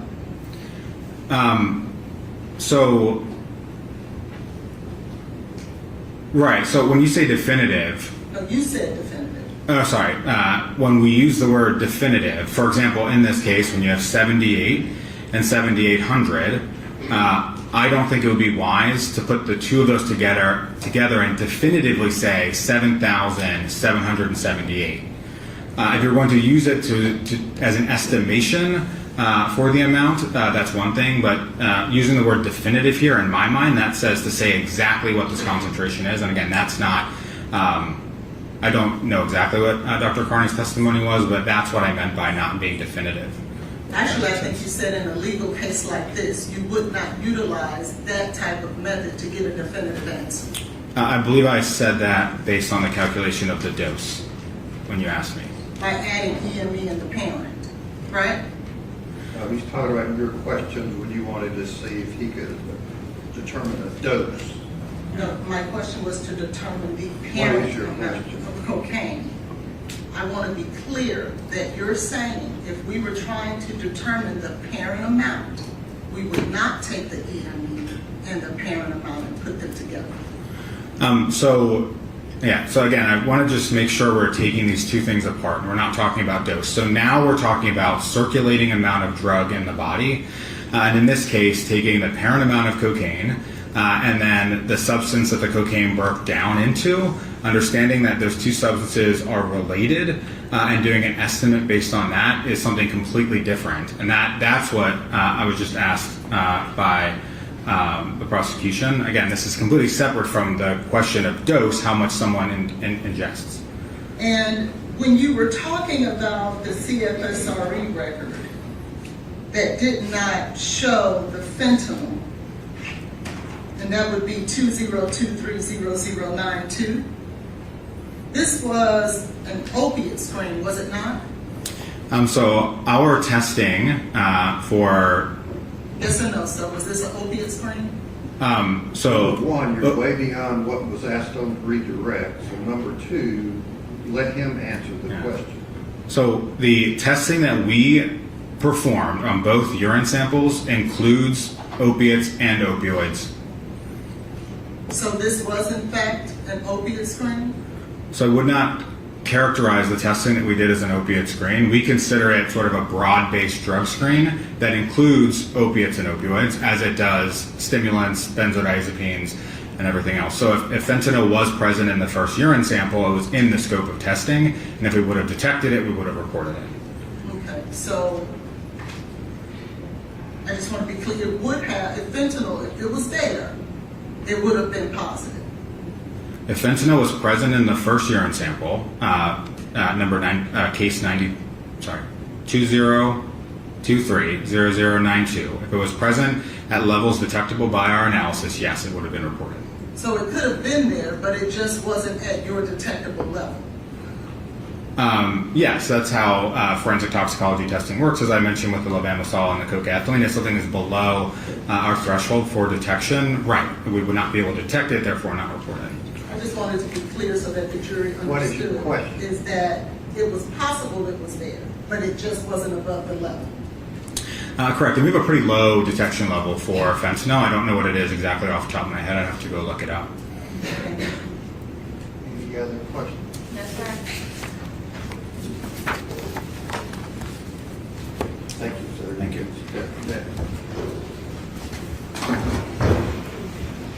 And can Dr. Krotulski be excused?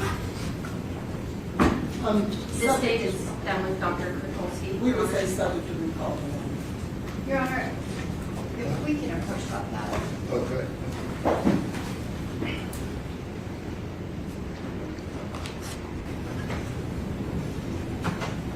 How many other exhibits does the defense have some issue about chain of custody, if any? We don't, I believe. Okay, Yeah. then they don't have an issue about Detective Reese.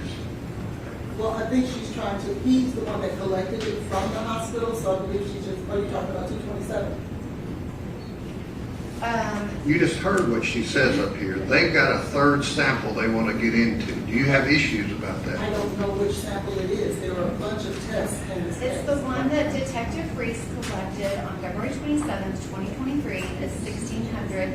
It's technically 1604. It's the urine sample. It went to the MPD crime lab. They sent it on From to what NS. time? February 27th, 2023. It's 1604.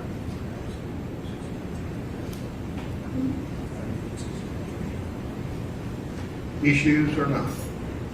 Sorry. I would like for him to testify to establish it. But if he can testify that he was the one that picked it up and labeled it and put it in the Metro Nashville Police Department's vault, I would have no issues with it. Okay. All right, let the jury step back down.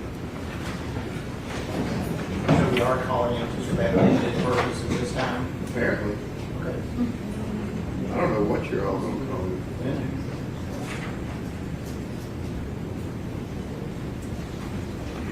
Would Dr. Brugaleri know when the second sample was taken?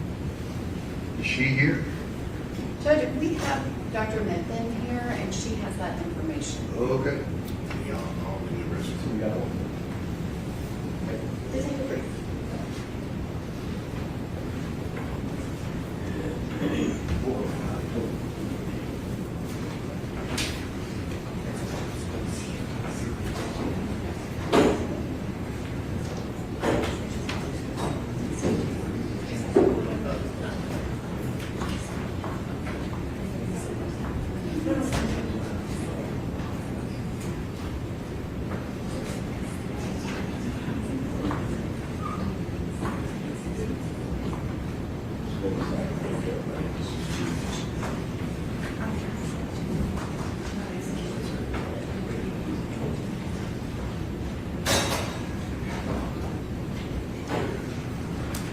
Just have a seat back there. The jury's taking a short break.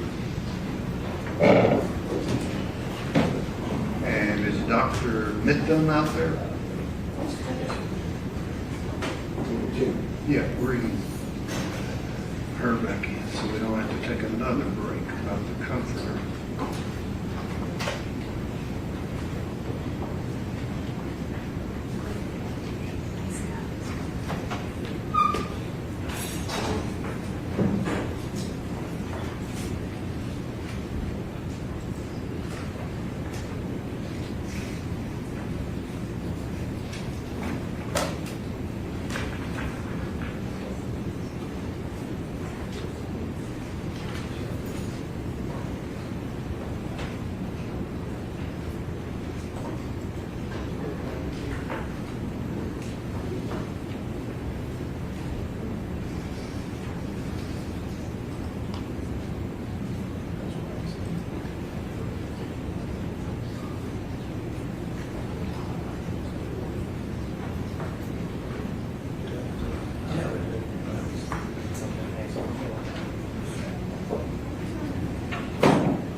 Yes, step up, raise your right hand. You swear to tell the truth, so help you God. I do. Have a seat. Thank you.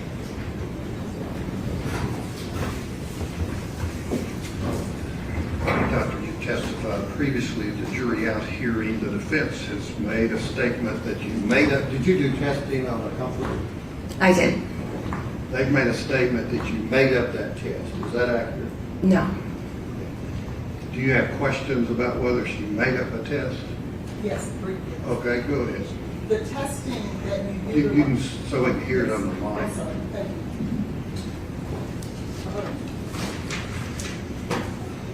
The testing, Dr. Midthun, that you utilized for the comforter, was that a standard test that was previously approved and accredited? So the physical testing on the instruments is, On the comforter? yes, but the preparation of the sample is unique. So how we figure out where to sample on the comforter, and then we do an extraction method to pull biological fluids and samples off of that inanimate object. But once that is extracted off of the comforter itself, it's run under the same methods that have been validated in the laboratory. So the testing itself is the only step that's unique is that initial preparation step. And the preparation would be the gathering of the matrix from the actual comforter? It's selecting the portion of the, in this case, a comforter, but selecting where you're going to be pulling samples from and testing. And then we prepare control samples in parallel along with the unknown sample being tested to show that the extraction is working properly, that all the steps in that process are working properly. So it's still following all those same scientific methods. Once you get the actual matrix to test, but in order to remove the actual substance to test, that is something that is unique, correct? It is unique in this case, yes. And that is something that, Why is that? Why is that? Because they're so rare that we get these kinds of cases, and each case is different. It could be a bloodied t-shirt. It could be a bloodied napkin. Off of an undergarment. I mean, we don't do DNA testing, but we only do the drug testing, but it's, So you cut something off of something that was on the comforter. we cut, squares, sample squares out of the comforter where stains were, and in other locations where there were no stains. Is there anything in that process that affects your findings? We use the controls to make sure that they're not going to impact our findings. Is there anything in that process that affects your findings? Not that I'm aware of. I mean, we run the same internal standards and the same controls that we do with a normal blood sample. didn't you have to use another control in order to make the test work that wasn't actually assigned to this particular matrix? We do that as a safety control. Hang on. I don't know what a matrix is. Matrix is just another term for a specimen, whether it's blood, urine, it's just the general term. Now, what is your question? The control that you developed originally didn't work, right? No, that's incorrect. The controls worked. What is it that you had to utilize from something else? Oh, Yes. I believe you're asking about the external control. So in addition to, we take control spaces on the garment when possible, places where there are no stains. We also do an external control. It's called a negative external control. That is an additional quality control sample to ensure the accuracy of the test and ensure that contamination isn't occurring in the laboratory, that our processes are working. It's just an extra safety and control measure performed. But when the lab became accredited, they did not approve the method that you utilized to extract the matrix from this comforter, did they? I'm not sure that is under an accreditation. A forensic investigation like that isn't a category of accreditation. Well, has that method ever been tested by your peers in terms of the one that you created, unique for this test? It was peer reviewed and published. I'm not speaking about for this test. Prior to this particular testing, that unique test that you created, has that, prior to this situation, been peer reviewed and or tested and or accredited? Forensic investigations aren't under an accreditation category. So as far as I'm aware. The actual test itself, the test and the analysis is valid and accredited. The difference is the preparation, but a preparation may vary even on, say, a tissue sample. I may not use the same preparation for this liver tissue sample that I use for that brain tissue sample. So that's where that preparation step can vary a little bit, but it is done to get that biological matrix into a format that can be tested on those validated methods. Because without you doing that, you can't test it. And my point is, there's nowhere in NMS labs, any of their systems, any of their standards of procedures that you can go to pick out what you had to create in order to test this particular. There's a general standard operating procedure for forensic investigations, but it is highlighted in that standard operating procedure that the exact controls and the exact process for performing that extraction will vary based on the nature of the sample being tested or what we're trying to remove that biological matrix from. So in the past, we've tested, I shouldn't say we, the laboratory has tested things like tampons, used clothing, bedding, sheets. We've been asked to pull blood off of metal. So each one of those matrices is going to be very different, and the ability of us to pull that fluid or that biological sample off of that object is going to vary. So if you've had it, why did you have to create a whole new one? Why did you have to get one that's only unique to this case? Because each one of these requests is different. Each one of these is unique. The stains aren't going to be the same. They're not going to be the same matrices. It could be blood, it could be urine, it could be vomit, it could be brain matter, stomach contents. And so this is one of those instances where you really have to use an experienced toxicologist or person to go in there and try and determine where that location is for the biological sample and pull out a proper sampling from the article of clothing or metal or wood or whatever it is. So can you explain then why is the standard written as opposed to one that NMS normally utilizes? This is not what you normally do, is it? That's my handwritten notes that I was taking contemporaneously, telling you every step that I did that day. Okay. Isn't this what you had to use in order to extract it? That was me writing down exactly what I did during that extraction process. And that is something that was unique to this case that has not been peer reviewed and or tested. It was technically reviewed. It was technically reviewed by another scientist at the laboratory. After you created it, I'm talking about prior to. But I was still following my standard operating procedure. I was using a methanol extraction. I was creating all the proper controls that are written in that standard operating procedure. I was following the method, but that method or that procedure gives me some flexibility in how I need to do that. So I was giving you very specific documentation of how I specifically did that.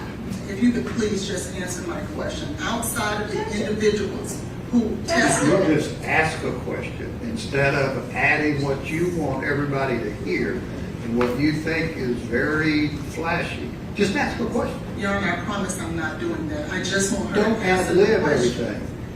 Has it, outside of the people in NMS, after you created it, is there anyone else that has peer reviewed this test so that it is Nobody has to peer accepted review science? this test under 702. If the court feels that way, I'm fine. I just want to be able to ask the question. How could they peer review it when it just happened? And that is my point as to why we were objecting to the Have validity. you ever had you personally, had any samples taken from a comforter that you found vomit on with some drugs in that you published or had peer reviewed I mean, so this was included in a publication afterwards? after the test was performed, along with other forensic investigations that our laboratory has performed. What you're saying is unique is taking it from a comforter. It's not even that part is unique. It's just the having to do some extra steps to really prepare that sample is unique. I can't treat it just like a blood. So what you did that makes your results unreliable. I don't believe so. Okay. Anything else? No, Your Honor, we would object and ask for a ruling from the court as to Object based on what? that it has not been peer reviewed What and or hasn't tested. been peer reviewed? The methods that she had to create in order to perform this, in order for it to You've move. never done any samplings from any garments or blankets or blouses or?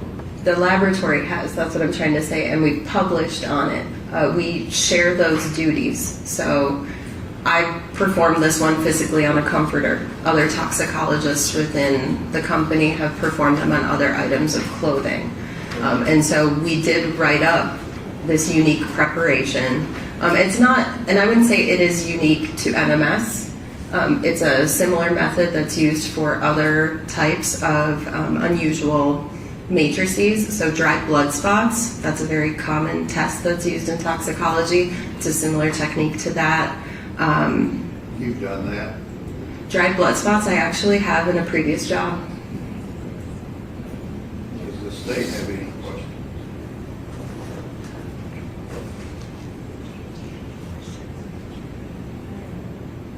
On their objection, do you have any questions on this proffer? No, Judge, I feel like she's fully explained. Okay, you can step down. Thank you. The court is overruling my objection, Your Honor. I've not gotten there yet. Will. 702 Dahlberg, GE versus Joyner, Kumho Tire. That list that's proposed under those cases is not all encompassing. It doesn't apply to every field. This lady, according to my understanding, sufficiently says that her findings aren't reliable just because you have in her notes that she's never cut up a comforter doesn't mean that her findings are not reliable and would assist this jury. So I'll allow her to testify about the comforter. All right, let the jury step out there.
All right, if you'll sit down with us just a second.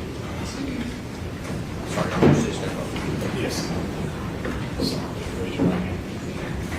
You swear the testimony you're about to give is the truth, so help me God. I do.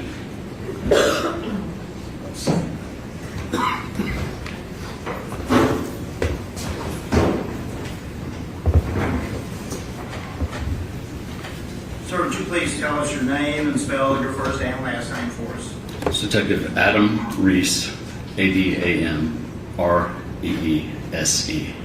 And Detective Reese, by whom are you employed? Metro Nashville Police Department, How long have you been, pardon me, with the Metropolitan Nashville Police Department? about 18 and a half years. And were you working in that capacity in the month of February 2023? Yes, I was. What were your duties or assignments in February of 2023? I'm a detective in the homicide unit and was at that time. Get to the point of why you're on the stand at this particular time. On about February the 27th of 2023, had you become involved in an investigation concerning a young lady named Jade Benning? Yes, I had. And pursuant to your duties and responsibilities in respect to that case, did you have an opportunity to go to Vanderbilt University Medical Center to collect an item of evidence? Yes, I did. Okay. And you recall approximately when that was? It was on the 27th at approximately 4 p.m. And where did you go when you arrived at the hospital? I went to the room that Jade Benning was hospitalized in. Okay. What was her condition, at least as far as you physically seeing her? She was unconscious. I don't recall if she was intubated, but she was not in a position where I could talk to her. Okay. Were there medical personnel present? Yes, there were. Okay. Were her family, or was her mother present? Yes. And who was that? Bridget Burks. Okay. And was there a reason for you being there and collecting evidence? Yes, I was advised to come collect a urine sample directly from Ms. Bennett. And did you do that? Yes, well, a nurse I was going to say, collected did you it collect it? in my presence and then handed it to me. And how was that collected in your presence? Just what did the nurse do? She collected it from a catheter bag where Ms. Benning's urine was collecting. And what, if anything, was it collected in? It was collected into a specimen cup. And what did the nurse do with that specimen cup? She put a lid on it and gave it to me. And what did you do with that specimen cup? I placed it in an evidence bag, sealed it with the adhesive, evidence tape label, and initialed it, dated it, and wrote the time down that it was sealed. Okay. And was there documentation of that generated? Yes, I mean it was. Paperwork. Yes, there was what we call a Form 110, which is a property and evidence submission form.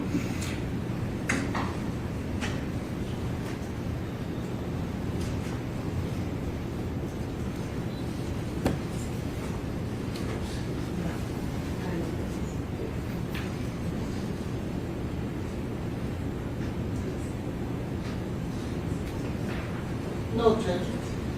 All right, if I could have this group of 5 photographs be passed to Detective Reese.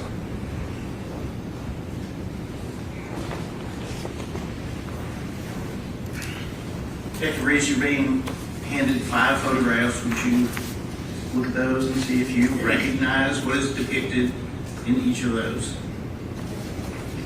Yes, 4 of these is the bag, the biohazard bag that the item was placed in. From 2 of them are before it's in and placed into an additional bag, and then the additional bag looks like it was probably applied by our property and evidence clerk that I gave the sample to, and then the item that's a document is a photo of the property and evidence submission slip that I completed at the time that I submitted the urine sample. All right, I would tender those as the next numbered exhibit, athlete 36. All right. And of course, permission, could I publish them briefly and ask? You want these? I think just here. Would be- Okay, let him.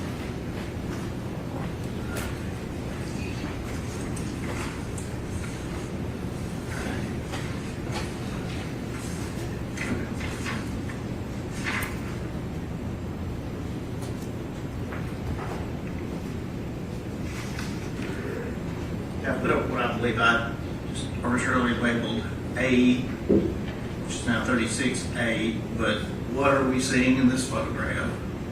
That is the property and evidence bag with the sample of urine that I just talked about placed inside. Okay. And I believe you referenced there may have been additional labeling as the case went on from the property room? Correct. So I placed it in one bag initially that was labeled for biohazard, and I sealed that with evidence tape. And then when I took it to the property room, they put it in an additional bag, and this barcoded label you see here is applied by them. So is that the same specimen cup of urine that you watched the nurse get out of the catheter bag? Yes. And this is letter B. I might need to zoom in a little bit on that, but can you see anything that you recognize as being your handwriting? Yes, there on that blue evidence tape. It's a little bit washed out by the light, but I can read it. It's a AR, which is my initial, and then a 2/27/23 for the date of February 27th, 2023, followed by 1603 HRS, which is 1603 hours military time, 4:03 p.m.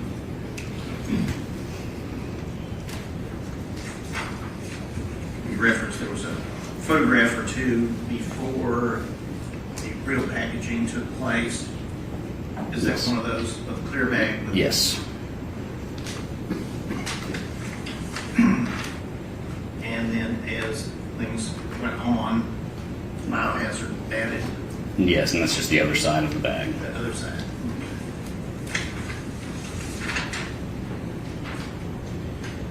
And is this the one that indicates collection time, case number, when it was submitted to the property room? Correct. And when you took it to the property room, what did you do with it, this item of evidence? I actually handed it directly over to one of the property and evidence clerks. And is that what generated this document? Yes, 36? yeah. I completed that document on the computer, submitted it, printed it, and turned it over to them, and they placed it in cold storage.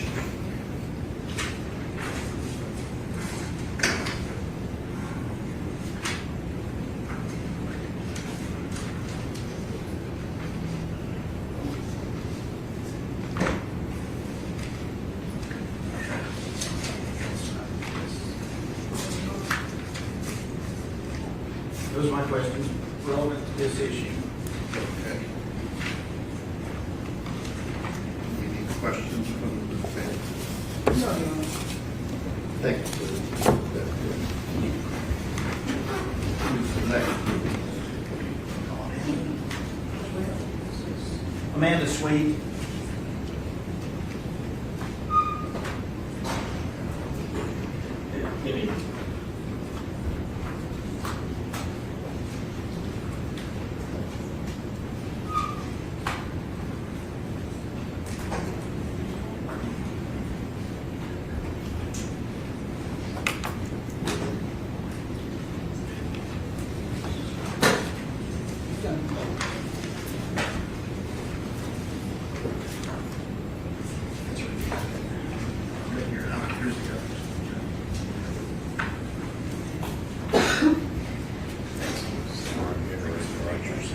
You swear to testimony about to give us the truth, so help you God. I did.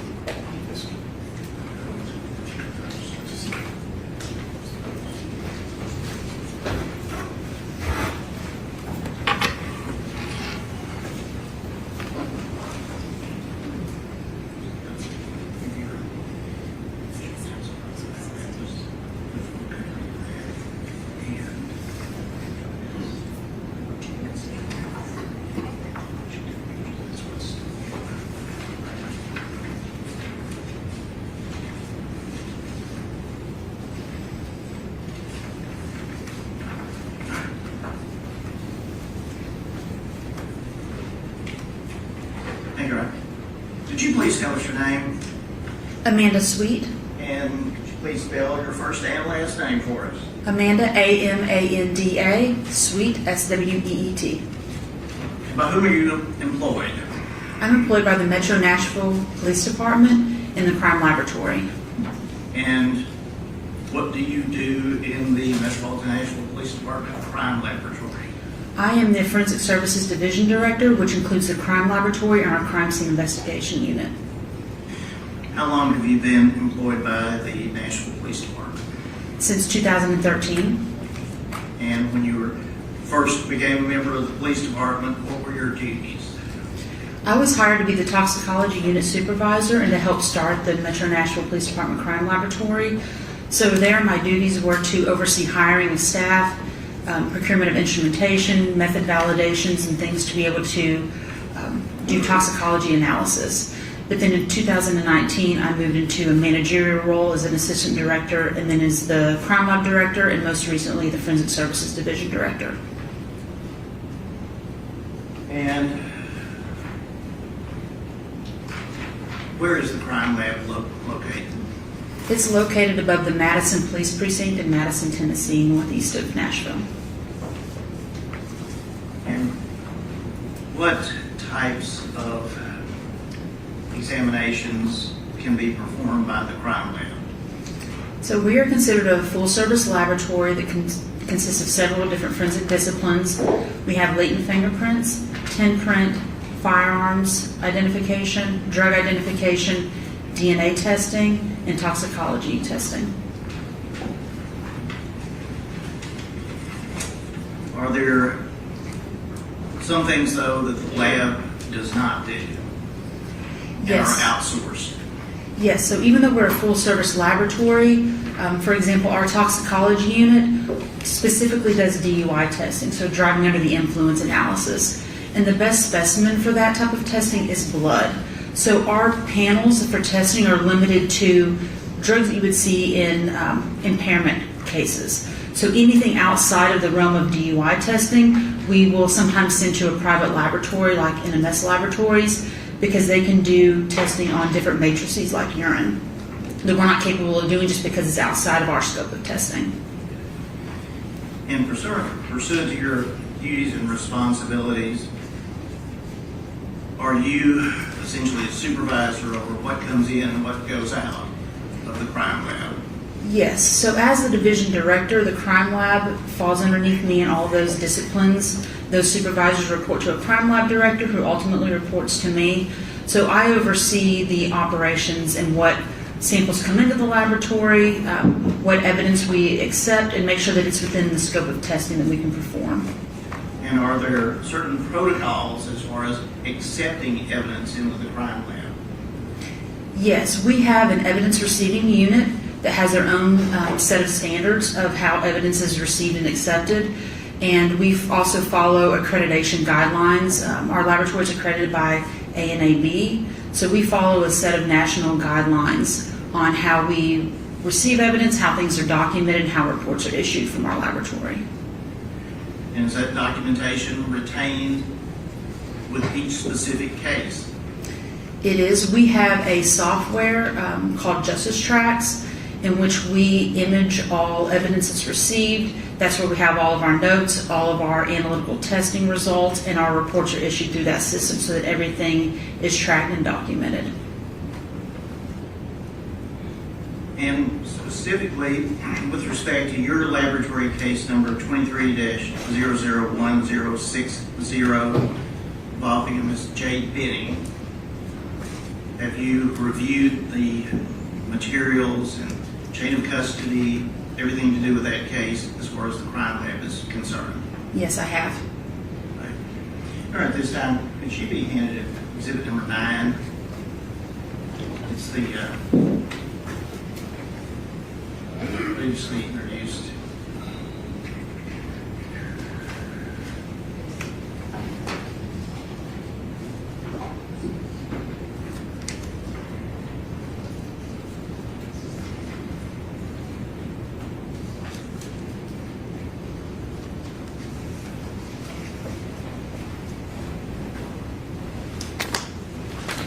Is it Miss Sweet, Officer Sweet?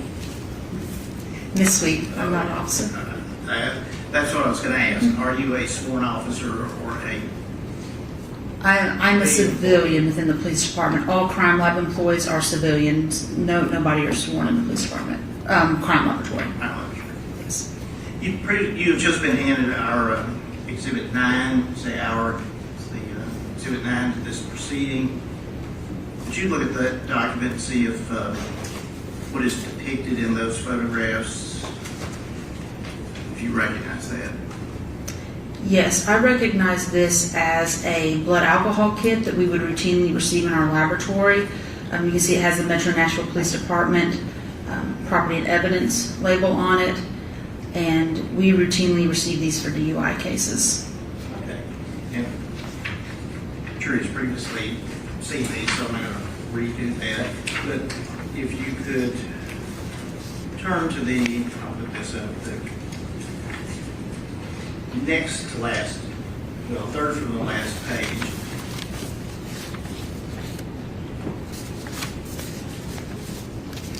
Alcohol.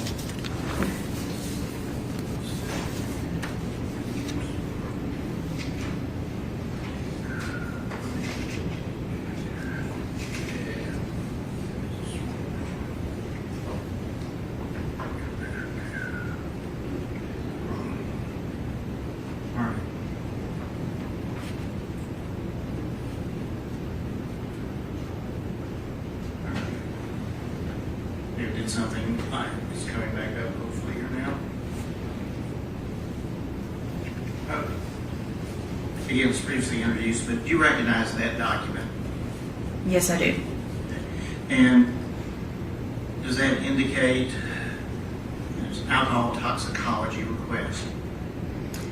So this is a form that is located in the kit that we request the officer submitting the kit fill out, that has some information regarding the case. And in this case, you can see where there are 2 blood tubes that were received with the specimen date collected and time collected.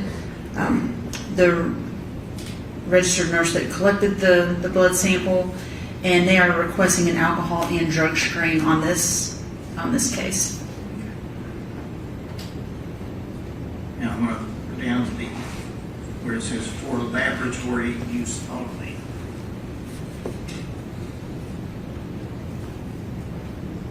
What is that part of the document reflecting?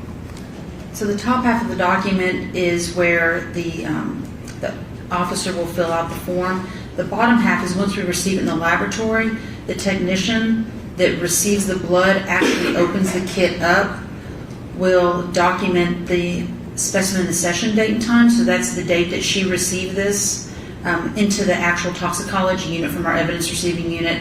The time that she opened the kit, she is indicating that the kit is sealed, what the unique crime lab number that was assigned this kit is, her name, and what specimens were received. So in this case, there were 2 blood tubes. They were labeled 001-01, 001-02, an approximate amount of blood in those. And these were full tubes, so there were 10 milliliters of blood.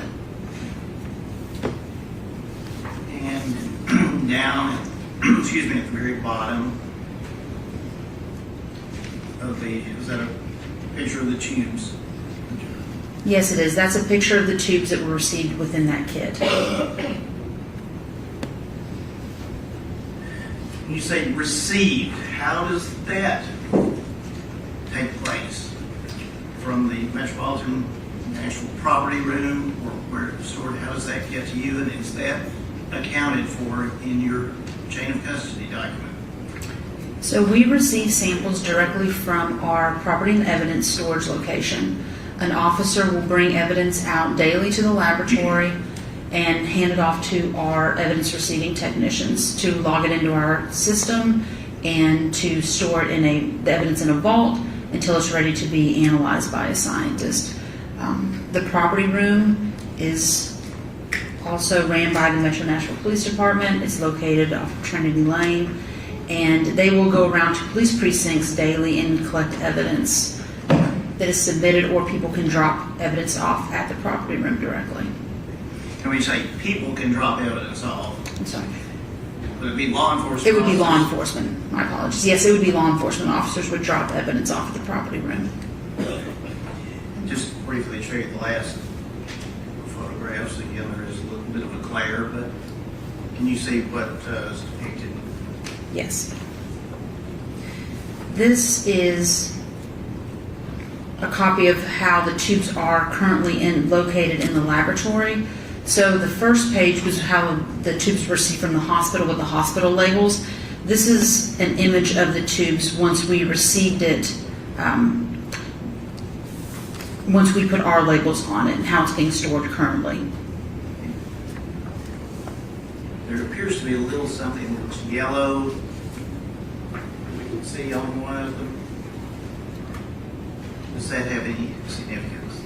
Yes, so that is a return label from NMS Laboratories. So we kept tube 1 in-house to perform an alcohol analysis. We shipped tube 2 out to NMS to perform drug testing on this sample. So tube 2 came back to us with a return label from NMS Laboratories.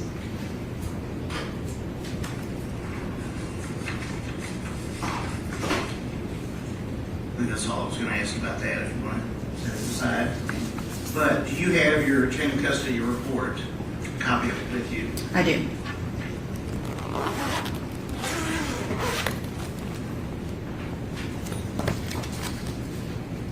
And counsel has been provided a copy of this. You referenced that one of the tubes was designated as 00101, is that correct? Yes. And the other was 00102? Yes. All right. Now, does it start off, though, as just being collective 001? That is correct. 001 is the actual kit. It's given that number, and then any item within that kit is sub-itemized and given a unique number. And that's where the 001-01 and 001-02 come into play, the two separate tubes. Okay, when you say kit, is that the collection box? Yes. Evidence box. All right. And does it indicate when and from whom that item came into the crime lab's custody? Yes. The kit was received by the crime laboratory on February 27th, 2023 at 10:25 a.m. by Daryl Osment, and that is an officer with our property room. And was it then logged into the crime lab? Yes, it was received by Barbara Reed, and she is an evidence receiving technician with the crime laboratory. And she, once she received it, that's when she would image the kit, and then she would give it a unique crime lab number, and then it goes to a storage location, which is a vault within the evidence receiving unit.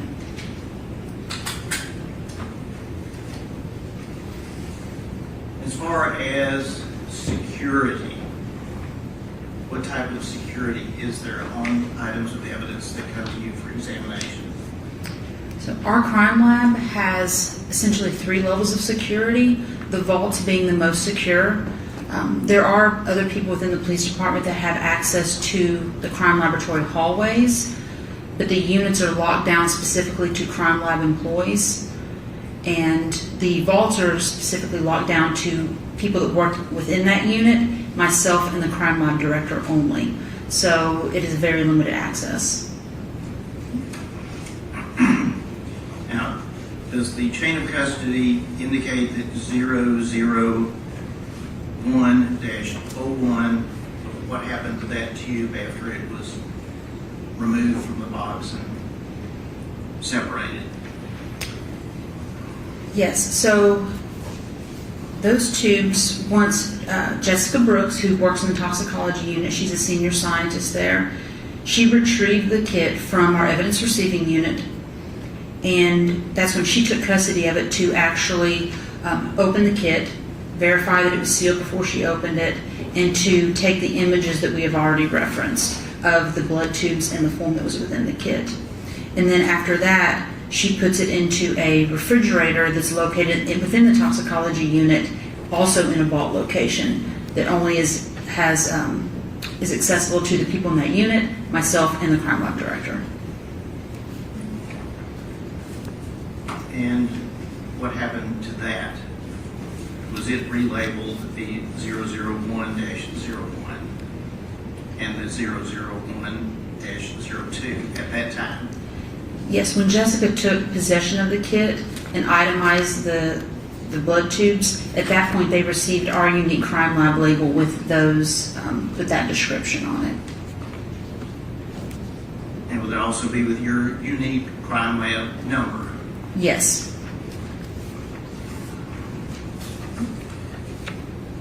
And what, if anything, occurred with 001-02?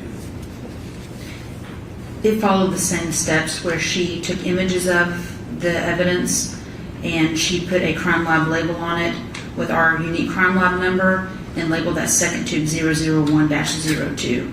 And those are also on the images that we previously referenced, where you can see the unique number on each tube.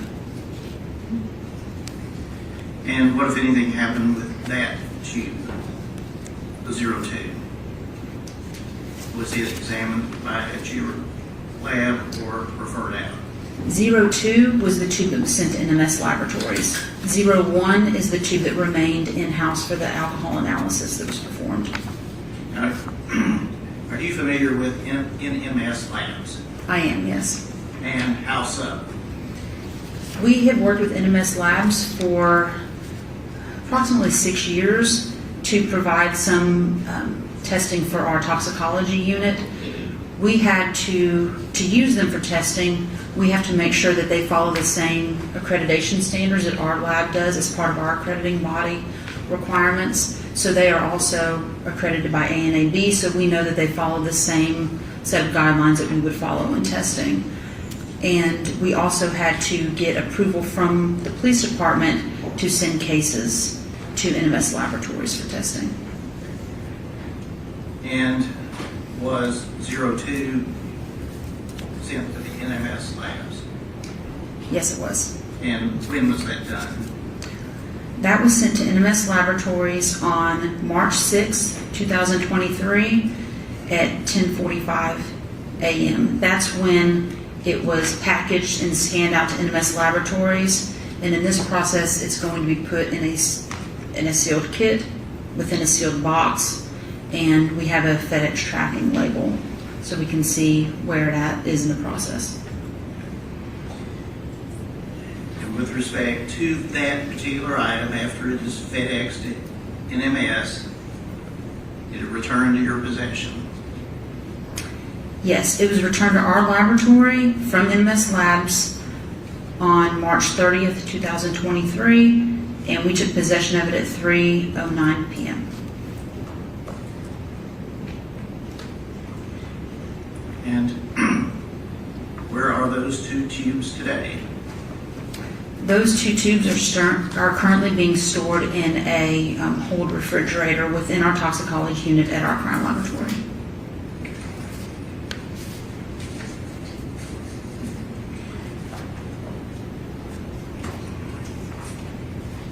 Were there other items submitted to the crime lab with reference to Jade Benning's case? Yes, there were. Yeah. Was one of those a urine specimen collected by Detective Reese? Yes. And did it go through the same protocol as far as being brought to the lab, checked in, and given its own number? It did. Okay. And what was that particular item? What number was it given? The specimen cup of urine was given item number 002. And, pardon me, when was it received into the crime lab? That was received on March 2nd, 2023 at 12:21 p.m. from our property room. The same officer, Daryl Osment, also brought that sample to us, and it was received by Barbara Reed, our evidence receiving technician, and then placed into an evidence freezer for storage. So by being an evidence freezer, was the urine sample frozen? Yes, it was stored frozen at that time. And is that protocol? Yes. Policy? was the progression of that item So- from the freezer? So that item, the original container that the urine came in stayed within our laboratory, but we took an aliquot, a portion of it, to send to NMS laboratories. We did not want to send the entire specimen. We wanted to preserve some at our laboratory. So it was itemized as the cup of urine was 002-01, and then the aliquot taken to send to NMS laboratories is 002-01-AA. When you said aliquot, could you spell that and tell us what that is? So that's essentially taking a sample of it. We took a portion of the urine from the original cup so that we didn't send the entire sample out in case we needed to do additional testing in the future. So it's just a portion of it that was put in a separate vial and given a separate label with the 002-01-AA to recognize that it came from 002, but it was a separate portion taken out, and that followed its own chain of custody that was being sent to NMS laboratories so that we could track the original container as well as that sample that was taken. Did the original container ever leave Metropolitan National Crime Lab? The original container never left our crime laboratory. It just moved from an evidence vault into the toxicology unit for storage in a refrigerator there. And is it still there today? It is.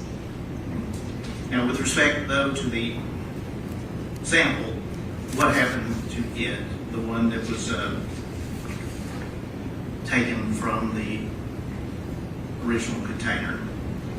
So that portion of the urine was sent to NMS laboratories on March 6th, 2023 at 10:45 a.m. That's when it was scanned and put in the box to be sent via FedEx. Same procedure as they discussed previously, correct? Yes, it is. And, pardon me, was that ultimately received back from NMS, or did they keep it? That was received back from NMS on March 30th, 2023 at 3:09 p.m. And then it has been stored in a vault location within the toxicology unit since it was received back. And are there photographs documenting what you just testified about with respect to the items and their receipt into the crime lab? Yes. All right, if I could ask this to be passed to witness and counsel as well.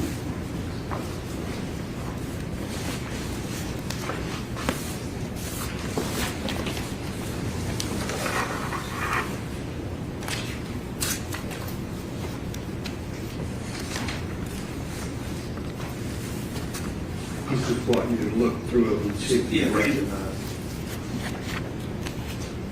And see if they're pertaining to the urine specimen we've just been discussing.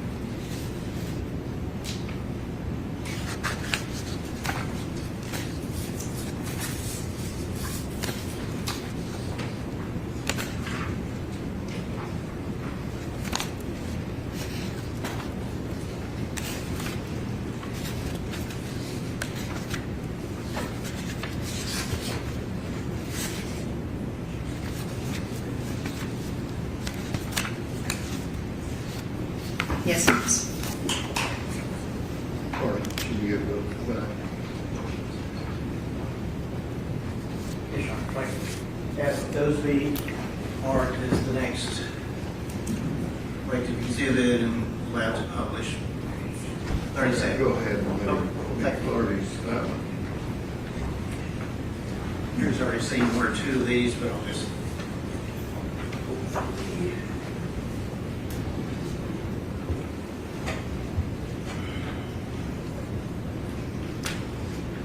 And does that appear to be standard Metropolitan Police Department packaging and have the documentation? Yes, it does. You can see that the larger label, that is our property room label where it went there prior to being submitted to the laboratory. And then the label kind of on the right with the barcode is the crime laboratory label with unique crime laboratory number. And And it's hard to see here, but it says 002 is the number.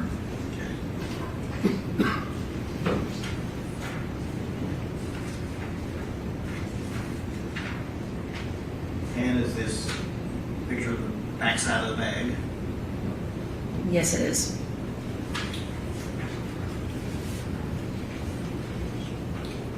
You've sort of seen this, but picture of the bag, of the urine container in the bag prior to it being labeled. Yes.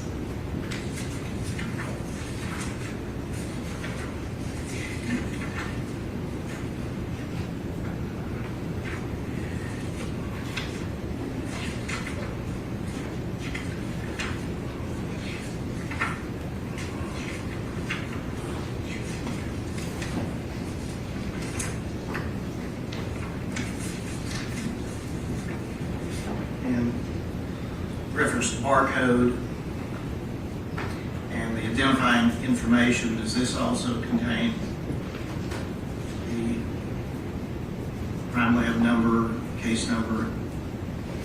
It does. That is our crime laboratory label with our unique crime lab number. And you can see now the outer packaging was labeled as 002, but then now the sub-item for the actual urine is 002-01. So that's the label that went on the actual urine. The one that went into the freezer? Yes.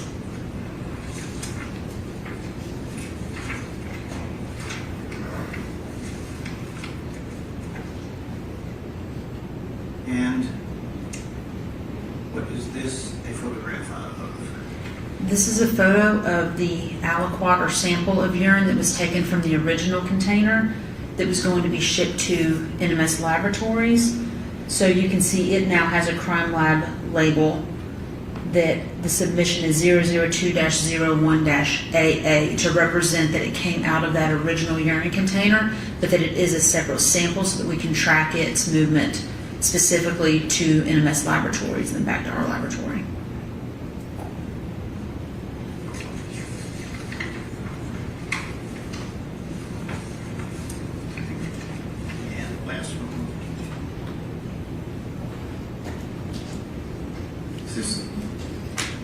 That is the same urine, now with an NMS. That is NMS's barcode that we're looking at there. And is that how it would look when it came back to you from NMS? Yes. So once NMS receives it, they will place their own label on it, and this is routine how we receive samples back from them with their label. Tip of this back. 37. I believe you previously said when that came back, it went to the cold storage. Is that correct? Yes, it's in a storage location within the vault within our toxicology unit. And how, if at all, do you know that it is still there? I, last week, went back and I visually looked at it to verify that it was in there. I also asked a evidence tech or a forensic scientist within the unit to take photos of that evidence and to show the state that it is currently in the laboratory. So on June 18th, I asked her to re-image everything in the case to show that it was located in this refrigerator number 6. But before she did that, I went back in the refrigerator and looked at the evidence to verify that it was in that location. Is there any standard retention period for, let's say, blood that comes in for a DUI case? For routine DUI cases, we will keep samples for 1 year, and then after that year, they will be destroyed unless we receive a hold request. But anybody, the defense counsel or the prosecution or an investigator can always send us an email requesting a sample to be held. If they think that court might be coming up, it might take longer than that 1 year. So we will routinely hold cases upon request if necessary. And was there such a request made in this case? Yes. And you referenced having someone take pictures of the items that you visually saw were still there. If I Yes. could have this, council's.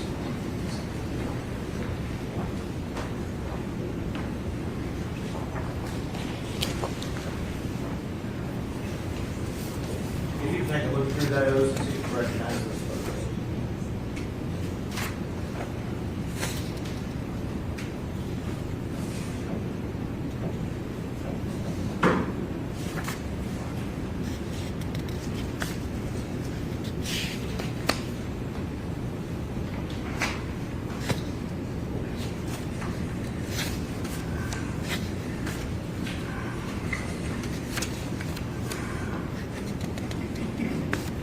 Yes, I do. I believe that would be 38. Publish at least one or two of these to the. Where is the refrigerator located where these items are? It's within the vault of the toxicology unit. Is it in a secure part of the building? It is. It's badge access only, and only the individuals that work within the toxicology unit, myself and the crime lab director, have badge access to that vault location. Put up one, and this appeared to be well, you tell us, what are we seeing here? This is with the refrigerator door open. This is the location where the case is being stored in the refrigerator. And one thing I'm going to try to zoom in here, if I can. There in the corner, what do you see there? So anytime that we take an image and upload it into the case file, it is, an annotation is burned into the image. So this represents the case number, the technician that took the photographs, and the date that she took the photographs. And June 18, 2026, last week. Yes. And does that image appear on any and every photograph of everything that's at the crime lab? It does, because our software actually puts that in there, whoever's logged into the computer that scans the image in. So it's at a timestamp that's put by our software on that image. So if somebody scans at the picture, we know the date. We know the date.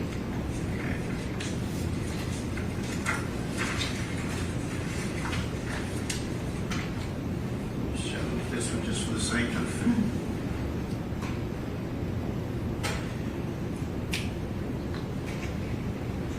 So we can see the word hold on that. Is that? They write that on the bag just to make sure that it doesn't get destroyed.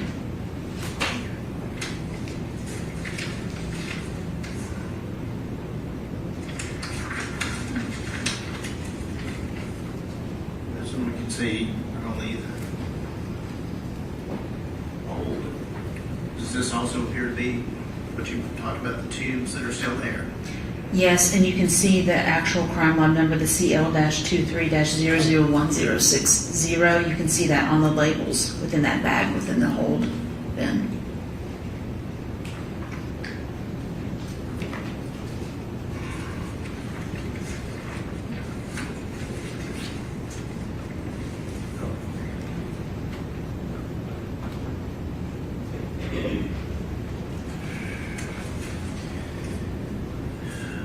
Anything about the handling of evidence involving this case out of the ordinary as far as using FedEx, NMS lab, retaining the evidence? Was it handled according to your protocol? Yes, this was handled according to our protocol. I've thoroughly reviewed our chain of custody and have seen no issues or discrepancies with our ship date when NMS received the samples, when they shipped them, when they returned back to us. And we routinely use NMS laboratories, so we will make shipments to them almost every month, routinely. So this is a very common process for us. And would that be true for any other items that may have come into the crime lab regarding this case and then gone out for further testing? Yes, we also outsource cases for DNA to another laboratory, and they follow the same standard protocols. And larger items or items, containers, do they eventually go back to the property room? So it depends on the type of analysis requested in the unit. Toxicology cases do not go back to the property room. They stay in-house for 1 year, and if we have no hold requests, then the evidence will be destroyed after 1 year. Those are my questions, Rob. My question is from the defense. Yes, thank you.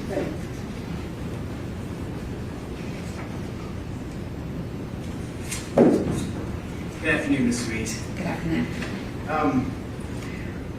Saw a whole bunch of pictures that just came up, and I'm not going to ask you about individual pictures, but one thing I was kind of noticing as they were coming across is we're talking a lot about labels and how things were labeled, and that seems to be a very important part of what you do and what the crime lab does. Is that right?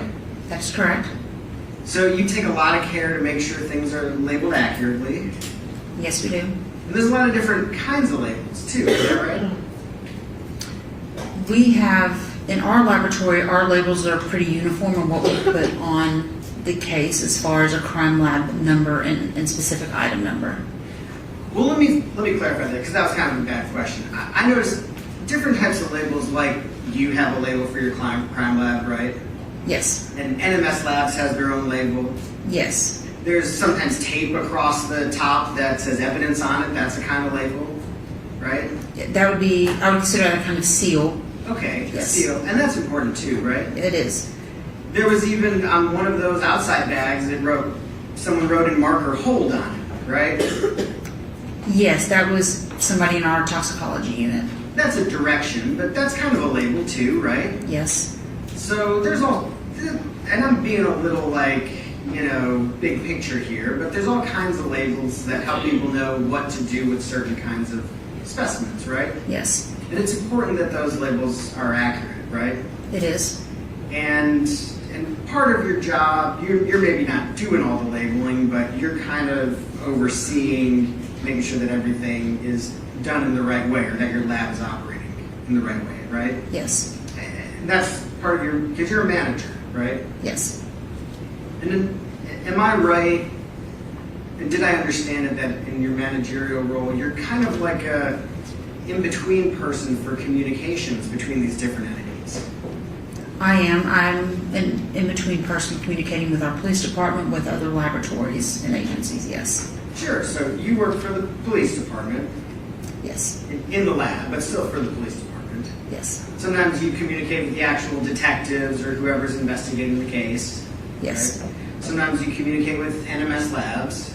Yes. Sometimes you communicate directly with the district attorney's office. Yes. And as part of that, you're one of the people that helps make sure everybody knows what needs to be done at various parts of the investigation. Yes. So if NMS Labs needs some information on what kind of test needs to be done for what specimen, are you the person that helps kind of connect that information between agencies? Myself or the toxicology unit supervisor specifically would probably be more involved in that in most scenarios with our DUI cases. But they are the ones responsible for what testing panel is being ordered. So, for example, and let me know if you remember this, I think we even maybe had a call about this several months ago. There was a situation in this case where there was some testing requested and some testing not requested. Do you remember that vaguely? And I'll ask more specifically if that helps. Yes, if you could, that would be helpful. So do you remember there was a comforter in this case there was some testing done? Yes. And some initial, and we don't have to talk about the reasons for this or the specific results necessarily, but like initial panels suggested that there was cocaine, fentanyl, marijuana, and amphetamines at a very kind of low level screening. You remember that? I do remember that. And that there was some subsequent communications about what do we want further testing on.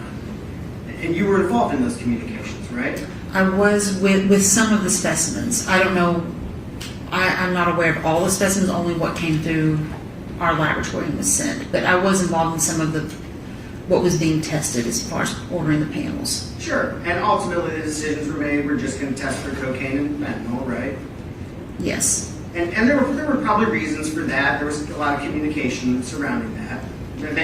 You know, you may or may not have been the person making that decision, but you're involved in the communications, right? I was.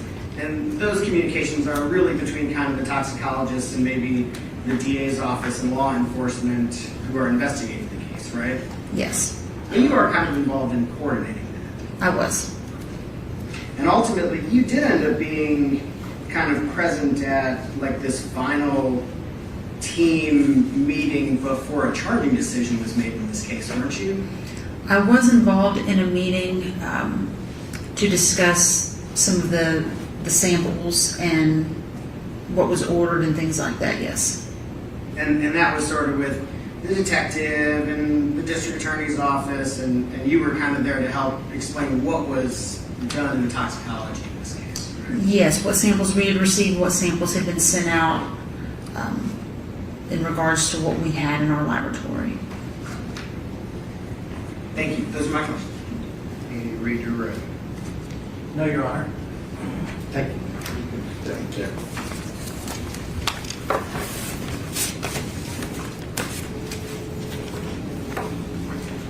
Who was the next witness be? Judge, the next witness would be Dr. Midthun.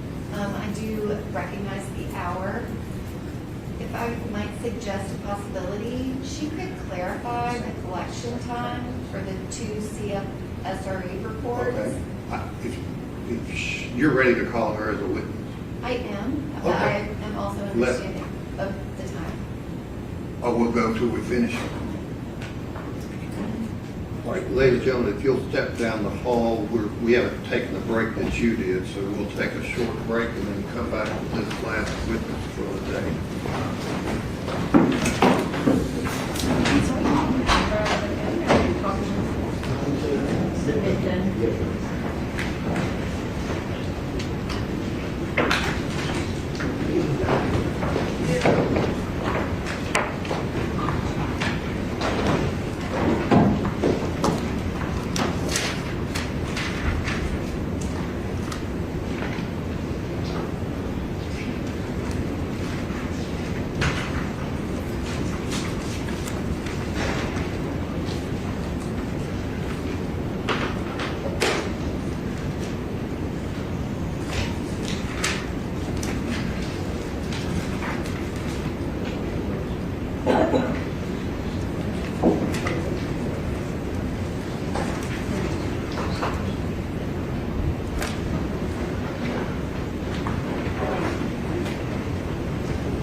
Please raise your right hand and be sworn. Do you swear the testimony you're about to give?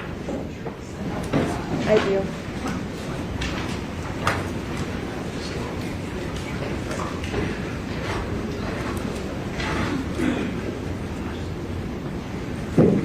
Good afternoon, Dr. Midthun. Could you please state your full name for the record? Kari Midthun. And could you please spell your first and last name for the court reporter? First name is Kari. Last name is Midthun.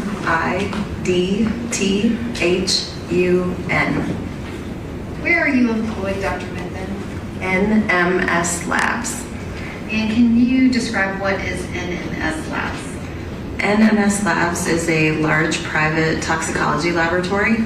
They specialize in both forensic toxicology, so driving under the influence of drug investigations, postmortem toxicology testing, specialty testing for things like metals, volatiles, special matrices like hair, neonatal testing, and then they also perform clinical testing. So testing forwarded from hospitals, testing forwarded from reference laboratories, things of that nature. And what is your position at NMS Labs? I'm a forensic toxicologist. How long have you been in that position? I've been at NMS for more than 6 years, but working in forensic toxicology longer. Where were you at before NMS? Immediately prior, I was at a company called United States Drug Testing Laboratories. It's out near Chicago. It's also a toxicology lab. And then in addition to that, I worked for several years as a forensic scientist at the New York State Police Forensic Investigation Center. And what is your background, kind of training and experience to be a forensic toxicologist? So the training is very specific and on the job, but then in addition to that, I have an educational background that includes bachelor degrees in both chemistry and biochemistry from the University of Wisconsin at Madison. And then in addition to that, I've earned a Master of Science and PhD in chemistry and chemical biology from Cornell University in New York. And can you approximate how many specimens that you have analyzed over the course of your career? At the bench, thousands. In the capacity of a case reviewer, tens of thousands. And have you been previously qualified as an expert in toxicology? Yes. And have you, I guess, how many states have you been qualified as an expert? I have no idea off the top of my head. It's more than 10. This year alone, I've testified in California, Montana, Florida, Pennsylvania. Trying to think if I did any video testimonies. I did a video testimony with the state of Washington.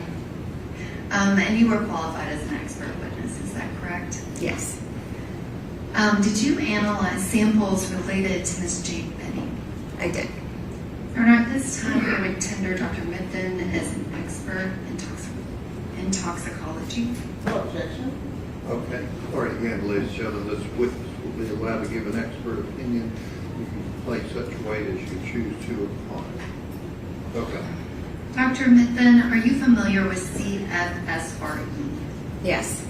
And can you describe what kind of experience do you have with that lab? So NMS Labs and CFSRE, which is the Center for Forensic Science, Education and Research, they are owned by the same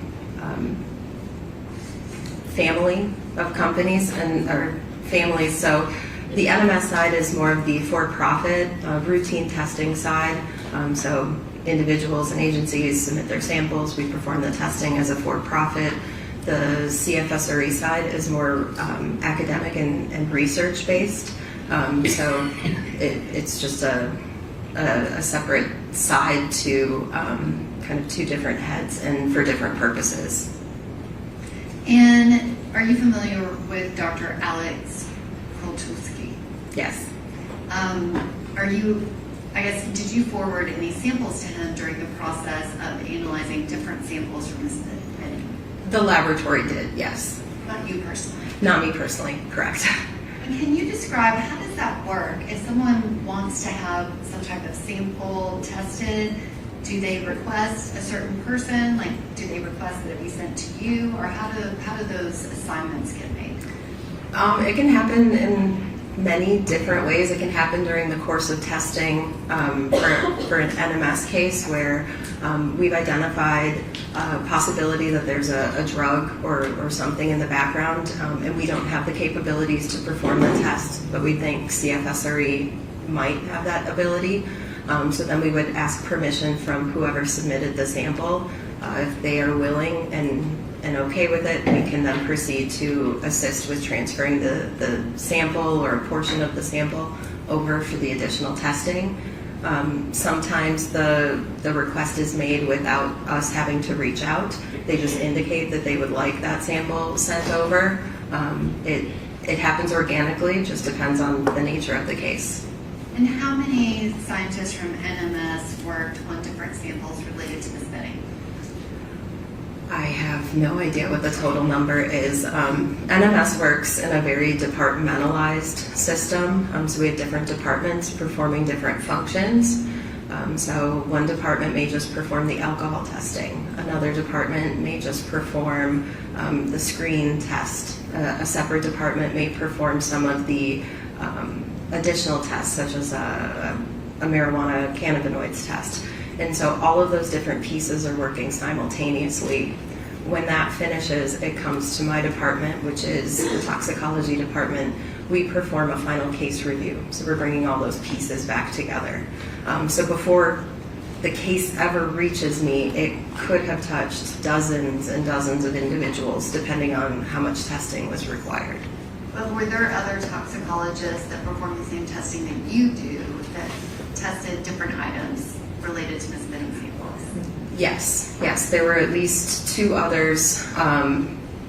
Actually, there were a total of 5 that were involved in the case review for the number of cases that came through with that naming. And have you reviewed and done your own testing for any of the samples that we're presenting in court today? I re-reviewed 2 of them by request. And the others, you were the original examiner, is that correct?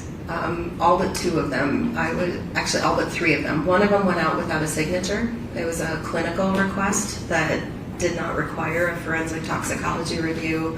And then 2 separate work orders were reviewed by other toxicologists within the department.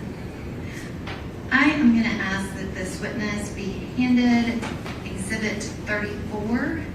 And Dr. Midthun, I'm also going to hand you several pages from your litigation packet related to NMS Work Order 23078891.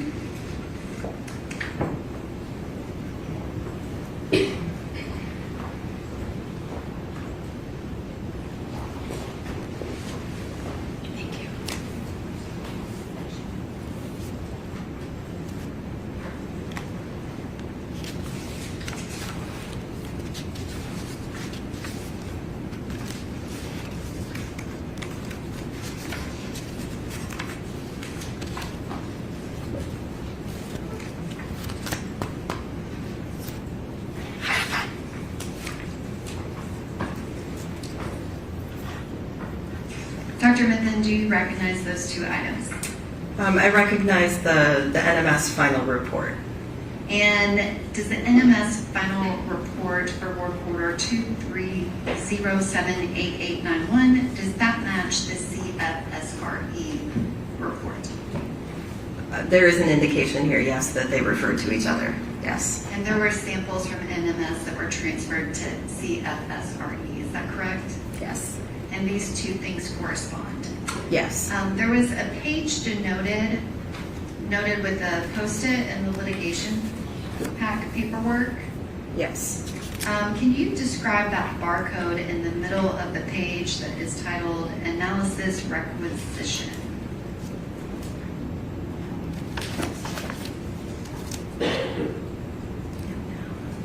I'm sorry, I'm not seeing analysis requisition. On the page with the yellow? Yes, at the top of the page. Does it say analysis requisition? Oh, I'm sorry. Yes, it is. I thought the sticky note was pointing me towards something. So yes, the top of the page. The note is on the page that has that title. Oh, good. The sticky note is right under the barcode. Can you describe what is that barcode? So this was a barcode placed on the requisition or submission form by the agency prior to it.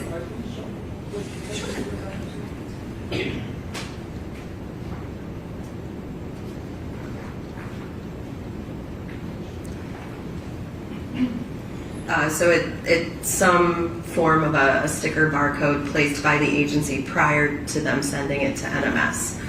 So it is adhered to the form, and then this is a photocopy of that. And can you read out the barcode specimen ID number that's under the barcode for the record? Yes, there's 23-056-007049A.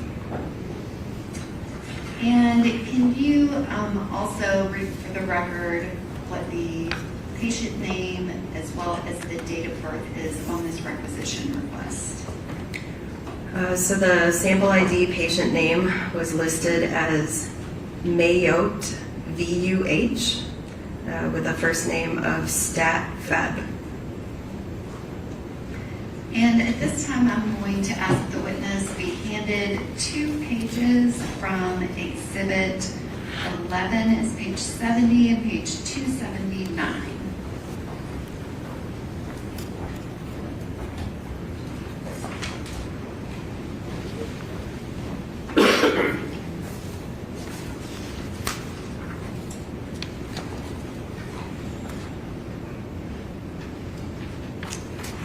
And there is a sticky note on the first page. Is there a corresponding specimen ID number on that page 70 of the medical record? There is a specimen collected with a test ID noted that matches that number I just read from the barcode, which matches the same number that was on the sticker of the requisition form.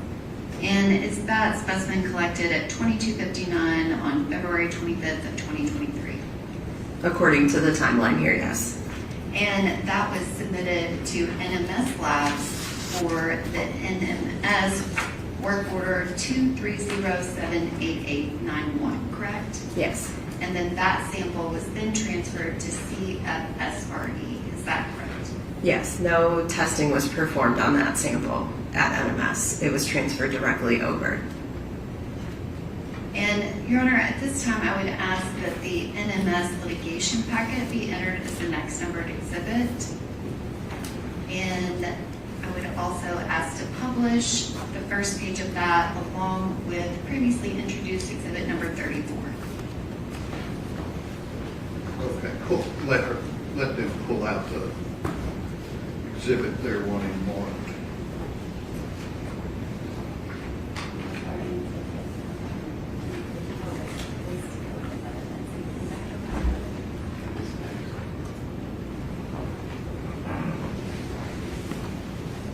Thank you.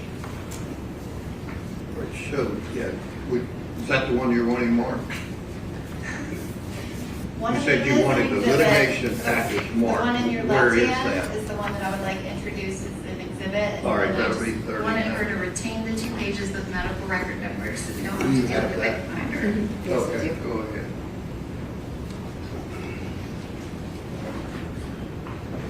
Is there anybody that can turn on the system? Yeah, switch it over.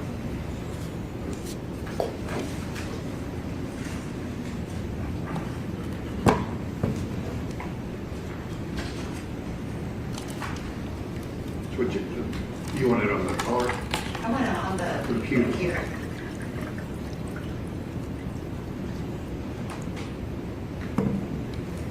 Great.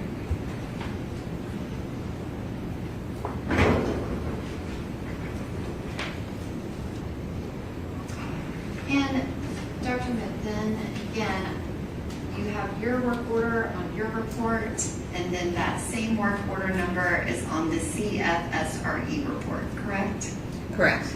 And this is for the urine specimen from Vanderbilt University Medical Center, February 25th, 2023, collected at 22:59, and you have matched up that specimen ID, is that correct? Correct.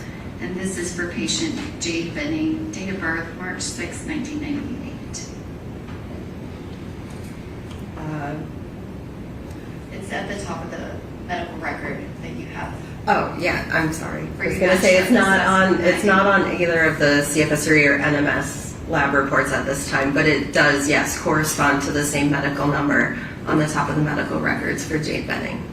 And you have page 70 of the medical record that gives the collection time, as well as page 279 of the medical record that lists that same specimen ID, and it has a reference to the NMS Labs report and has your signature on it. Is that correct? Yes. Thank you.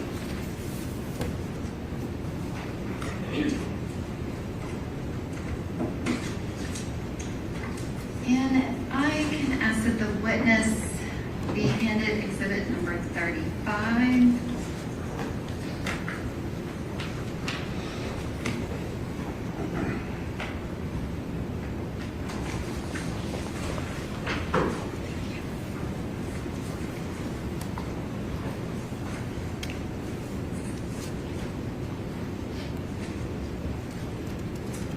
And if you could just retain that, I'm going to ask that you be handed NMS final report 2307889, as well as a portion of the litigation pack from that same report 2307889. It's pages 6 through 10 of the litigation packet.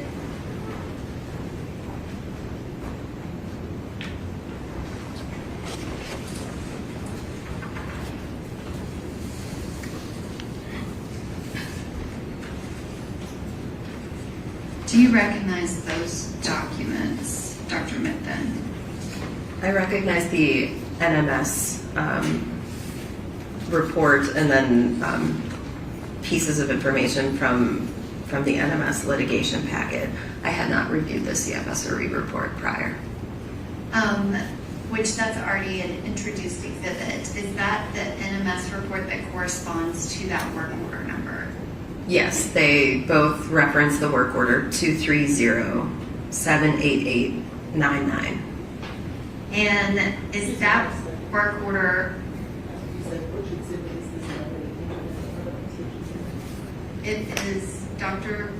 Krotulski's report, exhibit 35.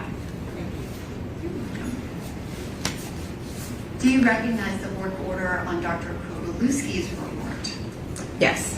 And his case number is 2023-0090, is that correct?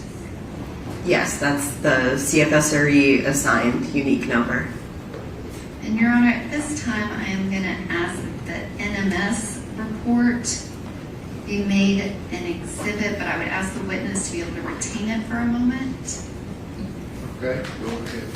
And may I publish that exhibit, which is now exhibit 40, along with previously introduced exhibit number 35.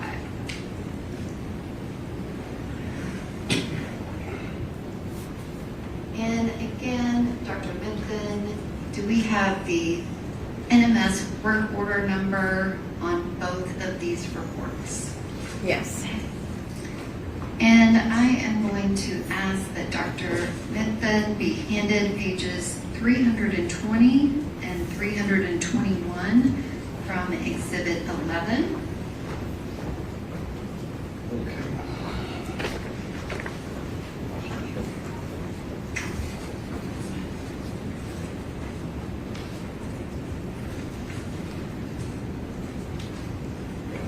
Dr. Midthun, do you have the analysis requisition form as part of that paperwork?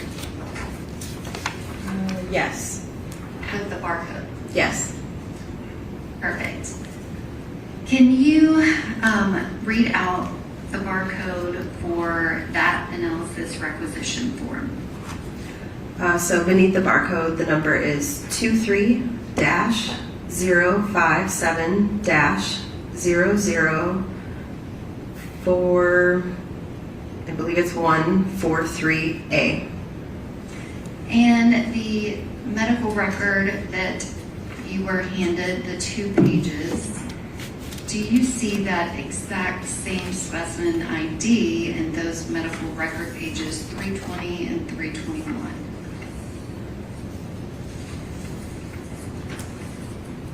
I do see it on the bottom of page 321. I'm looking on page 320.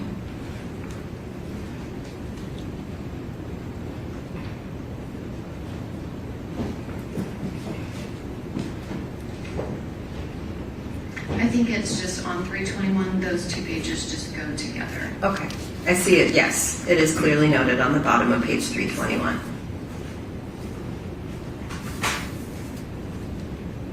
And does that have that specific specimen ID? Yes, it does. And do your NMS records reference the date of collection for that specimen? They do not.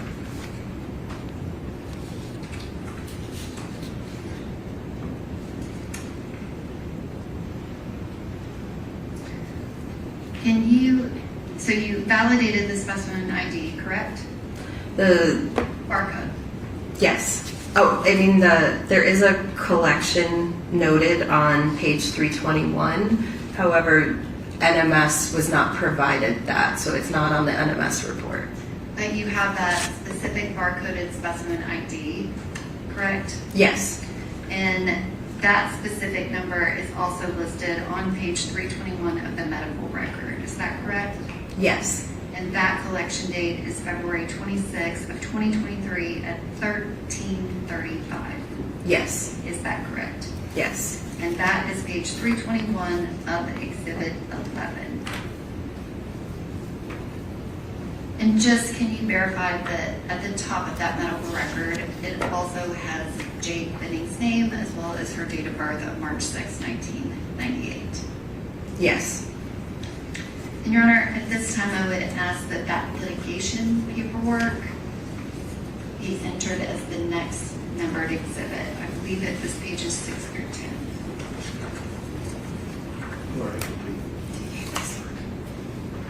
If you get her report, she was gonna hold on to it. It was gonna be 40, and yet you want the package? To be 41. Okay. Right, yeah, get those to George.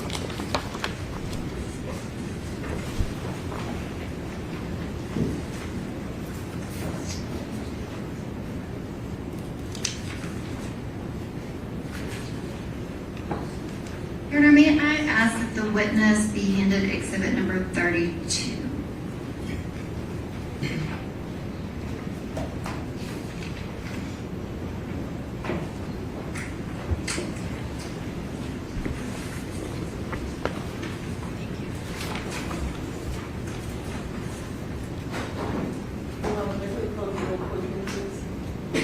Okay.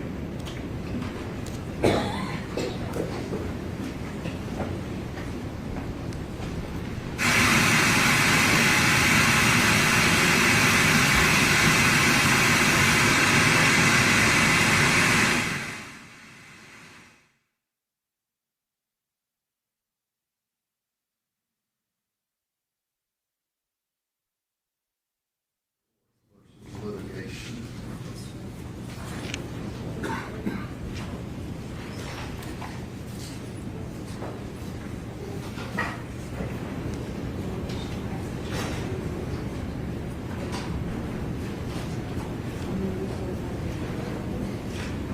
Okay, so we don't need that.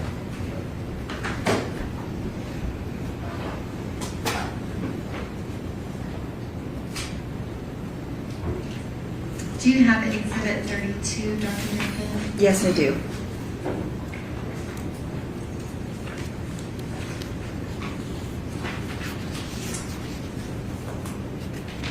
And can you turn, I apologize, I don't have the page number with me, but there is an NMS report that is incorporated within Dr. Carney's autopsy. Do you see that? I do. And I have pages 15 through 27 of the litigation packet, as well as a copy of NMS report 23126889, report issued March 19th of 2026. I'm going to ask that the witness be handed these two items.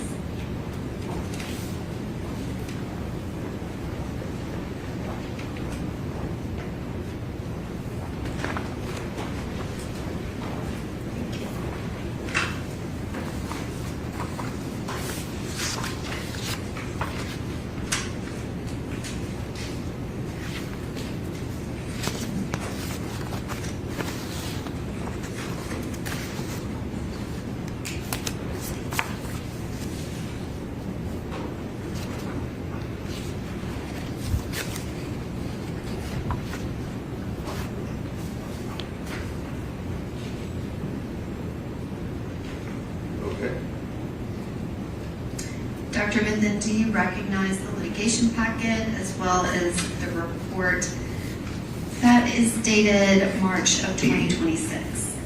Yes, I do. And did you complete that March of 2026 report? Yes, I did. Are you familiar with the report that is in the autopsy of Dr. Erin Carney?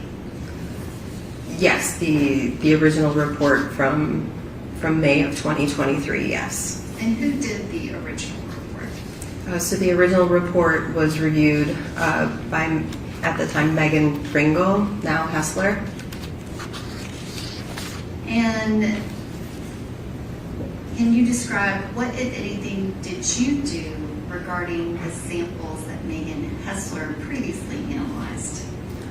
So I performed a re-review of the case, but I performed it from fresh. I looked at all of the data on my own fresh, didn't rely on her report to generate my report. And so based on my review of the findings and then all of the data generated, I created this secondary report. It's labeled corrected because it is different and separate from the original that was issued. As part of our process, we have to notate if there's any difference or if there's a second report ever issued. And so the NMS system of doing that is to label this as a corrected report because the signature changed. My signature now replaces hers. And did you do your own independent analysis? Yes. And did you come to your own independent expert opinion? I did, yes. And did you reflect that in that corrected report? Yes. Your Honor, at this time, I would ask that Dr. Midthun's report be entered as the next numbered exhibit. I would ask that she be able to retain it during testimony, but may I publish it to the jury? Okay, We would just raise our same objections. okay. Or it'll be 42. 42, and then if I can have the litigation packet, be 43, which corresponds. All but right, if where's she the can litigation retain it. packet? All right, give that to that gentleman right there. You want that marked separately? Yes. 43.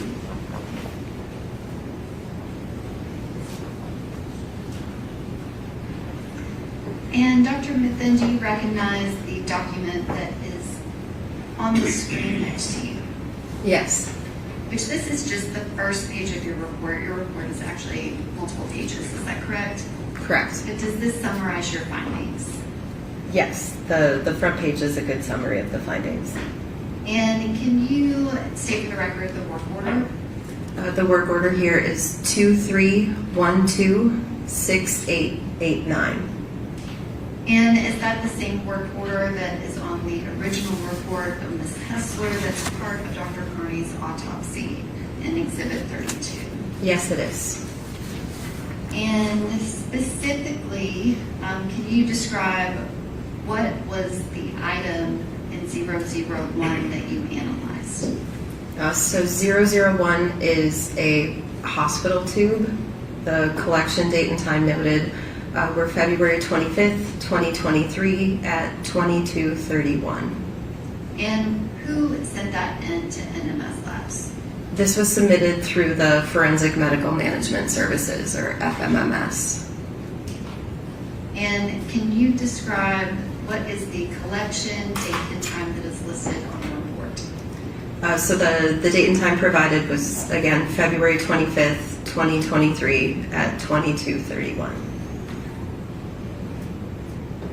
And this is kind of a zoom in. It still has your work order as the collection date and time. Can you describe your findings for hospital blood 001? Yes, the sample confirmed positive for the presence of cocaine and metabolites, including benzoyl-ecgonine and ecgonine methyl ester. And are your results consistent with forensic scientist Megan Hessler? Or toxicologist, I apologize. Yes, they are. And are you familiar that Dr. Carney, who does something completely different than you do as a toxicologist, that when she is trying to estimate the number of the parent cocaine, when she has ecgonine methyl ester, that she adds those two numbers together? I became aware of it while preparing for today. It was mentioned to me, yes. And is that something that you as a toxicologist, you do not estimate these? We do not. You are finite, very specific numbers. Is We that like our correct? facts and figures, yes. But are you familiar with forensic pathologists that they interpret toxicology results as part of their profession? They use it to add to the context of the case information that they have in order to perform their job, which is determining the cause of death. And so what you're doing and what she's doing are two separate things. Is that correct? That's very fair, yes. And can you just read into the record what the results were for the three substances related to the 001 hospital blood from February 25th, 2023 at 22:31? So the results were benzoyl ecgonine at 1,800 nanograms per milliliter, cocaine at 78 nanograms per milliliter, and ecgonine methyl ester at 7,800 nanograms per milliliter. And the test that you ran, did it also test for cocoethylene? I believe so. One second. Yes, cocoethylene is within the scope of that test, yes. And did it also test for several other narcotic substances? A separate test was asked and requested to be performed for designer opioids. And were any found? No, none above any detection limits or reporting limits. Are these the only substances that were found in the blood that was tested from that first hospital blood? The only findings within the scope of what we were asked to test. And one of those was cocaine, correct? Yes. And then also designer opioids, is that correct? Yes.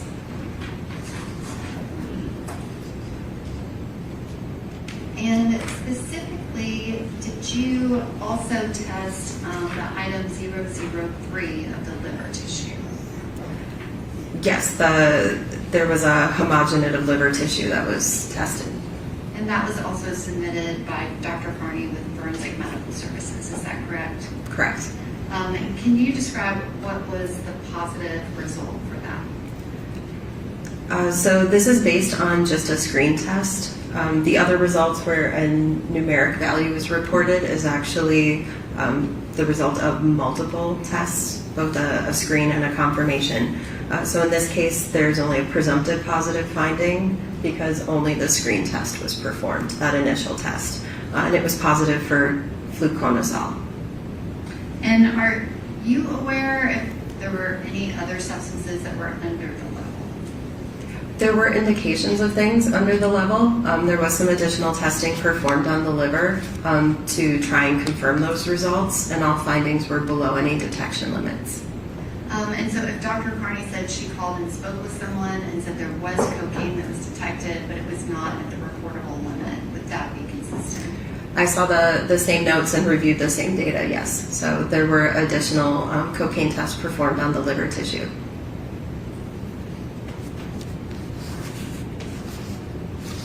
Thank you, Dr. Midthun.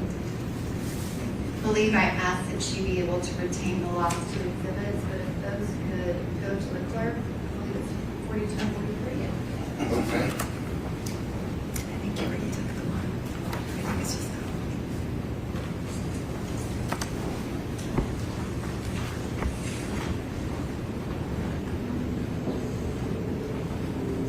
I am going to ask that the witness be handed NMS work order 230-86183.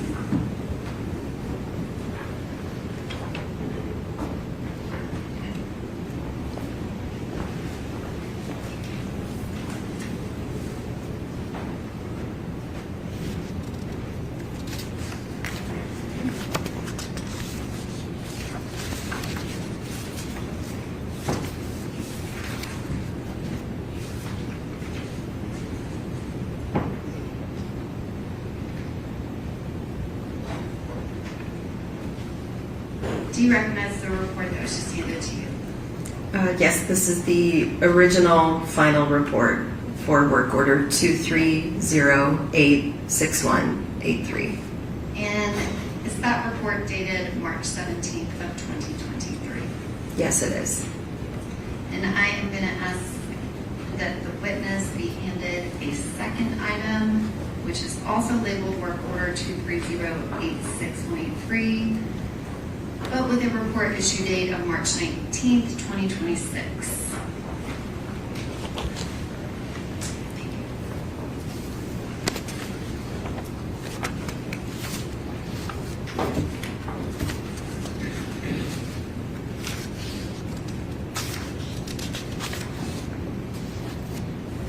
Do you recognize all of those items? Yes. And can you describe what is the report that has an issue date of March 19th, 2026? So this is the corrected report that I personally issued for the same work order when asked to perform a re-review in preparation for today. And did you analyze those samples independently? Yes. And did you form your own expert opinion about the results? Yes, I did. And did you document those results in the report issued on March 19th, 2026 at 1500? Yes. And if I can ask that the witness be handed another item, it is pages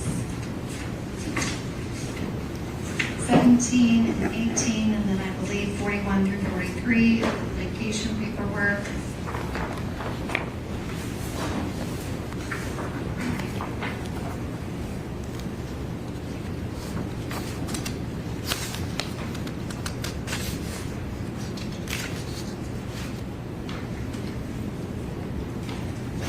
Do you recognize those pages?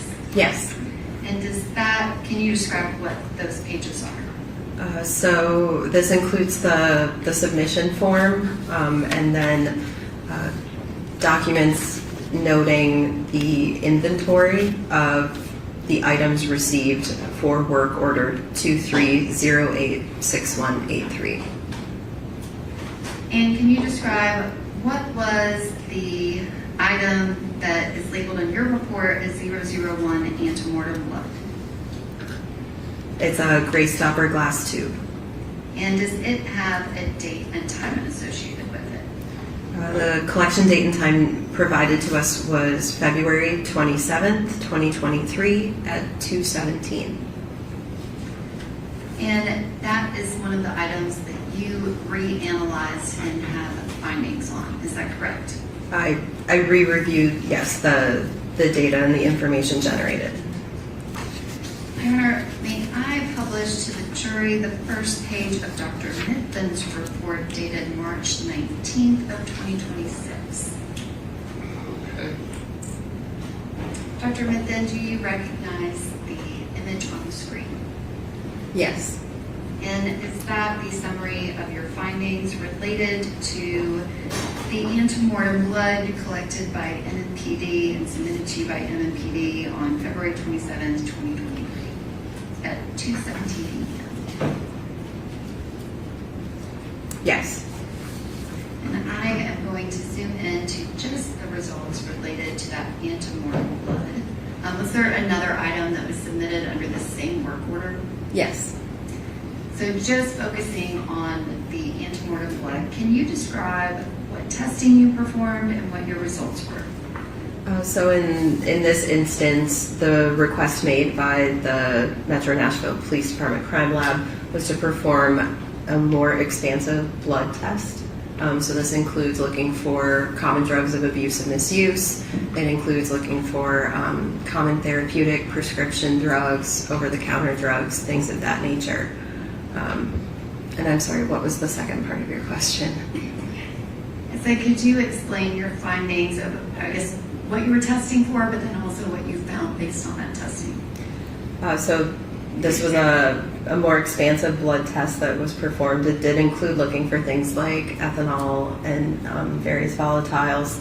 And so the results concluded from the blood sample, they were positive for acetone, positive for lorazepam, which is a benzodiazepine, positive for cocaine and one of its metabolites, positive for a drug called levetiracetam, and then positive for fentanyl and its metabolite norfentanyl.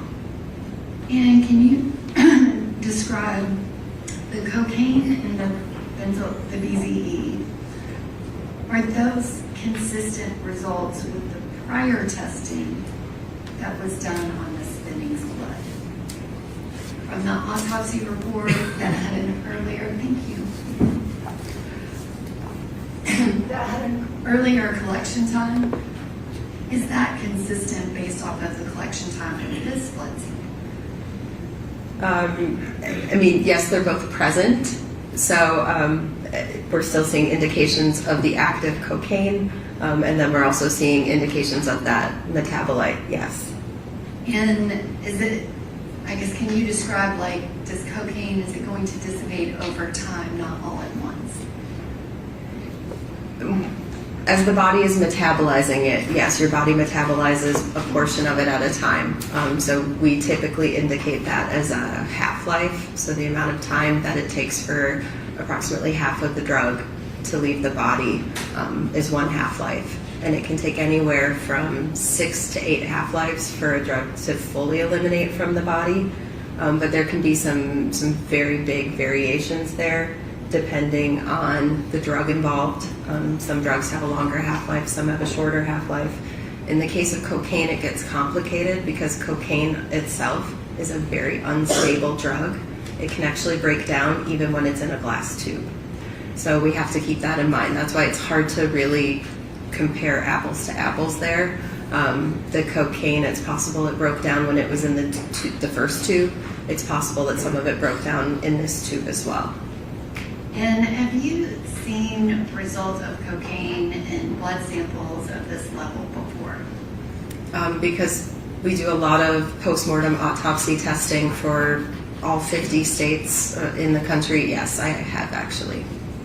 And this particular result, I guess I'll wait till we get to your final test to kind of connect the two things.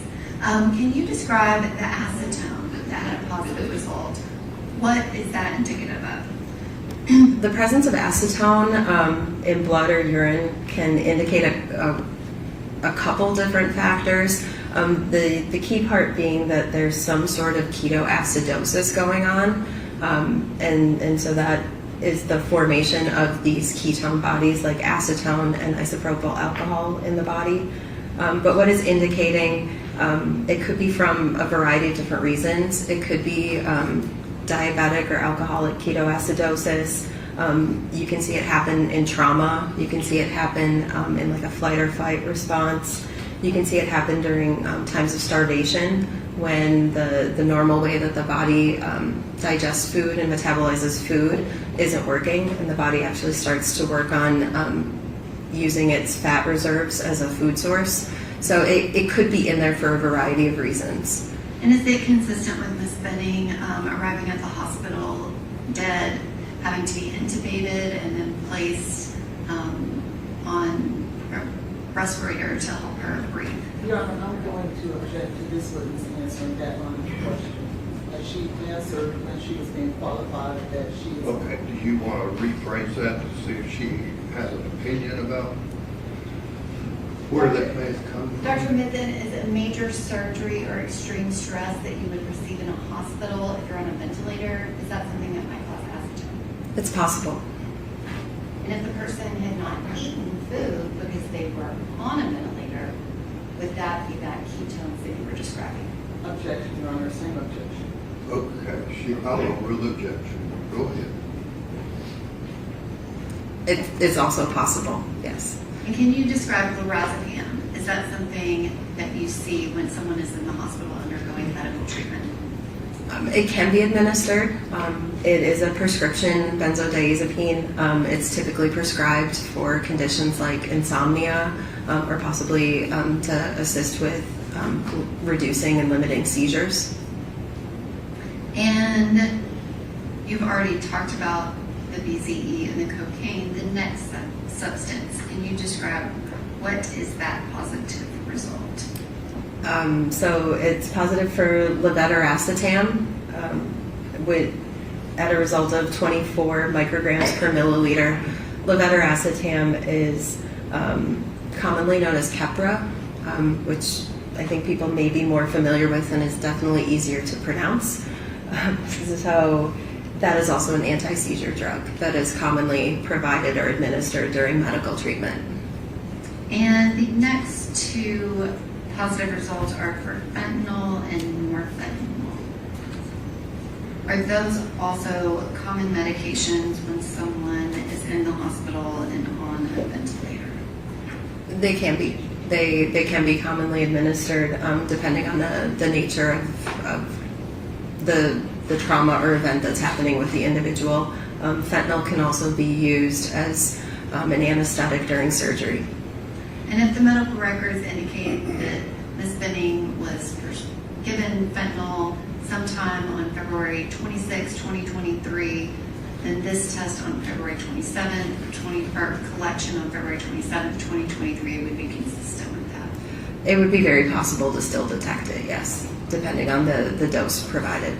Well, she was continuing to get fentanyl from February 26th of 2023, I believe up until the point that she was removed from the ventilator on March 6th of 2023. So if it's continuously being added, then yes, it's certainly possible to be able to detect it.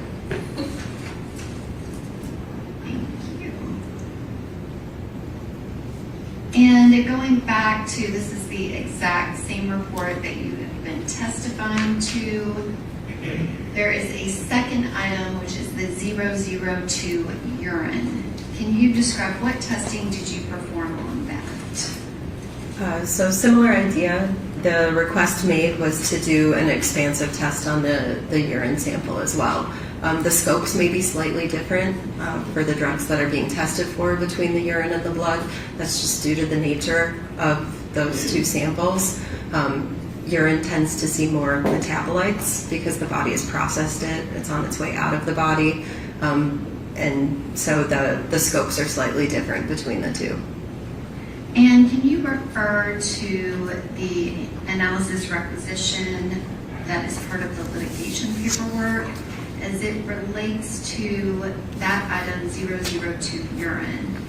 Can you describe the information listed for the collected date, time?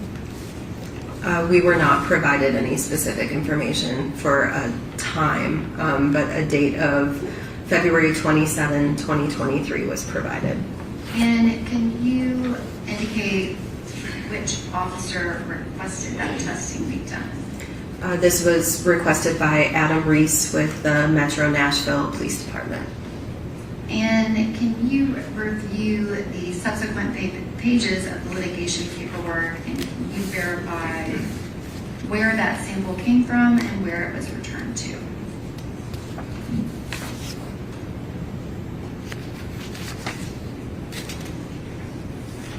So it was received via FedEx courier from Metro Nashville Police Department Crime Lab in Madison, Tennessee. And then as far as return, it was returned to the Evidence Return Department at the MNPD Crime Laboratory in Madison, Tennessee. And are you familiar with Amanda Sweet? Previously, and then from professional organizations. She and I have worked previous cases as well. And she works for the Metro Nashville Police Department's crime lab, is that correct? Yes. And if that specific piece of evidence that there's been chain of custody on indicates that it was collected at 1603, you would refer to the actual piece of evidence for the time since it wasn't provided on your paperwork, correct? Correct. We'd have to refer to the physical evidence if there was a sticker on it or some alternate paperwork provided. But it definitely was February 27th of 2023. Yes, that's what was provided. And can you describe what testing was done on the urine and then also the results that you received? So an expansive urine panel was performed, and as you can see, there's a lot of findings, so we'll go through kind of one by one. for ANPP and naloxone were both reported presumptive positive based on a screen test only. The remaining findings all had both a screen test and then additional definitive confirmation tests performed. And so that includes acetaminophen, commonly known as Tylenol. We have several different benzodiazepines, including nordiazepine, nordiazepam, oxazepam, temazepam, lorazepam, and 1-hydroxymidazolam. Those are all in that class called benzodiazepines. There was also a finding of cocaine and its metabolite benzoylecgonine. There was a finding of levetiracetam, and then fentanyl and its metabolite norfentanyl. And I guess, can you explain why do we have additional substances in the urine that did not show up in the blood? Is it just a different type of testing? In this case, it also is possible that these were drugs administered a longer time ago, and the body is still working to flush them out. Urine keeps retained in your bladder for some time until you void it, so it's just possible that those drugs were administered longer ago. And in the instance of some of the benzodiazepines, it's very likely that some of these are metabolites based off of a different drug that was provided. And this is during the time that Ms. Benning is admitted to the hospital. Again, she was in the emergency department, but then she's placed on a ventilator, and so they could have given more drugs when she's first being worked on and then changed kind of that protocol. Would that be consistent with these results? It's definitely possible, yes.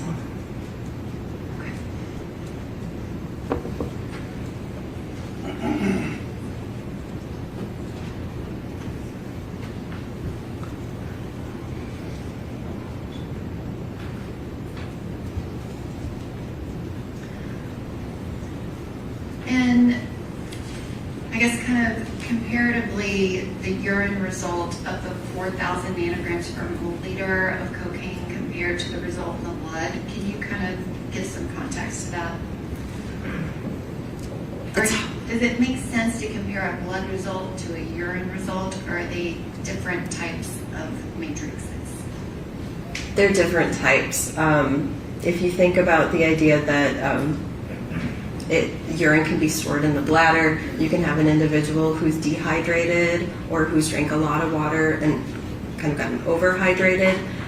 That can really change the concentration in urine. So I would say we look at urine more qualitatively, typically, and look to see if there's a lot of a substance in there or a little of a substance in there. But we don't necessarily rely on the hard values, just because there can be a lot of variability there, depending on how often someone's going to the bathroom and voiding their bladder. It can really change those concentrations. And somebody that's on a ventilator, that's going to affect that as well? Yes.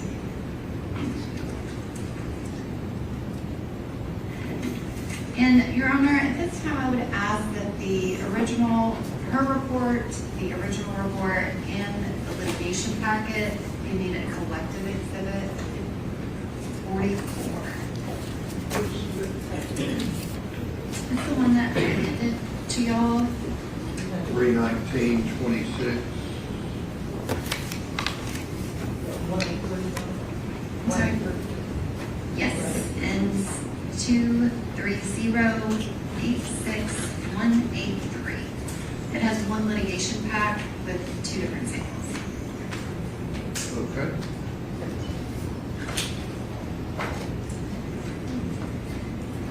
And Dr. Midthun, I have a set of 11 photographs,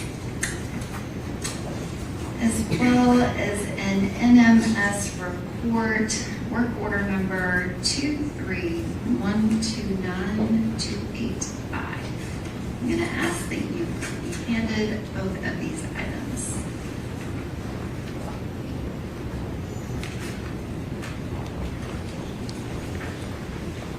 Thank you.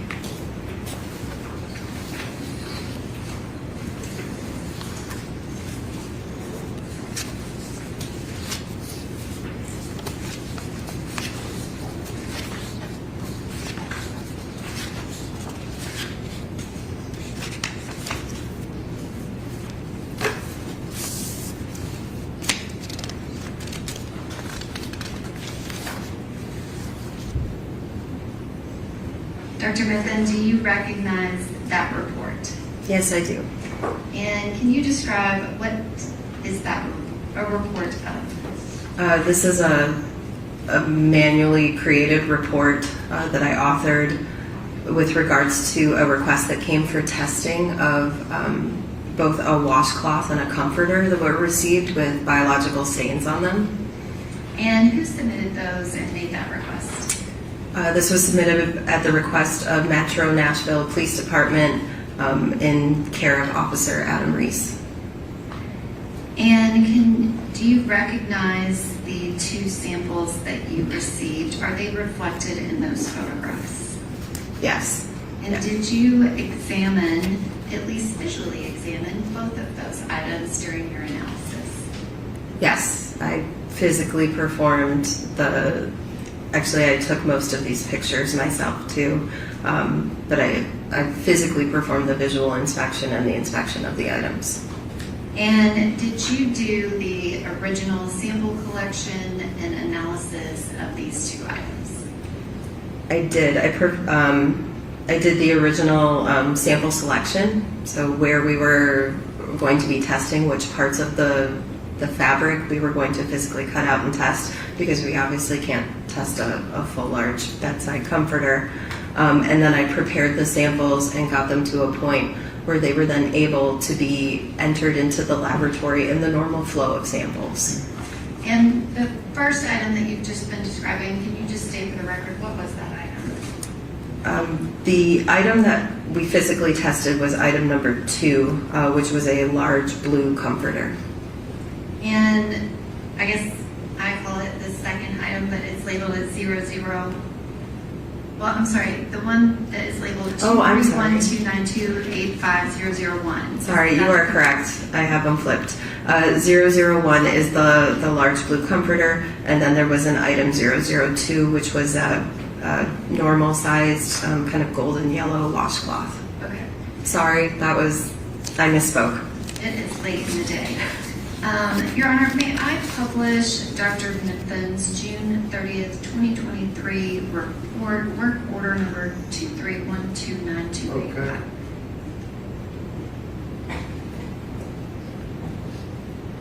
Okay. And Dr. Midthun, this first page of your report, does it reflect those two items that you have just testified to? Yes. And are those two items located on this portion of your report? Yes. And does it actually have the Metro Nashville Police Department case ID number associated with your work order? Yes, it does. And that is kind of midway through the page. Yes. And you said that you did recognize those 11 photographs, is that correct? Yes. And Your Honor, at this time, I'm going to ask that those 11 photographs be introduced in the next number exhibit, which I believe is 45. And I can't remember the 11th number of the alphabet, but I'm sure Madam Clerk will assist me with that. Do you need these back? No, Your Honor. Okay. May I have permission to publish those? Sure. Thank you. Dr. Midthun, this is Exhibit 45A. Can you describe what's shown here? So this is how the items were received. They were received inside of a large red biohazard bag, and then inside that biohazard red plastic bag was in this case it was actually a brown paper lawn bag, because it was the largest bag that could fit the item. And then once we opened the seals and went in even further, we were able to see what the actual items were. But this is what it looked like when we received it. And that has the Metro Nashville Police Department complaint number 23-0120532, as well as the address of 1522 Lebanon Pike, number 107. It has a February 27th, 23-0219 date, and it is also labeled as blue comforter. Is that correct? Yes. And the next image is 45B. Can you describe this exhibit? This is just the back side of the first image that you had, so you can see the seals and how the item was received completely taped over and sealed. And the next image, which is a zoom in of the label from 45B, could you describe what's shown here in 45C? So this is a sticker applied to the outside of that lawn bag that was provided with Metro Nashville PD's information on it. So this appears to be their way of labeling their evidence. And the next image is Exhibit 45D. Can you describe what's shown here? So this was the biological stain located roughly near the center of the comforter. It's a little hard to see on the picture, but there is a discoloration. It's a darker blue color, roughly the size of a dinner plate. And then there is some pink solid material kind of towards the center of the stain. Dr. Midthun, if you touch the monitor in front of you, you should be able to draw on the screen to show what you're referring to. So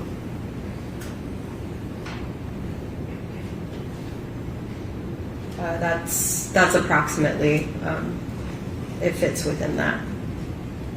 And can you describe, I guess, your visual examination of this blue comforter? What is the substance within that circle that you have circled? It was labeled vomit as we received it. So we believed it to be some sort of gastric contents, vomitus. It's unclear. We don't necessarily know when we receive items what they are, but it was labeled and told to us that it was some sort of a biologic. And the next image, which is 45E, can you describe what's shown here? Same picture of the stained area, but with a ruler added just to help with sizing reference. And the next image, which is 45F, can you describe what's shown here? So the first image was trying to get kind of the width of the stain. This is trying to provide the rough height of the stain, but same thing, trying to provide a scale for how large the stain size was. And the next image, which is 45G, can you describe what's shown here? So this is if you flip the comforter over. Some of the stain was actually visible all the way through the comforter onto the back side. So it was a smaller surface there, and so the ruler is provided to help with scale. And can you describe the process that you went through to analyze this particular item that was submitted to you? So these are a more unique type of testing that NMS can perform. It's called a forensic investigation.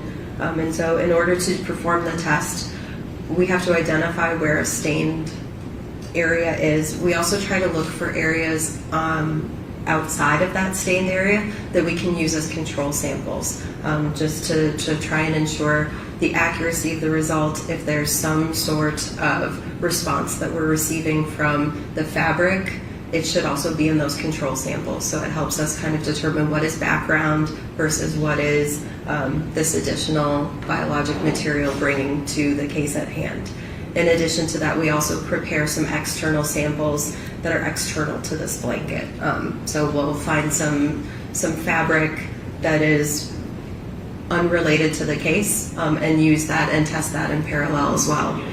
So as part of analysis here, it's identifying the region where the stain is, and then identifying a relative size and area that we can actually cut out and excise from the stained area. That becomes our case sample for testing, and then areas external to that. So in this case, I chose areas towards the outer portion of the comforter that did not appear to have stains, that I could also cut and use as my control samples. And did you cut that portion of the comforter? We physically chose to cut the portion that we saw that was stained all the way through, just because we thought that represented kind of the most saturated portion. and had our best chance of trying to extract whatever that biological fluid was. So yes, that square directly was what we tested. And what type of testing was performed on, I guess, the sample that you collected? Once prepared and we were able to, using methanol, we were able to extract off what was in the fluids off of the comforter and the fabric and the batting. The test procedure that we used is just a general basic drug test. So it ran under what's called an immunoassay. Immunoassays are looking for general drug classes. So it'll look for things like cocaine. There's a test that can be performed for the drug class of cannabinoids or marijuana. Another test can be performed for opiates. So it's looking for very general common drugs of abuse and misuse. Specifically in this case, Metro Nashville police let us know that they were interested in having us test for fentanyl and cocaine. So in those instances, I only prepared controls and control samples with known quantities of cocaine and fentanyl in those controls. I didn't prepare with any additional drugs that could have been within a scope. And can you describe, when you're testing, did you receive any results? Yes. And what were those results? So because we don't know how efficient our ability to extract those biological fluids out of the blanket maybe, we don't quantify. It's really a positive or a not present. And so in this case, we were able to detect the presence of cocaine and benzoylecgonine in the stained portion of from that stained portion. We did not detect fentanyl or norfentanyl. So there was no fentanyl whatsoever, but you did have cocaine and the BZE. Not in that stained portion.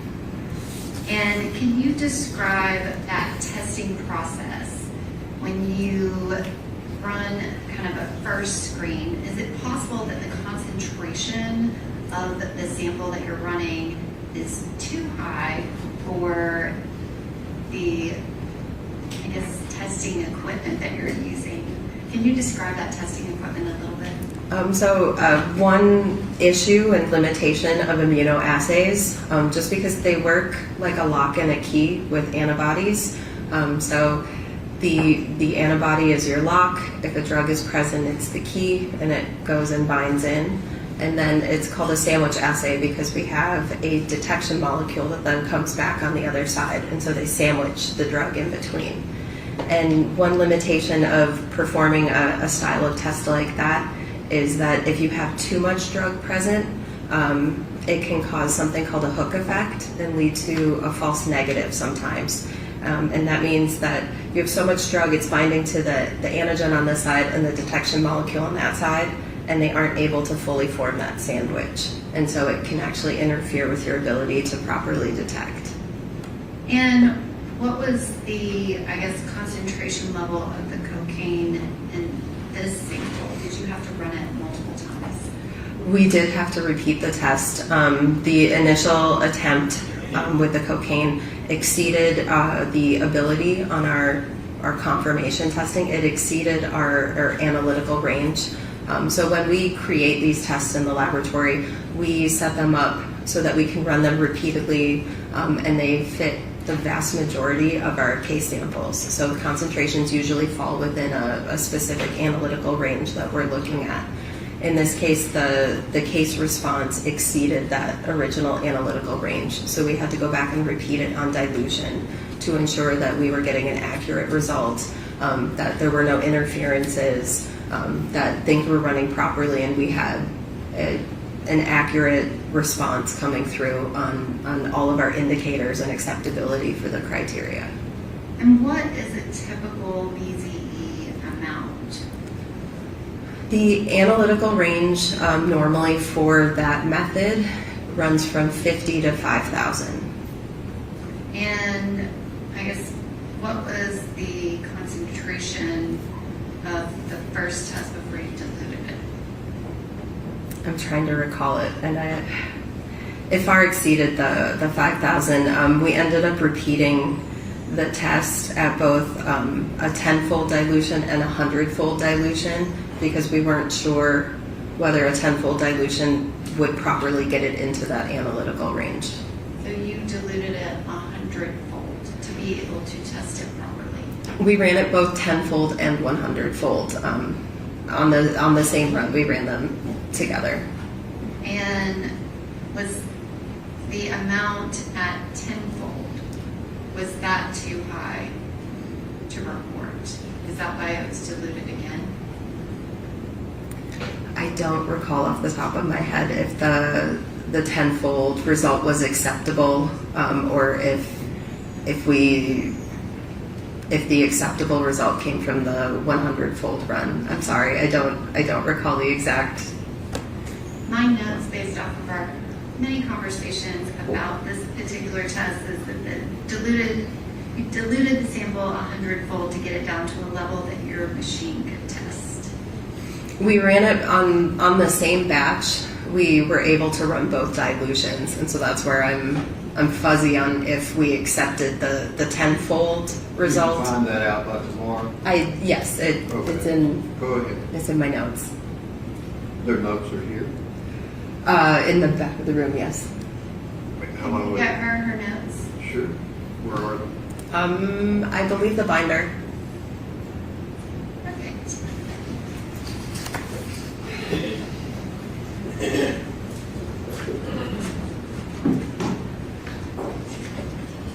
Your Honor, may we ask that we be allowed to look at those notes as well, please? Are your notes included in the litigation packet? No, these were just my notes for trying to remember all of the runs today and trying to keep all the work orders straight. You've made recently. Yes, in preparation for today. Okay. Find them and we'll make a copy.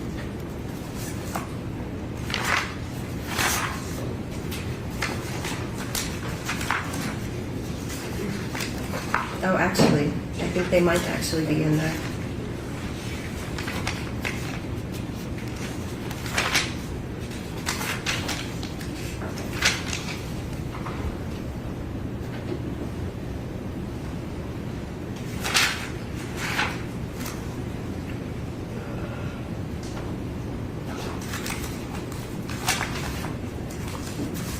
I'm sorry.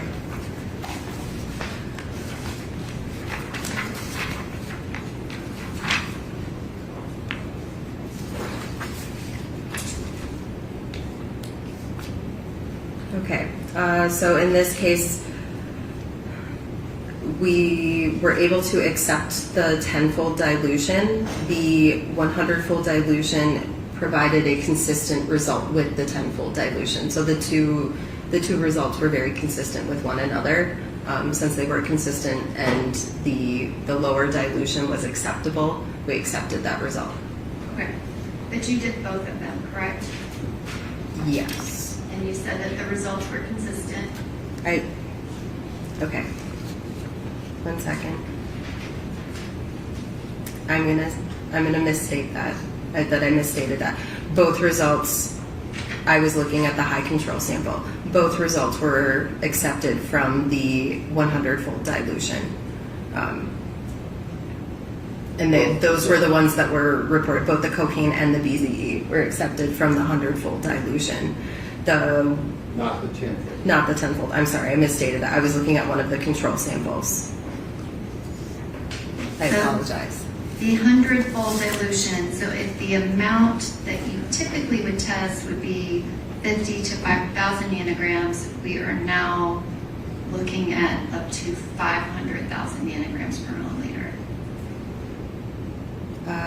Yes, so 5,000 to, yes, 500,000. Yes. And what was the result? So we reported as positive because we don't have a true quantitation running there. We reported as positive. We don't report that quantity. What was the number that you obtained to be able to report it positive? In the data, the reported result or the quantitated result was over 87,000. Yes, over 87,000. And 87,000, that is nanograms per milliliter. Sorry, yes. I'm going to object in her attaching a number, a quantitative number, because she has stated she could not do it. Okay, well, you can cross-examine about that. Do you want to ask any other questions about that? I have other questions for her about this, yes, Your Honor. The data is in the litigation packet. Yes, it was provided to our office as well as defense counsel. They have all of that underlying data. Dr. Midthun, can you explain why the report is just reported out positive? So we don't know the efficiency of being able to extract those fluids off. And so we were repeating on dilution to ensure that the sample fell within a proper quantitative range and that the ratios were acceptable, and our acceptability criteria is met, but we do not report quantitative values in these instances because it would be hard to assign a number and a value to what's going on there. It's more a qualitative presence of was it present or not present. So that's why I do caveat, that is the response off the instrument. Whether that is a true, fair, and accurate concentration, I would hesitate to say that. It was a large value that needed to be run on dilution in order to get an acceptable result. And again, that is because as a toxicologist, everything that you are doing, it is precision, it's very precise, as well as there are certain reporting limits and kind of rules about what actual amount and level you're going to report out versus just a positive. Is that right? There are requirements about what needs to be run, and I'm looking at, there was a note that there may have been some questions on the original calibrator curve for that run. So anything that was attempting to be reported with a qualitative value was going to be repeated to ensure the accuracy of anything that went out with a number attached. We know that the quality controls that we run several quality controls that are just positive at a high concentration, positive at a low concentration, qualitatively, in addition to those numeric controls. Those were all acceptable. So we can accept things as qualitatively positive, qualitatively not detected, but we were not able to report things with a numeric value on that run just due to questions they had with that calibration curve. So that is my hesitation in assigning a numeric value. I would say it's a response. It is a strong response.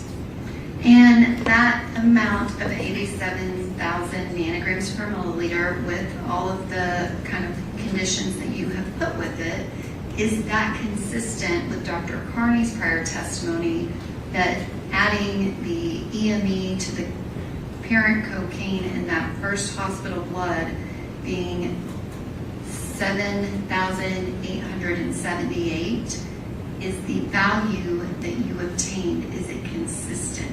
Objection, this witness has already testified that that was outside of her wheelhouse to be able to make those kind of opinions. Okay, from your perspective as a forensic toxicologist, can you answer that question?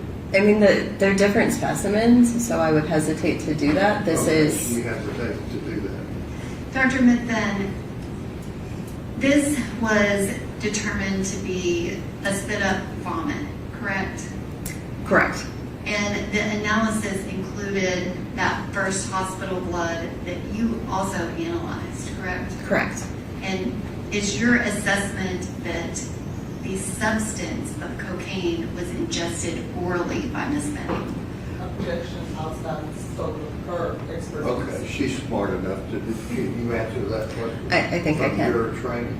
This is indicating that there was some sort of oral consumption, yes. I have a ruling, Your Honor, on that. I just did. She answered. I allowed it to answer, so I overruled your objection. And if that substance on the comforter that you tested that came back 87,000 nanograms per milliliter, which I know that is just the number. What is your question? Is it consistent with the result in the first hospital blood? Objection, same objection. Consistent in terms of some kind of quantitative or that it's positive? That it's Are those two values consistent? Objection. Do you have an opinion on that from your training? I mean, they're separate. They're distinct matrices. So it's not comparing a blood to a blood. They're two separate matrices. What's your next question? Is it a high value? If we're just looking at the numbers, it is higher than the blood number. But again, they're different matrices. They're not the same. And now I have page 2 of your report on the screen. Can you describe the additional testing that you did to kind of verify the validity of this testing? So as I said, we prepared a number of control samples. So in addition to the case sample, the unknown, we prepare a positive control that's at a low concentration of known concentrations. So I physically will go to the laboratory and I took spike solutions of both fentanyl and cocaine and added that to blank pieces of fabric, let them soak in, and then treated them as if they were stained pieces of fabric and ran them through the process. So I have a low control. I also did that with higher concentrations of those drugs. So I have a low control and a high control. We do another sample that is a negative control. It doesn't get any drugs added to it. That's really to test and determine kind of any background noise that may be coming from the fabric and the comforter. And then I also do that external negative control. So that's really a control to ensure that the laboratory hasn't introduced contamination into the sample during its run through the laboratory, that this process works. We can detect our internal standards and the extraction process is working well. And so in all, 5 pieces of fabric were prepared in order to test just this one case sample. And all of those 5 testings were done to validate the result of the testing of the case sample, which is 2312928.5-007. Is that correct? 4 controls and the 1 case sample, so 5 total. And so on your report, it is that case sample with the positive for cocaine and the BCE. Correct. And all of the other results that are listed, that is referencing to those other samples. Yes, there is a result for one of the negative control samples, and then other findings, none were indicated. Can you explain what is the case blank in 004? The case blank is that negative control from the comforter itself. So it was not spiked with any intentional fentanyl or cocaine solutions. It was from the outer periphery of the comforter in an area that we believe to be void of any stains. And can you describe what area of the comforter did you take that sample from? If I'm looking at the comforter, it was the lower left corner. And did you pick a spot that was as far away from the actual case sample as you could? That was our attempt, yes. And can you describe the testing and the result that came from that case blank in 004? During the course of testing, the result that came back, there was a slight positive indication for fentanyl and fentanyl only on a piece of that negative control piece of fabric. There were no indications of norfentanyl, no indications of any other drugs, and it was just above our instrument's reporting limits. So it was a very low concentration, very low amount. And can you describe, what does that mean that there was no norfentanyl in that trace amount? So it can be contamination. It can be contamination from the environment, from someone handling it. It's hard to know how that got there. It did not appear in any of our other control samples. So it does not appear to be something that was caused during the testing in the laboratory, but how that result got there, I can't explain it other than to state it was likely some sort of external contamination from an environment somewhere. But there was nothing about that sample that indicated in any way that it had been consumed and processed by a human body. body, is that correct? Nothing visible to our eyes. And it didn't have any of the breakdowns of fentanyl that you would see if it had been ingested, is that correct? Correct. And it's also true, so when I was spiking with the known compounds, I was spiking with a mixture of multiple fentanyl compounds. So fentanyl, norfentanyl, acetylfentanyl, because I used a common spiking solution that we had in the laboratory so that I knew the exact concentrations I was adding. And I didn't see any of those either in looking at the data. Those were not present. So it wasn't from, say, me misspiking the sample or some sort of issue in that way. And can you describe kind of the value? Was it a small amount? It was just above the detection limit for that assay, which was 0.5 nanograms per milliliter. 0.5 nanograms. Correct. And it was just above that. The response was just above that, yes. And did you try to duplicate that result? How so? Did you do any testing to try to, I guess, put fentanyl on a piece of fabric to get that same result?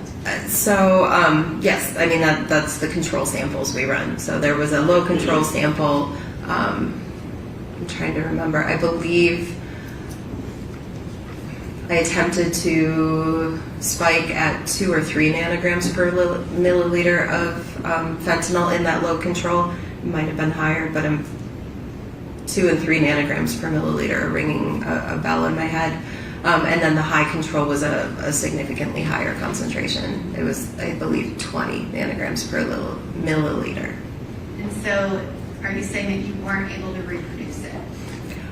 And those controls came back positive for the drugs that they were supposed to come back positive for. And it was also appropriately resulting with norfentanyl and acetylfentanyl and the other drugs that I spiked in that instance. So those responses were agreeable there and what was expected. And can you describe, you testified that it was a trace amount that you feel like came from environmental kind of contact. It's some sort of contamination externally. I'm going to object to the testifying in the leading nature of the question. I don't remember the witness testifying to it. You want to ask her again what she's already testified about? Yes, can you just clarify what you mean by external in the environment? So it's somehow it was placed onto the fabric, and I'm unclear how that happened. There are a lot of ways it can happen, just from the movement of that object between different individuals and different environments. Where that happened, I couldn't say. It happened before it reached the laboratory.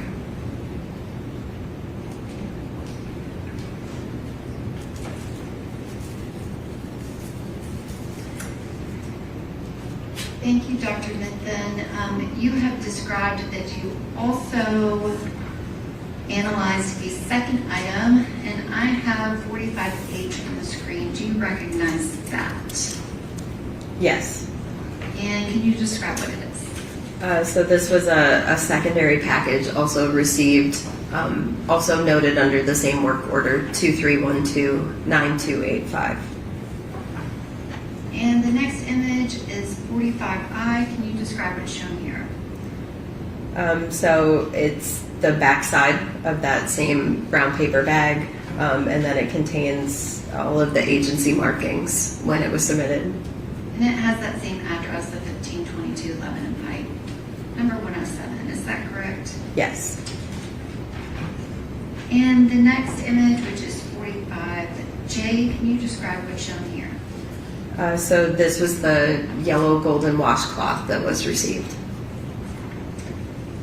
And the next item, or photograph, is 45K. Can you describe what's shown here?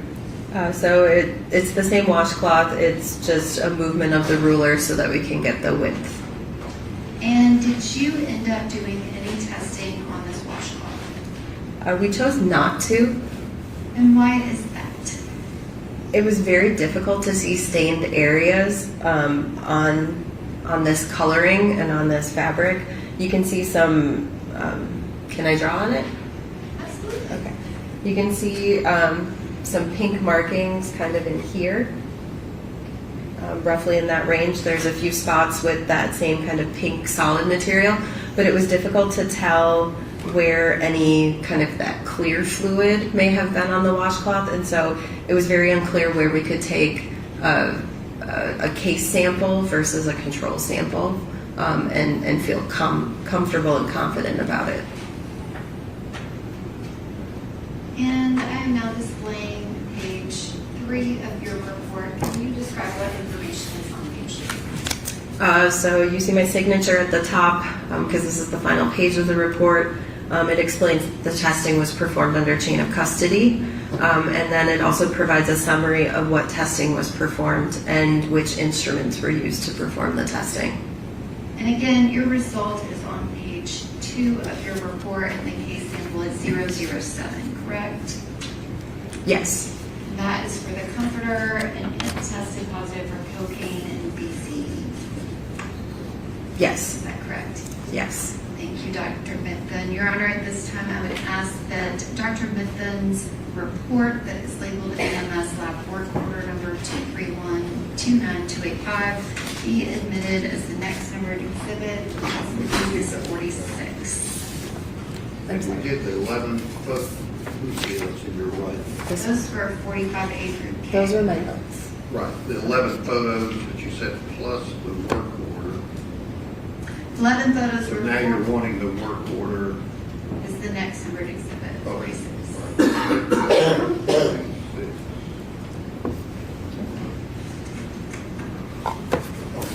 Any other questions?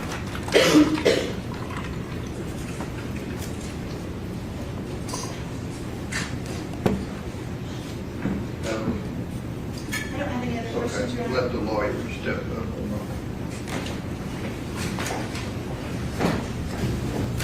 All right, ladies and gentlemen of the jury, we're going to recess for the day. Remember what I've said about not discussing the case, forming any opinion about it, looking anything up, watching any reports or anything media-wise. Leave your notes up here. Tomorrow, if you report like you did this morning, downstairs in the jury assembly room, 8:45, 8:50, been pretty good on being on time. So thank you for your service, and we'll see you in the morning. You can step out with the court officer. Are you making a photocopy of that, or, okay. Thank you.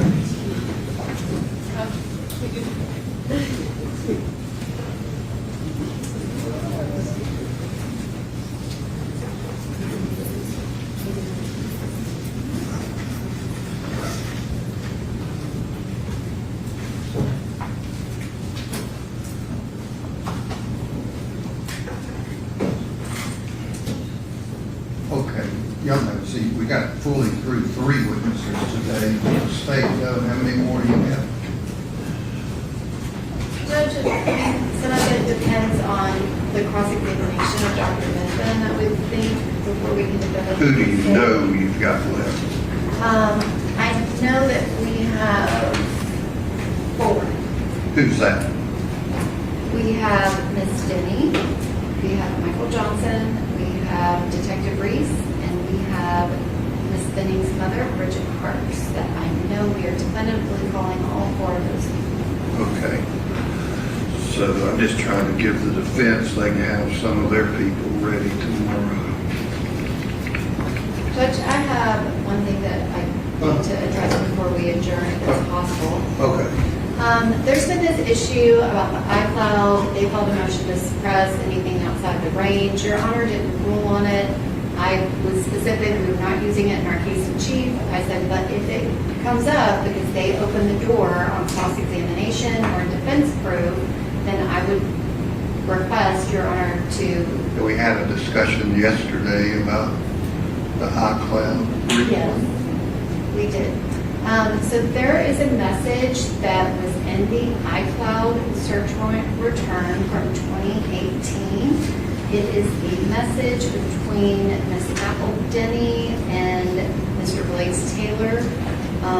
In that message, Ms. Denny references, it's a longer text message, but she references the girl who I had. If I may I ask that at least that the media be shut down if she's going to go into any substantive evidence that has not been. How can I shut down the media under Rule 30? Well, maybe approach. No. Tell me how to do that. Well, you don't have to, maybe approach. No. May I ask that she not. The right jurors now, aren't going to hear this. we haven't opened the door to anything, neither do we plan. I don't know. Judge, I'm just making the court. Okay, well, you don't have to read it. You're making them aware that if they mess around too much with Miss Denny, you may try to get into that. Correct. Okay, I mean, like I said Monday, I'm kind of a bottom line kind of person. Yes, I have the same message from Miss Denny that was in the iCloud search warrant return. She has it on her phone. So I have it separately from the iCloud return. Okay, so is it outside the time frame or inside the time frame? Well, this doesn't have a time frame because I got it from her today. Okay. Well, do they have a copy of the items you're holding in your hand? I do. That's why I was You do? addressing I do. the Oh, court. Because I You don't have to am give them to them. Are those copies? Okay, let them look at them and then they can go into their thought process and think tank about how they're going to dwell with Miss Denny. And Your Honor, just for the record, there is a separate iMessage that specifically references another part of Ms. Denny's testimony that I may ask the court to be able to use as well, depending on the cross-examination. Okay, well, let's just deal with what the court's approved Ms. Denny testifying about, and then we'll see what the cross is. Thank you, Your Honor. And I'm trying to, can Can you, I just clarify? This is the message from Ms. Danny's phone. This is the message. they're both, one's in the iCloud and one's on her phone currently. And I had Detective Tom Miller. I sent him the images from her phone, and he validated that it was exactly the same. Can I just inquire why the state is looking through Mr. Taylor's iCloud outside the scope of the search warrant? I don't know, I thought we weren't going to do that. Your Honor said that we could not use it in our case in chief. Yeah. The detective already reviewed it. Okay, it was already done when we had our last hearing. He's making as fast as he can. It sounds like they found this message and they asked him to go back in and look through his iCloud. You know, I guess, did she show you this? I've never seen this before. I'm not Yes. asking you. We asked her if she Miss still had. Denny. We asked her if she still had her messages from Okay, 2018. Miss Denny recently told them about that still in her phone. And then they went into Mr. Taylor's iCloud? Had already done that. That was already done. Again, the court said. The tip is, Mr. Brand, be careful. Who are you here? You, or whoever's cross-examining Miss Denny. I understand. I understood. Okay. I do understand. Just a polite tip. Could somebody get me those copies? They weren't that lengthy. See where we are. I'm trying to get this lady out of here with her copies.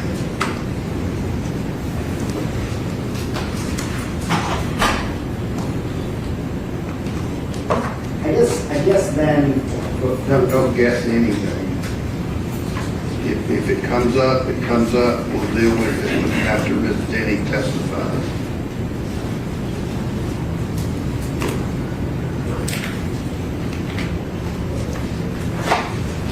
Thank you.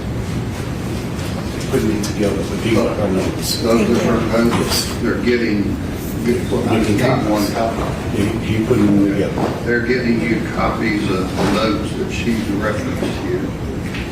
You get everything back? Just double checking. Making sure I got all the pages.